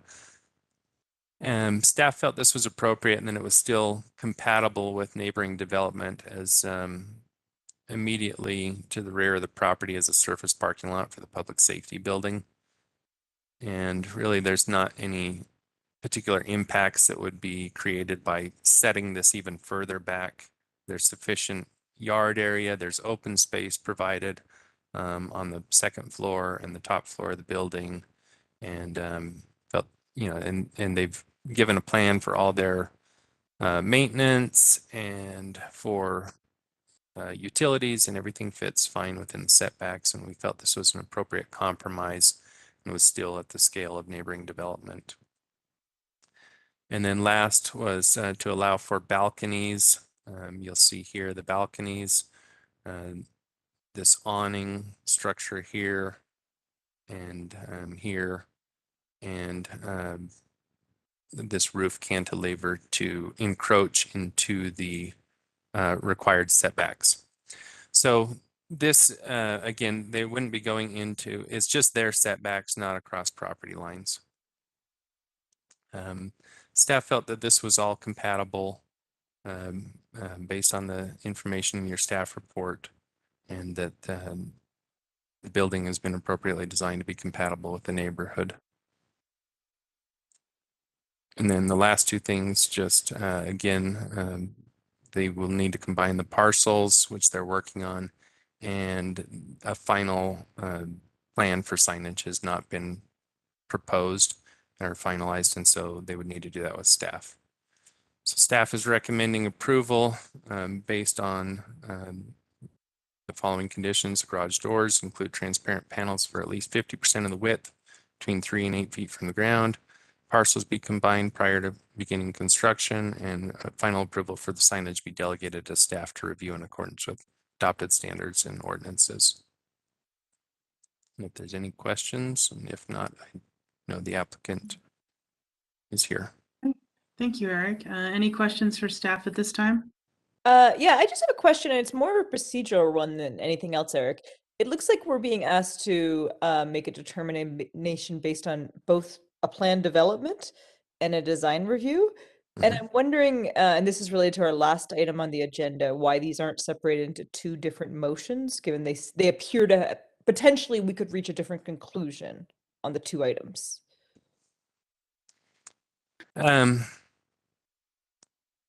Yeah, I suppose they could be. But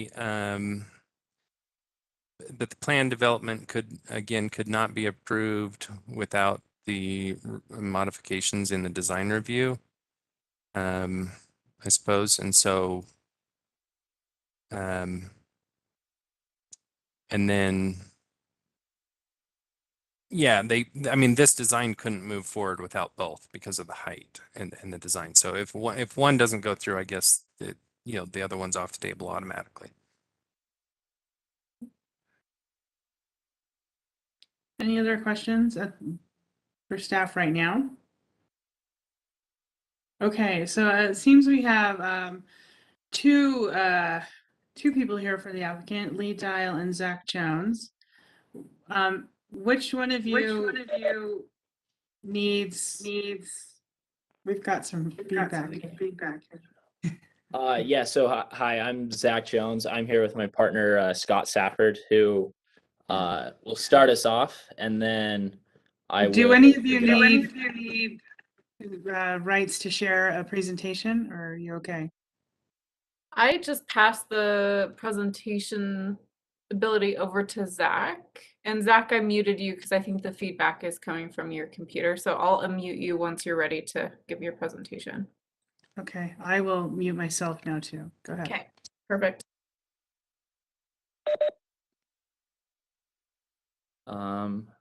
You're unmuted now. Zach. Okay, perfect. Sorry, we're having a little trouble with the WebEx, but yeah. So I'm Zach Jones, but I'm gonna let Scott Safford here start us off, and then we'll pick it up. We don't not to take too much of your time. I just logged in with Zach. We're hanging out here in a conference room, but my name's Scott Safford. I've been a partner from the very beginning at Cowboy Partners. Been with Cowboy Partners before it was Cowboy Partners, but I've been a partner with Dan Lofgren and Mark Cornelius for almost 23 years now at Cowboy Partners.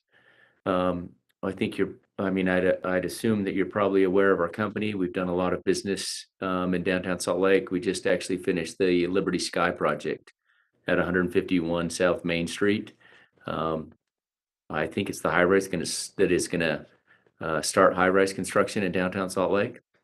But we finished a number of other projects down there, both market rate and affordable. We finished Liberty Crest a few years ago. Up on 7th East, we just finished Liberty Boulevard.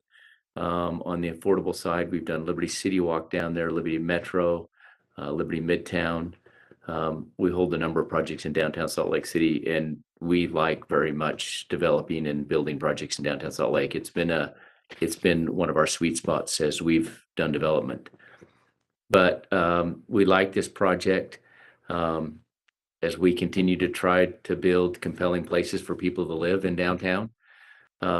We kind of came up with this idea, going back a little bit to your conversation earlier tonight when you were talking with Jim Wood. And I sit on the Salt Lake Home Builders Association board with Jim Woods, and he's always has very interesting information in those meetings. But you guys had a discussion today a little bit about 2-bedroom units.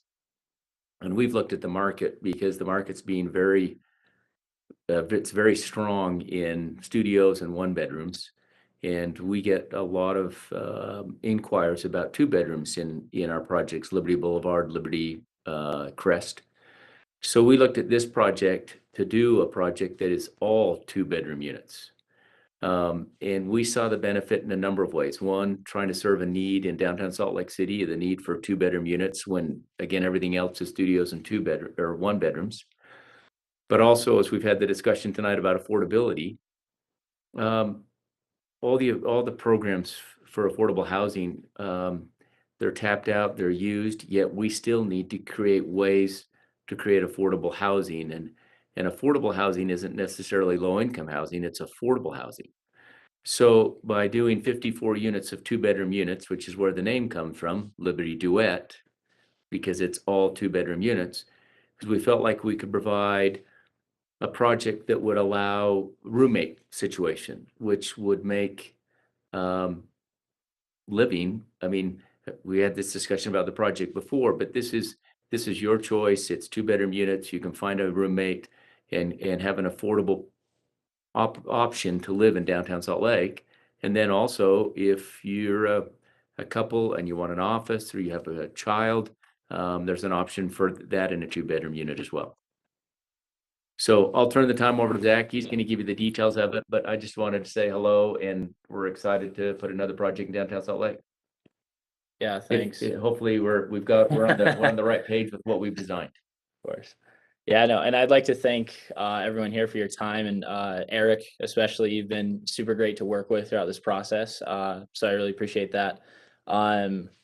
Yeah, in the preliminary design stage of this community, we went around to our property managers, and we're asking them what are the needs, what are you hearing from residents and prospective residents, and we just got an overwhelming sense of demand for 2-bedroom units, and so that really drove our design here, as Scott talked about. And so ultimately, the community will provide housing at a time when housing is desperately needed and 2-bedroom units are desperately needed. So to give you a quick history of the site, the Freshman family who used to own this site, many of you may or may not know them, were the operators and owners of the Freshman jewelry store, for many, many years. And since, in the last couple of years, they've closed up shop and the site has sat vacant since then. And that may be because the building is quite specialized. It's built for a single purpose, and that is of a jewelry store. And so it makes it difficult for repurposing that site. For example, being a jewelry store, and for security purposes, there are no windows on the building, which again just makes it difficult to repurpose for another site. So we've determined that the existing building is no longer its highest and best use, and would actually make a wonderful opportunity to enhance the site and the community around by bringing new activity to the street, and provide desperately needed housing with our 54-unit multifamily community project. So our plan is to demolish the existing building and enhance the site around in the neighborhood with an active and awesome multifamily community. So we intend to own and operate this community for the long term as owner operators of Cowboy Partners and its sister company Cowboy Properties. We have a great track record of creating compelling places that are wonderful assets to the community, to the city, neighborhoods, and tremendous homes for our residents. As local developers, we take pride in that. We have great interest in maintaining these properties and for decades to come. As they say, location is everything, and we believe this site is a compelling location for multifamily. It's near transportation, just a short walk down Blair Street. You can access the Library Station track station, and residents can easily enjoy shopping at the Smith's grocery store, and which is just a block and a half away, and then many other shops and restaurants along 400 South. As Eric pointed out, it fits well within the neighborhood with design features to match the public safety or complement the public safety building. Both so in design, in mass and scale, just fits the neighborhood very, very well. So we've designed a building that we believe is aesthetically pleasing and it's architecturally interesting. Eric pointed out the key features of the roof plane and roof deck area, the balconies and awnings. And in addition to creating interest, the balconies serve an essential role here in providing each unit private outdoor space. And so lastly, I'd just like to close with that Liberty Duet will be a great place to live for reasons due to its proximity to needs and its amenities, while serving the purpose of providing housing and being an enhancement to the neighborhood. The design review and plan development process should result in a more enhanced product by implementing the city's vision for growth, encouraging efficient use of land and resources, promoting greater efficiency in public and utility services, and encouraging innovative planning and development, and reinforcing the character of the surrounding neighborhood. And I believe that through working with Eric and the planning staff, we have accomplished that. And we've kept that in the forefront of our minds throughout this process. So thank you very much for your time. Okay, thank you. Any questions from commissioners to the applicant at this time? Okay, if you guys want to hang tight, we'll open the public comment period, and then if anything comes up that you need to address, I'll let you have time to do that. Okay, let's open the public comment period. I see that we have 2 hands raised. Kelsey, if we want to. Yes, they might be left from It might be leftovers for sure. Yeah, let me start with Keenan. Keenan Wells, you're unmuted. Thanks. So I'd like to congratulate Eric, Zach, and Scott for putting together a coherent building procedure. This is what I wanted to see at Bueno. Like, we've got a reasonable amount of parking. We got bike storage. Like, yeah, they're asking for some exceptions, but they make sense. Yeah, so refreshing.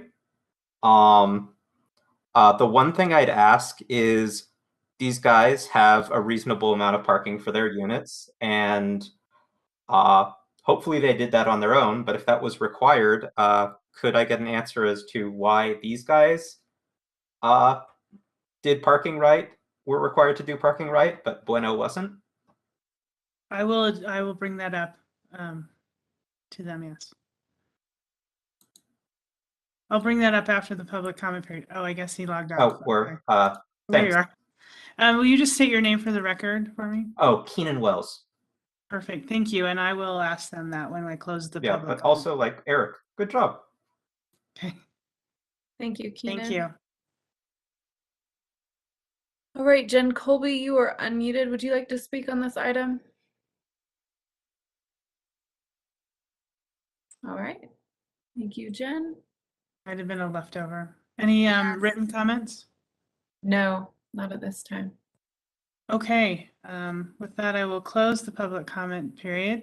I will echo Mr. Wells's comments. Great job, Eric. Thank you for your work on this. And I think I'll just give it to the applicant. If you want to just address like what went into your thoughts on your parking, that would be, can just take a few minutes for that. Well, so I'm going to take this one, but I mean, the right amount of parking helps projects be successful. So part of the driving force of doing this was parking. The code requires here, I think, a half a stall per unit. And as I said, we own a number of other projects downtown and close to this. And most of the utilization rate for our parking garages is 0.7-ish. So we tried to get just a little bit better than that. So that it wasn't rocket science. We pushed to get as many stalls as we could and tried to get it to a number as good or better than what we see of utilization in other projects downtown. Perfect, thank you. Perfect, thank you. Commissioner Barry, can I just bring up, and I know nobody actually wants to talk about items outside of our limited agenda because it is so incredibly long, but parking is something that seems to keep coming up over and over and over in so many projects. And I'm wondering if we can't have an open business item where we address this more broadly, because it seems— Actually, that's a great question, and I Not have tonight. brought I up won't with do this to you Nick. guys tonight. I will not bring up new business tonight, given we're going to be here till well past 9. We're already past 9. No, But I appreciate that. I have brought up to Nick, in addition, some items for education, in addition to what we heard tonight. And one of those was for us to better understand the true cost of parking and how it relates to developments. yeah, if we just had something on the agenda for new business where we can talk about something outside of the immediate scope of these projects, that would be helpful. Not tonight. I won't do it. You can always do that via email as well. Send me an email. Okay. But yes, I hear what you're saying. Okay. Any other, bring us to the commissioners for discussion?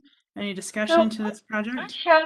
I do have something to, I'm sorry, I Yeah. always do, but I appreciate this project a great deal, and I'm happy with most things about it. There are two things that are actually part of the would not generally be something I would want to see in a planned development. The first is that there's a potential of losing 2 significant trees, and I'm going to ask that the Planning Commission actually look at page 38 of their 37 and 38 and 39 of the, as I talk about these things, of the staff report, of the potential, and it's in the staff report. It's by the urban forester who's concerned about losing these 2 enormous trees, and important trees along the street. And the second issue that I have is that the second issue is that you look at the other buildings along the street, including the public safety building, they are set back a little bit farther than most of the, they're set back more in this range of 15 feet than the 5 feet that this project is proposing. They're allowed to go 5 feet. There's no question about that. That's not been on our agenda, and it's not something we can rule on. However, in order to save these 2 big trees and to comply more with the streetscape that's already a part of this block, which has these bigger lawns on it, I am wondering if the developer would be willing to move the building back so that there is a 0 setback on the rear setback line, because there's really nothing back there. You're going to end up with a silly 10-foot wide, very shaded green lawny thing where the dogs are going to go. Okay, Rather let's than ask have, and rather than, if we are willing to do that, then we could add that to the frontage of the building, front setback, bring it into compliance with the rest of the street, and have large, and really have much better chance of preserving these large trees in the tree.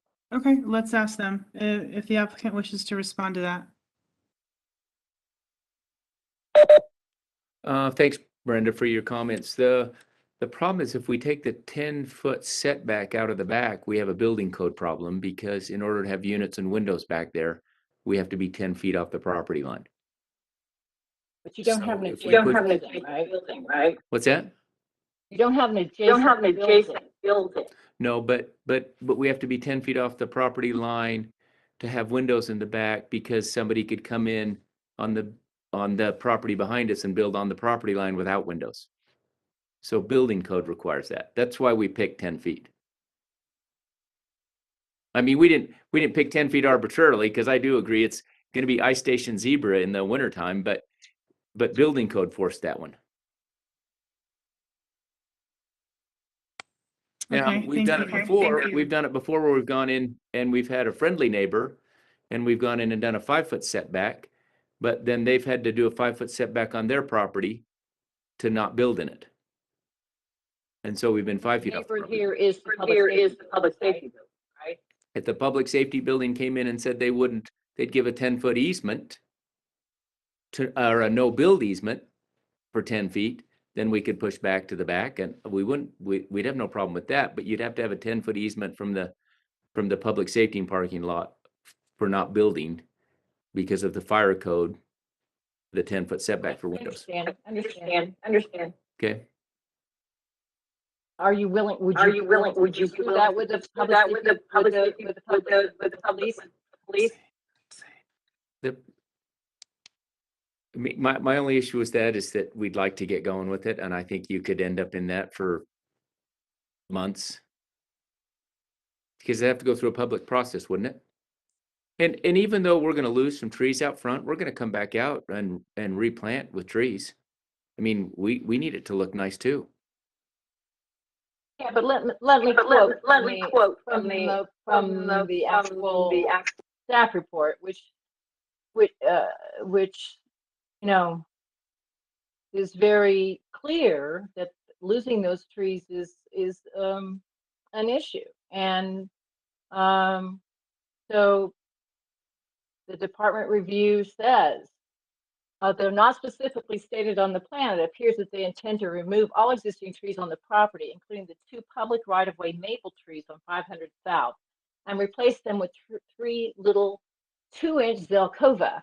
The currently existing maples already have an established and functioning canopy that should be preserved. It appears that with relatively small design adjustments, that both of the existing trees could be preserved to allow for many years of preserved benefits from these long-established trees. I might also point out to you that one of the requirements of a plan development does that comply with D1, which is landscaping,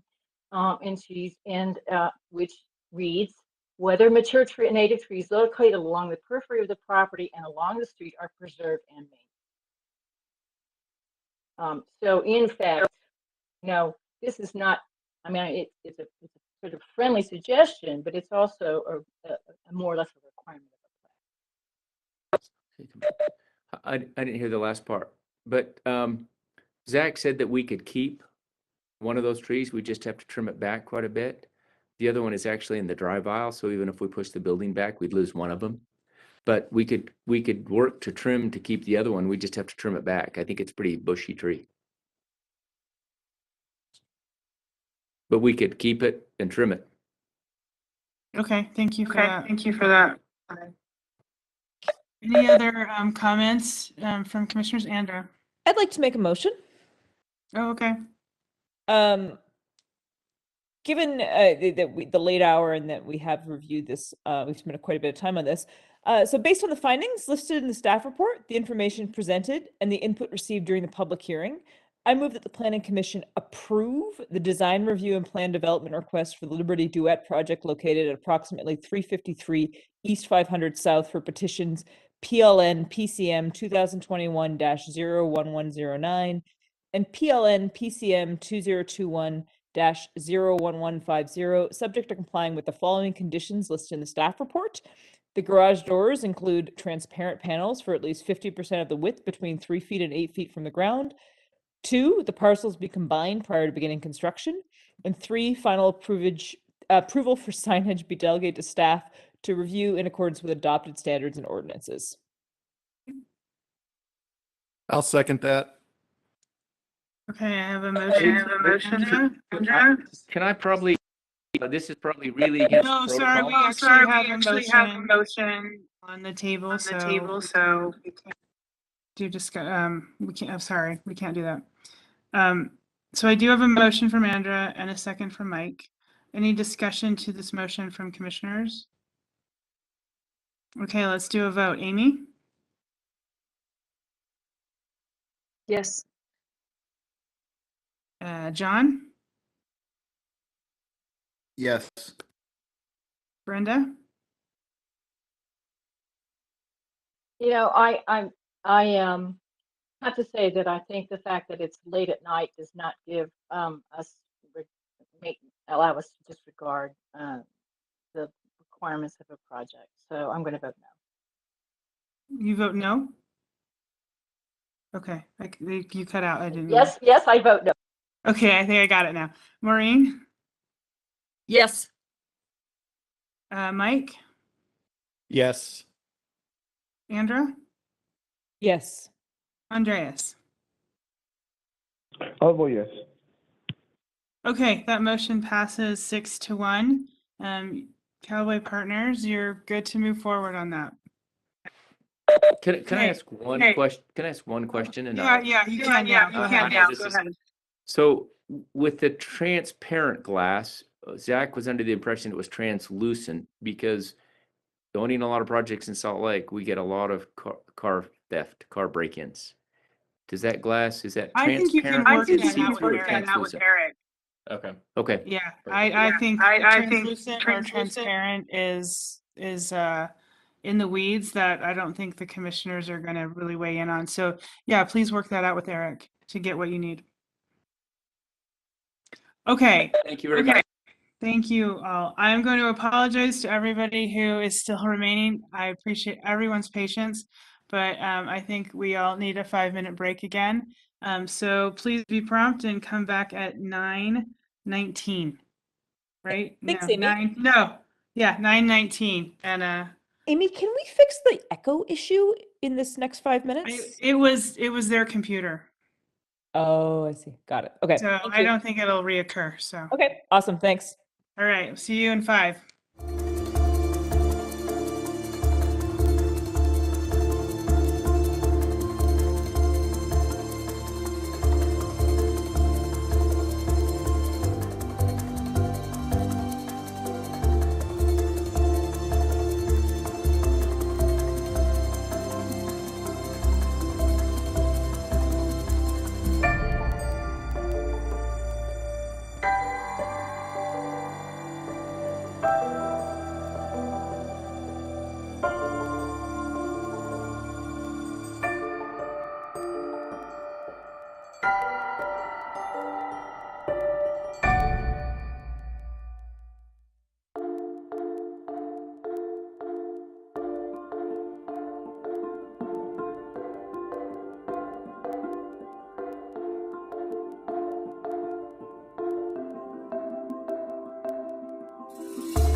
efforts and focus. So let's continue on with our fifth item, which is a design review at approximately 218 West, 300 South.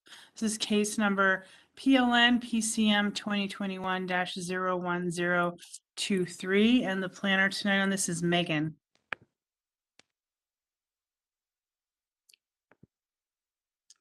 All right, good evening, commissioners.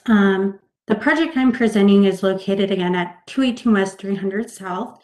The applicant is Jeff Douglas with Access Architects, and they are also here to present tonight. The applicant is requesting design review approval. Buildings taller than 75 feet but less than 90 feet may be authorized through the design review process. This proposed building is approximately 88 feet 4 inches tall. The subject property is 0.19 acres in size, or 8,616 square feet. It's located in the D3 Downtown Warehouse Residential District. As you can see by the zoning map, the surrounding properties are also zoned the same. The property is currently occupied by a vacant building that was previously occupied by Henry's Dry Cleaners. To the north of the building, to the north in the rear of the building is a private alley and parking lot. There's a few different restaurants, Cetabella Pizzeria, Red Rock, and Poplar Street Pub. To the south and across the street are the Plato Apartments. I hope I'm saying that correctly. To the west is the historic 3-story Broadway Hotel building built in 1912, which is currently used as an apartment building. And to the east is Buca di Beppo Italian Restaurant. I provided a quick project overview for the Planning Commission. I've gone over a few of these things, but the ground floor uses of this building is the lobby and the commercial space, whereas the upper floor uses are residential. The number of units in the building is 46, and the commercial space on the ground floor is 1,000 square feet. The exterior materials is cement paneling, glass, perforated metal. Within the building is 23 interior stalls, 16 bicycle parking stalls, and I'll just move forward and we'll talk a little bit about the process. I threw in the material sheet.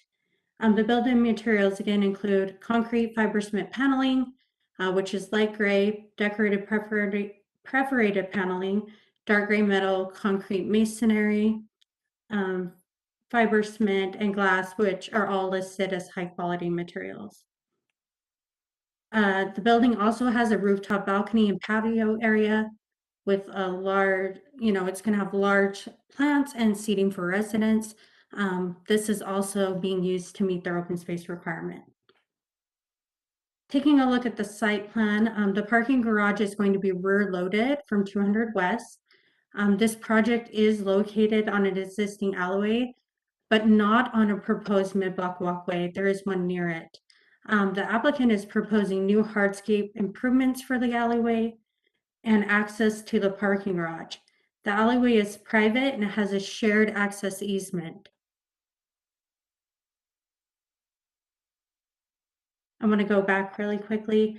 There also is there are going to be large trees that will be planted along the street frontage to provide shade, and there will possibly be a bistro sitting area just outside of the commercial space. They just need to go through real estate services for that approval.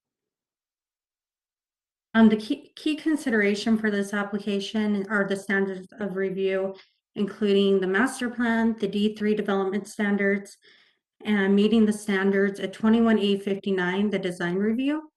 The applicant is meeting the standards of review, and the attachments show that in the staff report, attachment D, E, and F. The applicant is also meeting the 50% of residential use above the ground floor. So it meets that requirement. That was a specific standard for the D3 zone. Therefore, staff is recommending approval of the application as outlined in the staff report. Do you guys have any questions or comments for me? Thank you, Megan. Any questions for staff? Okay, Kelsey, in the attendees list is one of the applicants, Pierre Longu. If you could And move it Derek over. Allen of Landforge as well. Yeah, so we've got Derek Allen and Jeff Douglas as well. And Pierre just Long one- with Okay, you Access can do that. Architects. Which one of you needs sharing rights? If you To- can give that to Derek Allen, I'll go ahead and put a short presentation up. Okay, Kelsey, can you do that? You should see that ability right now.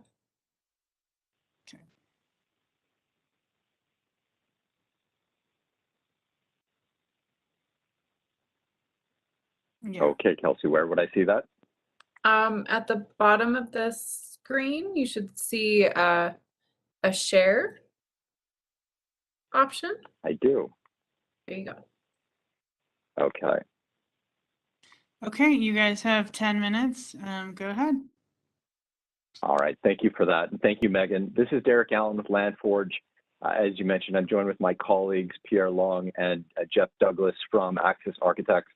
We'll keep our presentation short as Megan hit the highlights. And really, our project, by most every measure, conforms to the by right listings within the zoning that exists for this downtown residential district.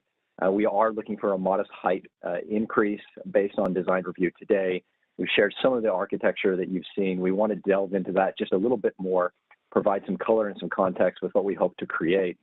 This image in particular, I think, goes a long way to show what the pedestrian experience we're trying to proliferate along Broadway in downtown, such an important street for all of us, namely through the extension of landscape, through larger, more mature trees continuing along the sidewalk and the public right-of-way, which don't exist there now because, as you may have seen in downtown, we have an older use, a former large commercial drive-through drop-off for dry cleaning, and that prevented the landscape, the existing street sidewalk section, which is approved for the city, and also has created both a break in the protected bicycle lane and added a very large curb cut to a part of downtown which should otherwise be focused on the pedestrian experience.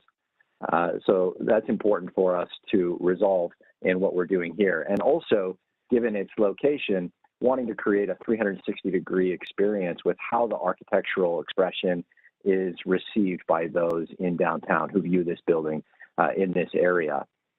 The area itself is extremely walkable by Salt Lake standards. There is a short mid-block break on Poplar Court, which surrounds the project immediately to the west, and then we have a break across the back of the property in a right-of-way easement, which has been dedicated and is heavily used by not only us, but by businesses to the north. Given that this is a shared space, we've been in close communication with several of our neighbors to make sure that we've received their support for the project, which we've ultimately designed and presented to you here today. When taking a step back further from the immediate site, you can see in this exhibit here, it shows in blue and green just a number of the buildings that already exist or are proposed and under construction now. And you'll see that our development from a height, from a massing standpoint, is significantly smaller than most all recent buildings in its proximity. But also from a height standpoint, it's also not only consistent, but a little bit lower than many of those structures. If we were to take this same image and rotate it and look to the east, we all know that we're only a block away from the downtown core of the business district, and we're looking at much larger buildings in that location. To go further into the design itself and how we feel like this context is appropriate, I want to go ahead and turn some time over to Pierre with Access Architects. Hi, my name is Pierre Long. We started the design of this project in the best of circumstances. We have a developer and an investor who are passionate about architecture. And so from the start, everything was aligned to create a great design. And Access Architects is also a co-developer, so that helped as well. We designed this project from the inside out. When we went to the site and looked at all the opportunities for views, we realized that from different angles and at different heights of this site, you would perceived the site differently and the views of downtown. And so we started playing with the idea of different angles, different directions for the views, and designing the project as if they were a succession of views. And ultimately, our aperture actually became the name of the project. So all these different apertures became really important. The other benefit is that each unit is now identifiable from the outside. So you're able to see in which unit you live because of the composition, and it's so recognizable. At night, the white light material will provide almost an ethereal appearance, and the whole concept of the architectural composition is really as much an art piece as it is architecture. So we're excited about the project. We think it enhances the urban fabric, and I hope it actually inspires others. Thank you. Thanks, Pierre. Just a couple of screen images here walking through what Pierre was referring to with the way these angled architectural elements, which protrude from the interior living space of the structure itself, play with light, with shade, with shadow, and not only maintain that street wall, which was mentioned earlier in the meeting tonight, but also create a play on that street wall through the fenestration and the articulation in the vertical plane as you move up through the building and also horizontally across it. We felt like that was something important, not only to offer from the inside looking out. As Pierre mentioned, we started with this design, but from the exterior looking at the structure itself, it's going to read differently throughout the day and throughout the season as the sun plays on this structure in different ways. And we hope within that context, we're actually going to be able to create something that's more than just a structure that's beneficial to from the pedestrian experience as well as the residential experience, but something that contributes to the artistic experience of buildings in downtown, something that is unique, something that is original, something that is identifiable to people when they're in this part of Broadway in downtown Salt Lake City. These are our justifications, these are our objectives, and our reasoning for asking for your consideration of the modest height increase to allow us to build this building. What questions maybe can we answer for you? Thank you. Commissioners, any questions for the applicant? Okay, you guys want to hold tight? We'll come back to you after the public comment period. We'll go ahead and open that up. And Kelsey, do you? Looks like we have at least one. Keenan, you are unmuted. Hello, still here. Yeah, so I realize you guys can't make a decision on this, but when I see only half the number of parking spots, but we have 16 bike stalls, it would be nice to have at least a bike stall to replace each parking spot. Building looks very pretty, but again, from just a person living there standpoint, if I'm going to replace my car with a bike, it would be nice to have a place to park it for each unit. Okay, thank you. All. Thanks. Thank you so much. And no additional comments at this time. Okay, with that, I will close the public comment period and bring it back to the commissioners. I don't know that that's, you can consider those comments, take those into consideration, applicant, but I don't know that there's anything to respond to them. Commissioners, any discussion, questions for the applicant or a motion?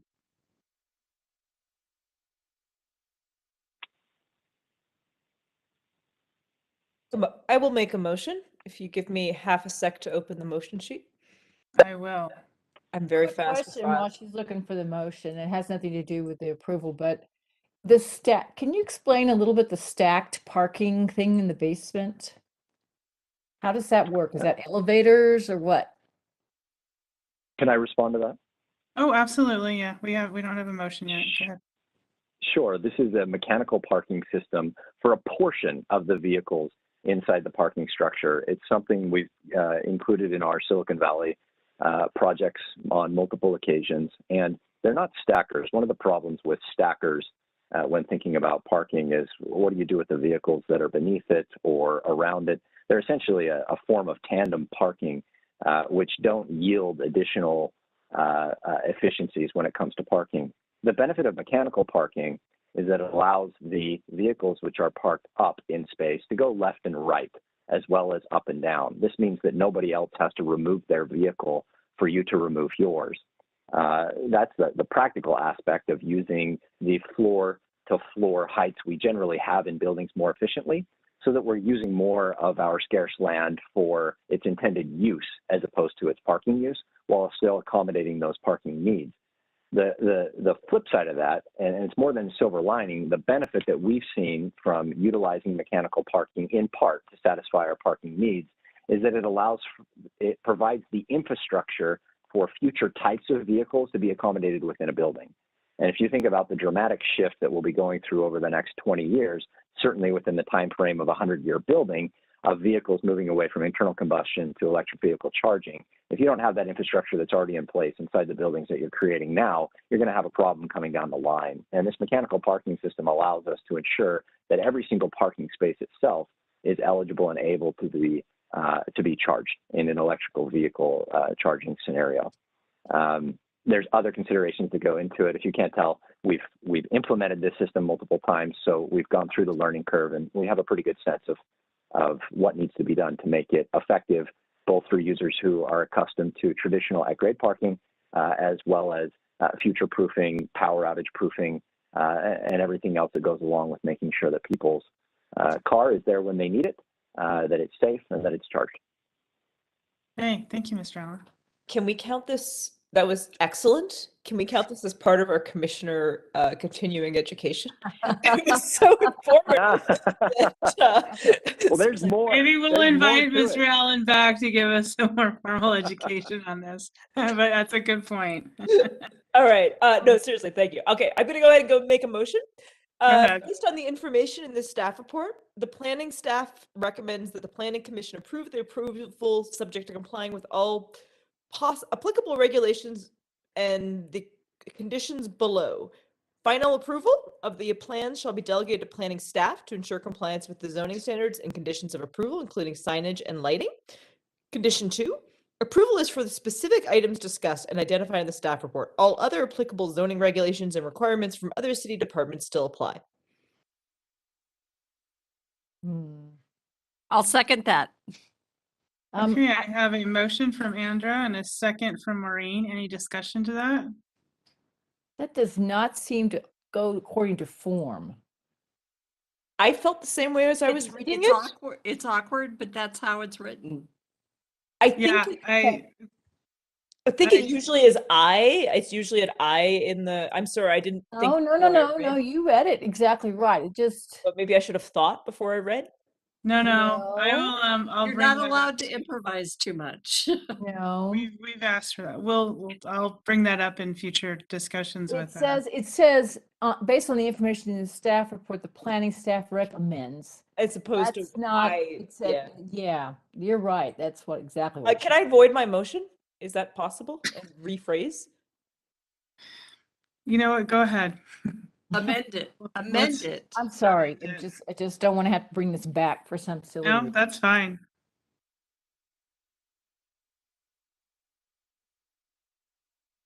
You're muted, Andra. Let me try again here. Okay. Okay, there you go. Just a sec. Be patient. I see. All right. Based on the findings listed in the staff report, the information presented, and the input received during the public hearing, I move that the Planning Commission approve the design review, subject to complying with the design review item number PLN PCM 2021-01023, subject to complying with all applicable regulations and the conditions below.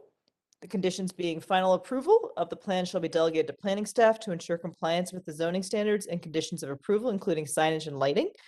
2, approval is for the specific items discussed and identified in the staff report. All other applicable zoning regulations and requirements from other city departments. Wait. No, it's right. It's okay. But that doesn't make sense because of course they apply. They always apply. That all. Just condition one. Just condition one. Can I? I'm gonna. No, can I no, no, no, no. I'm sorry, you got requirements from other city departments which are listed in the staff report. They're listed in the staff. Specific to this project. They're not. Specific to this project. Yes, so you need to. Okay. All right. Item It's 2 as okay. well. It's Approval. okay. Yeah. Approval is for the specific keep items that in. discussed and identify in the staff report. All other applicable zoning regulations and requirements from other city departments still apply. Don't go rogue on us. And I'm still happy to second that.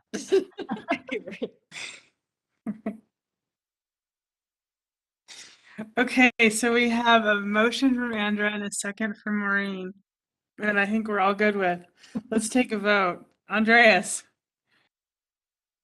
I have teenage friends who are having so much fun at this time of the day as well. So this is really fun to listen to. I'll vote yes. Okay, thank you. I might have to have a giggle fit here in a minute. I'm so tired. Maureen. Yes. Mike. Yes. Brenda. I like this project. I'm going to vote yes. Okay, John. Yes. Andra. Yes. Amy. Yes. Okay, that motion passes unanimously. Thank you all. Congratulations, applicant team, and you're good to go. Thank you. Okay, moving on to our last item. It is the Southern Highlands Apartments Design Review at approximately 913, 927 South, 400 West. This is case number PLN PCM 2021-00929, and the planner tonight is David. Good evening. I appreciate it's been a long meeting, so I will try to make it a very short presentation. I'm going to share my screen right away with you.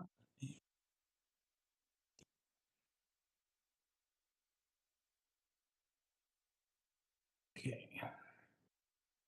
Is that coming through?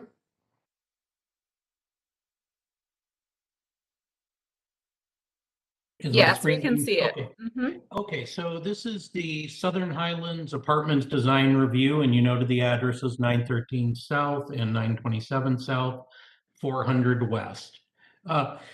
Here's for context, the zoning map on your right, which shows the two contiguous parcels. This is a proposed multifamily project with 153 units. It's on two parcels, combined area of about 0.72 acres. The zoning is CG or general commercial, and the project configuration is 5 levels of apartments over 3 levels of parking. 1 level of parking is underground. The building height is proposed as 79 feet. 60 feet is allowed as the upper limit in the CG zoning district, but 90 feet is allowed through the design review process. So the design review is required for the additional building height. Staff is recommending approval with conditions.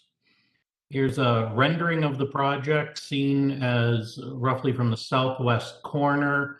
So you see the articulation on the street, conceptual art on the building. We don't know exactly what, we don't have a final design on that yet, but a deep courtyard in the middle, glass with active spaces along the ground floor that include a lobby, a gym, a leasing office, meal room, and some commercial spaces. And you do see the balconies that provide eyes on the street on 400 West.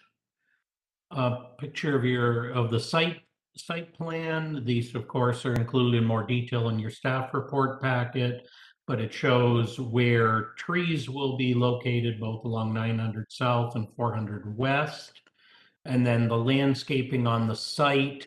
The parcel notably has this kind of jog, so it gets much narrower at one end because of the railway line behind it, or abandoned railway right-of-way behind it. One of the things, since it's going through design review, they have to provide additional landscaping up to 10% of the additional floor area, or 10% of the additional floor areas, not up to, and that has been accommodated on the site. Just as a reminder, you did see, if this looks familiar, you've seen a previous version of this project just under a year ago. I'm calling it ostensibly version 1.0, and you're now seeing version 2.0. The previous version was 104 units, and it included the larger parcel at 927 South, 400 West only. They added additional property after they got their approval, making the larger combined site, which provides frontage on both 900 South and 400 West. So it's an expanded version of the project with 153 units. It has to go back through the design review process for Planning Commission approval as a new request, not as a modification. So you have seen this before and approved a smaller version of it previously. Site context, here is a kind of oblique aerial photo. You have the two parcels being shown here, 400 West.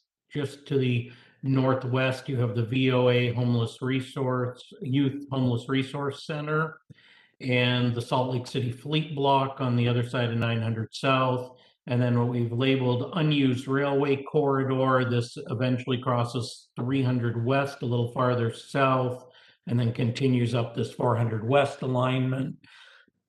It, again, has long been discussed as a probable alignment for what's known as a tracks expansion on the Orange Line corridor from UTA. That's not reality yet, but we're aware that that will eventually most likely become a tracks line through the granary. Standards of review. There's the base zoning standards for the CG or General Commercial Zoning District. The project meets those. There's the general design standards in Chapter 21A37, and the CG zoning district doesn't have many design standards other than having parking lot lighting and an operable entrance on each street-facing elevation. But since it's going through design review, it is subject to those more stringent standards. So this may be a project where if they were building by right to 60 feet, they would probably be able to build a very plain box. Design review forces it actually to be a much more interactive and interesting design and address those elements in the design review process.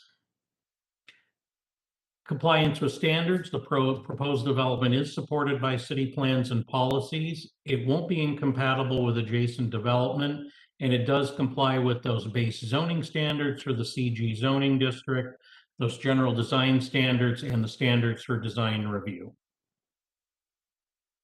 So based on that, staff finds that the project meets the design review standards and is recommending the Planning Commission approve the request subject to the conditions listed in the staff report and reiterated on this slide.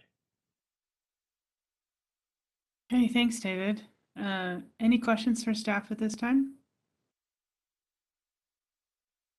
Okay, I know we have the applicant, Jory Walker.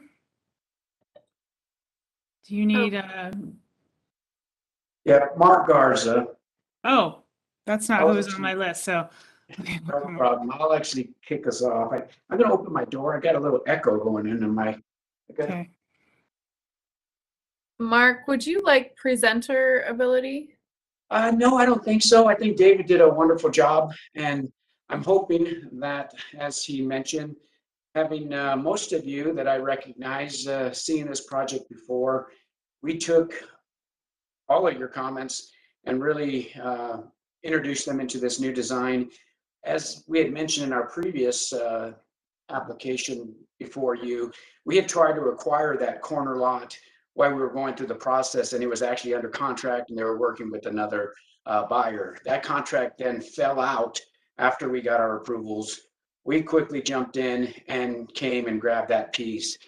It's a great addition. It's 0.22 of an acre. So if it was to stand alone, it would have had a hard time coming up with the highest and best use on that property. So I really do think that acquiring that property is only going to make that corner more beautiful. We've added more storefront to the project. We're excited. It's a similar design as mentioned, similar height request that we're asking. We're still parking at a 1-to-1 ratio.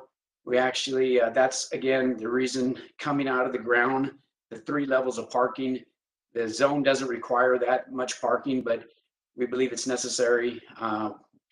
We want it, and that's why there's 3 levels of it, and that's why we're asking for the additional height. Bradley Beecher, Jory Walker, and Greg Garza are on here, and between us all, I'll open it up to any questions that you have. Okay, any questions for the applicant at this time? Okay, Mr. Garza, hang tight and we'll go through the public comment period and come back to you. Let's officially open the public comment period and see if we have anybody wishing to speak on this item. Commissioner Barry, oh, there we go. Okay, just one moment. I know I'm a bit of a broken record at this point, but 1-to-1 parking. Thanks. That's all. Give us your name again. Sorry. Oh, Keenan Wells. Thanks, And Keenan. yeah, I appreciate the 1-to-1 parking. Thank you for your comments and thank you for sticking through this evening. It's been a long one. Any written comments, Kelsey?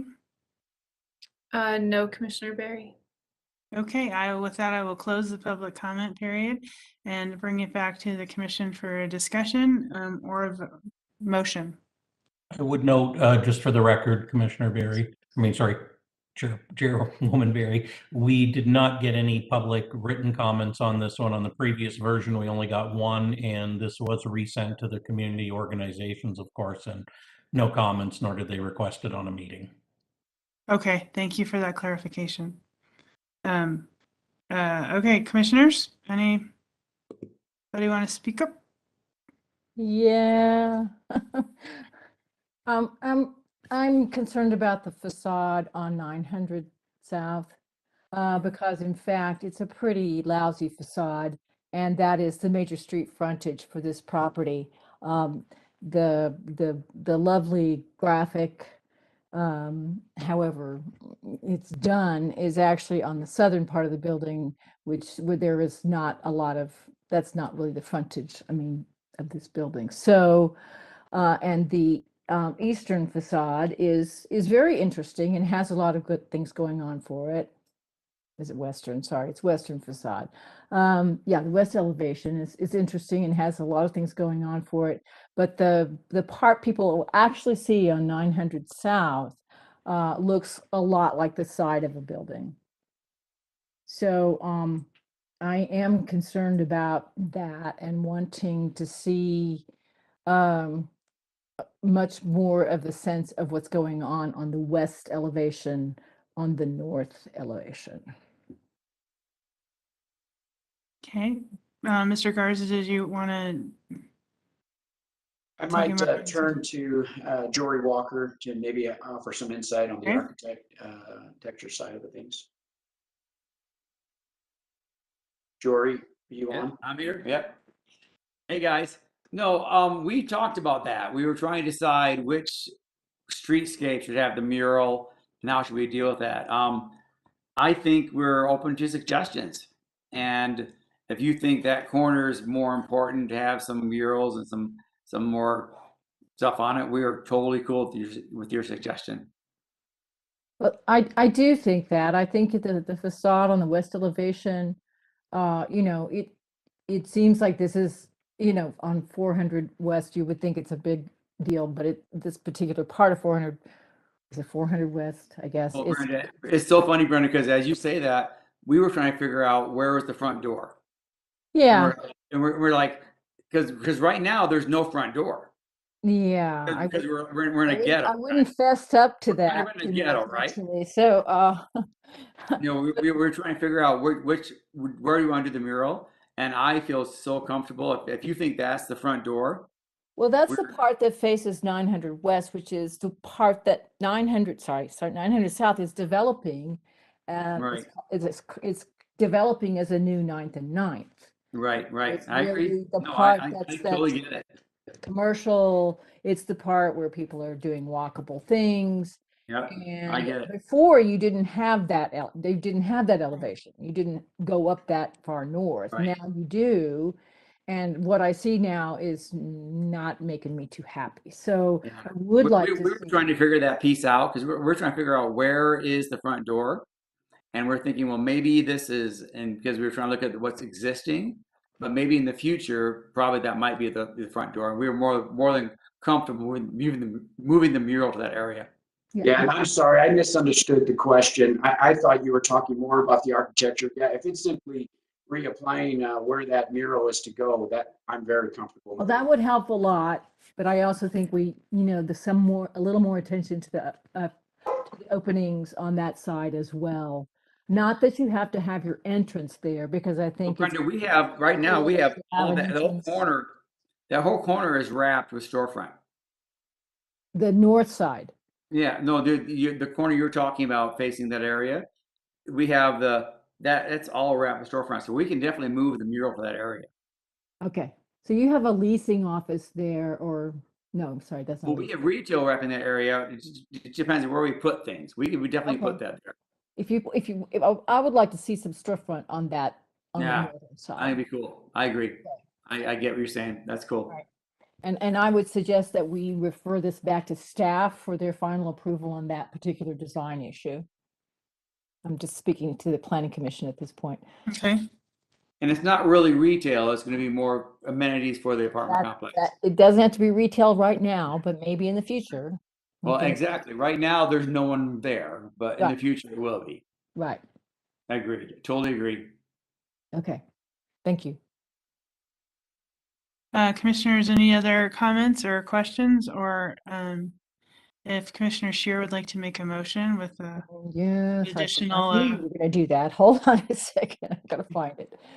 Okay, where did it go?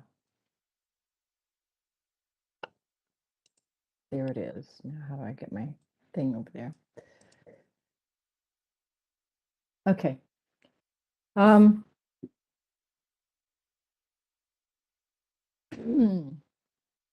Based on the findings and analysis in the staff report, testimony and discussions of the public hearing, I move that the Planning Commission vote to approve the design review application for the Southern Highlands Apartments located approximately 913 and 927 South, 400 West, file PLN PCM 2021-00929 with the conditions of approval listed in the staff report delegated to staff for verification during the building permit review. And the conditions are listed below 1 through 4, and I would like to add condition number 5, that the north elevation of the building be required to have a greater length of storefront and a mural in order to provide a better pedestrian experience along 900 South. Okay. I'll second that. Okay, I have a motion from Brenda and a second from Mike. Let's go ahead and take a vote on that. Maureen? Yes. Andreas? I will vote yes. Thank you, Mike. Yes. John? Yes. Brenda? Yes. Andrew? Yes. Amy? Yes. Okay, that motion passes unanimously. Thank you all. Thank you. The applicant can move forward on your project. Congratulations. I just want to thank everybody for their patience tonight. It's been a long day. I actually drove back from St. George this morning for this meeting, so I totally understand how everybody is dragging. I do want to reiterate, if you ever have thoughts or ideas for future meetings and et cetera, things you want to learn, please feel free to email me. I will bring them up with leadership and we'll move forward on those. With that, please do not forget to email Aubrey by noon tomorrow your feelings on your comfort level of meeting in person for the next Planning Commission meeting. And with that, I will adjourn our meeting and thank you all again. Okay, Good night. Thank you very much, everybody. Have a good night. Thanks, Andreas. You too.